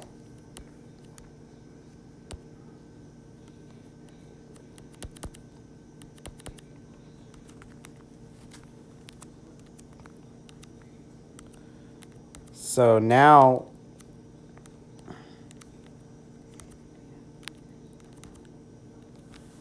the Ironhawks is set to play whoever's going to be ranked 6th. The next two best teams with the record of 7-2 are the Baltimore Paladins taking seed number 4 and the San Francisco Sharks taking seed number 5. They are currently still sitting there from last week. Then we take a look at records of teams with 6 wins, which there is only one, which is the Wranglers. So the Kansas City Wranglers will be seed number 6 of 9, as there's 9 playoff seeds in each conference. Then we'll take a look at teams with 5 wins. And now there are 2 of them. The Arizona Heat and the Tennessee Bloodhounds have entered the playoff range, as they will take seeds 7 and 8, which means there's one more spot left.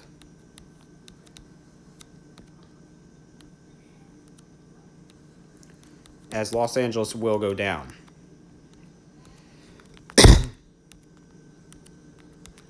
I did not mean to do that.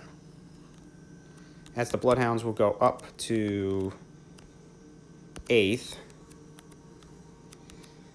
Senators will go down too. Well, let me move them. They are not number 7 no more. I'm going to put them down here for now.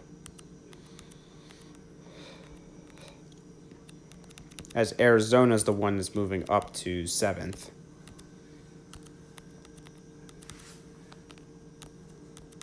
As the Bloodhounds are now at seed number 8. And now we're going to take a look at teams with 4 wins. And the ninth and final spot in the playoff range will go to the Washington Senators. Yes, they have a losing record, but they're still in playoff range anyways.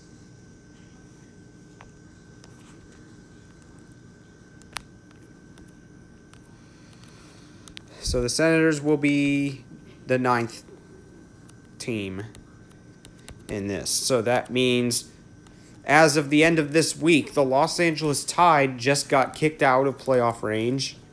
And joining in is the Tennessee Bloodhounds in a replacement. Los Angeles has been struggling recently. They've been doing better towards the beginning of the season, but they just fell apart.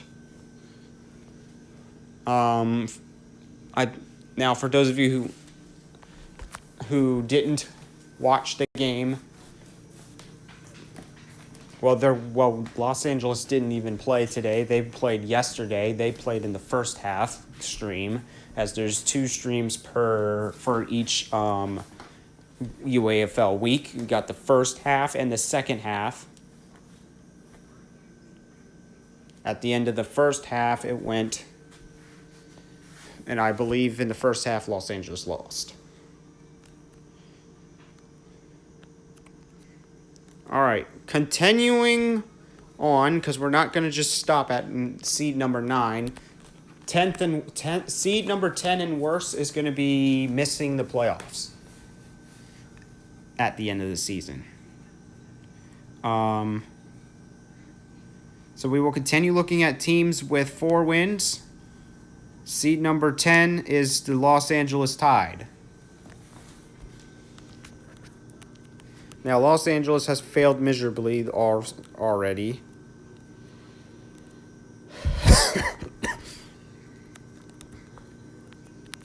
And now we will look at teams with 3 wins. We have 3, right? No, we have 2. Seed number 11 goes to the Houston Bombers, and seed number 12 goes to the New York Barons. Is that where they currently stand right now? No. Well, Houston is at seed number 11, but New York is going to move up from 14th seed and become 12th seed, which means Cleveland and Indianapolis are going down. And now we will look at teams with 2 wins. We have a total of 4 teams in the AFC with 2 wins. The best one of them all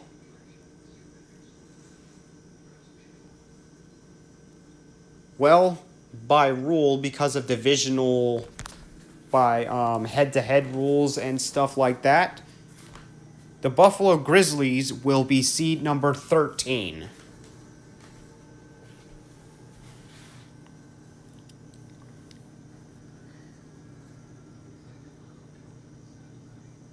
So the Buffalo Grizzlies will be seed number 13. The Cleveland Coyotes will be seed number 14. Gladiators in number 15. And the Outlaws in number 16. So I'm going to have to move Buffalo up.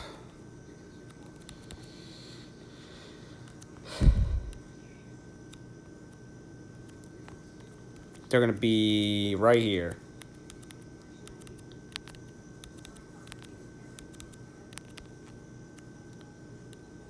All right, seed number 17 is already going to Miami, and seed number 18 is going to Philadelphia, because Philadelphia is the only team to have 0 wins. And Miami is the only team in the conference to have only 1 win. So at least Miami beats somebody, right? And that's just the AFC playoff picture. Now we're going to look at the NFC playoff picture. And a division leader has changed. So let's just start that out. Vancouver is no longer leading the NFC Central. It is now the Atlanta Razorbacks, as it took 9 weeks for them to take over the division. So Dallas will have seed number 1. Atlanta will have seed number 2, and Boston will continue to have seed number 3. But I gotta fact check that real quick, because Montreal has tied this now. Let's take a look.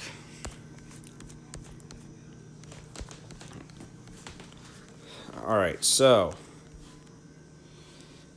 Montreal lost to Orlando by a lot. They also lost to Detroit.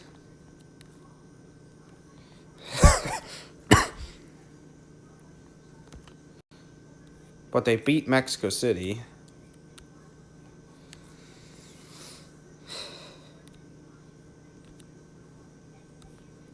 So they lost to all 3 of the top 3 that are above them. So Montreal will be at the bottom. So it will be Dallas in replacement of Vancouver. is Atlanta, as the Razorbacks will move up, as they will take second seed away from Vancouver.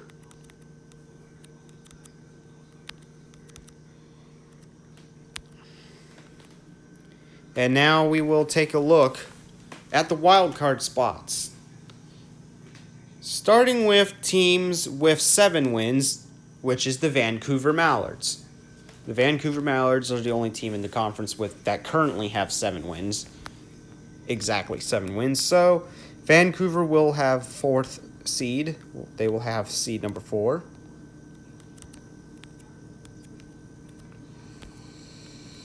Then we will take a look at teams with 6 wins.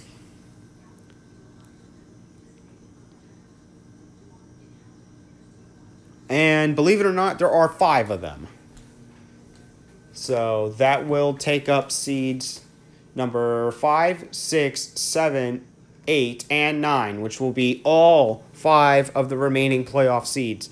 So which means it's extremely difficult to make the playoffs in the NFC if you have a really bad record now, as you already need to have 6 wins now just to make the playoffs. And that means, and with there being 6 weeks left, if you have 0 wins, you're probably almost eliminated. Which, luckily, not a single team in this conference is winless, as Minnesota's finally gotten their win that they needed. Louisiana's gotten 2 wins that they need.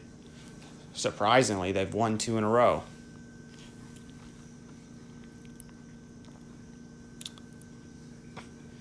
But for second seed, seed number 2 is going to Detroit.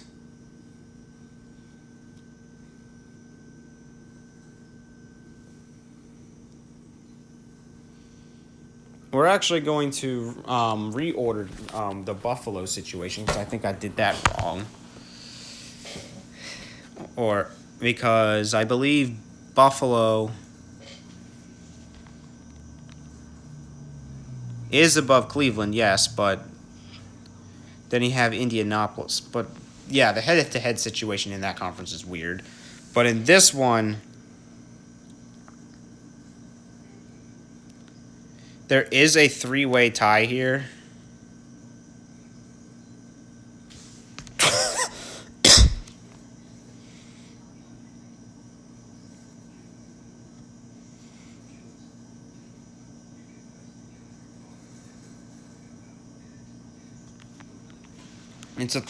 It's a scenario that's weird in the AFC. In the NFC, the number 1 or the next seed for number 5,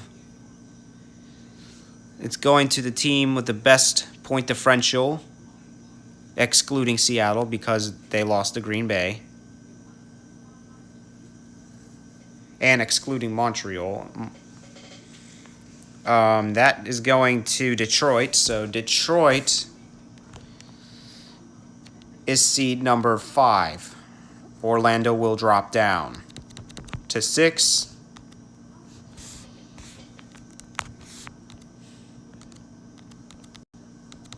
As of right now.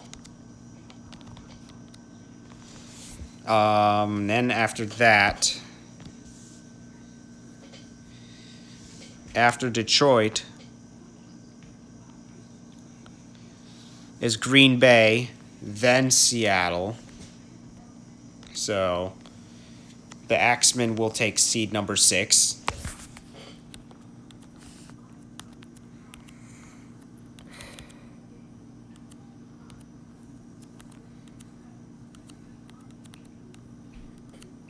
The Bruins will take seed 7.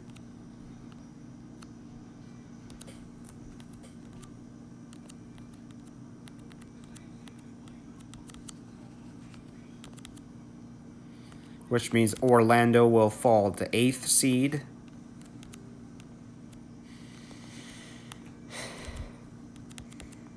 And the Terrapins will remain in 9th seed.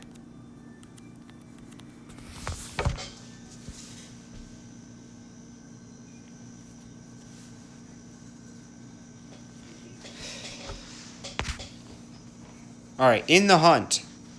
We're now going to take a look at the in the hunt section.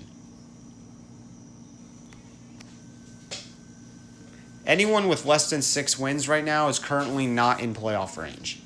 The NFC is a very strong conference right now, as you now require 6 wins to make the playoffs. However, for the AFC, 9th seed would be Washington, and you would only require 4. So you definitely know it's easier to make the playoff. Or there's an easier playoff scenario for the AFC than if you were in the NFC, as you need 6 wins to make the playoffs in the NFC. All right, we're now going to count down teams with 5 wins, which we have 1. The Oklahoma City Cyclones. They've been in playoff range for a while, but they're not in there anymore, as they just fell apart. So Oklahoma City will take spot number 10. Yes, the Cyclones have a winning record, but it's not enough.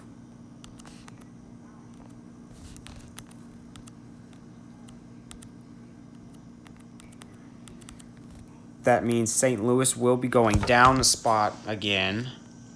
And now we will take a look at teams with 4 wins, which we have 2. The Racers and the Thunder. St. Louis will fall to number 11, and Nebraska will fall, or Nebraska will stay at number 12. Teams with 3 wins. We have 3. It's going to be Carolina first, then Mexico City, and then Cincinnati. So Carolina at number 13, Mexico City at number 14, and Cincinnati at number 15. And then we'll take a look at teams with 2 wins. We have 2 of them, the Chicago Lakehawks and the Louisiana Gators. With Chicago being at number 16 and Louisiana at number 17. And because Minnesota is the team that has the worst record in the entire conference, Minnesota will be in last in the conference, as they still need 6 wins to make the playoffs, so they would have to win 5 of the next 6 games. But they also do not control their destiny to make the playoffs either, so they will need someone, a different team other than them, to beat certain rivals for them to get in the playoffs. Because if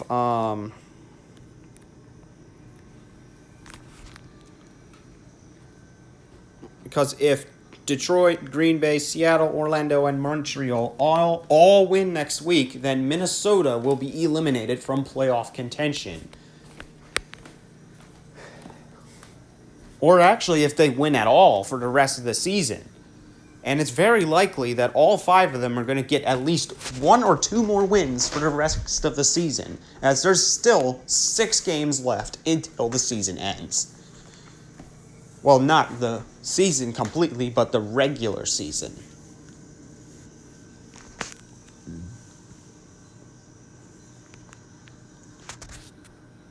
And Minnesota also cannot lose either. If they lose, they're done.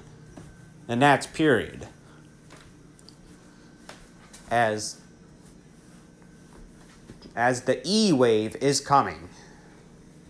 And so is the X wave. Now let's talk about the opposite of getting eliminated from playoff contention, and that is clinching the playoffs. To clinch the playoffs, you need to be better than a certain team. In this case, in the AFC, it's the Los Angeles Tide, which they currently have a record of 4-5. So if they can't catch up to you, or if it's impossible for them to catch up to you, then you clinch the playoffs.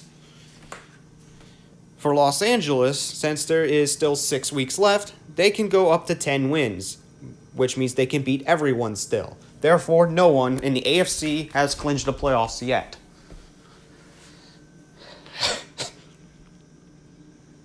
However, some teams are coming close.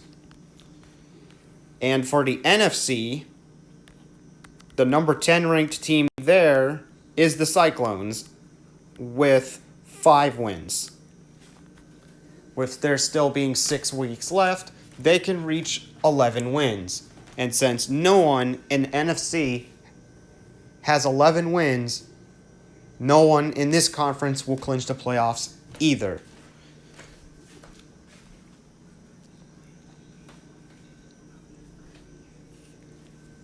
But it's coming soon. The clinching wave is coming soon.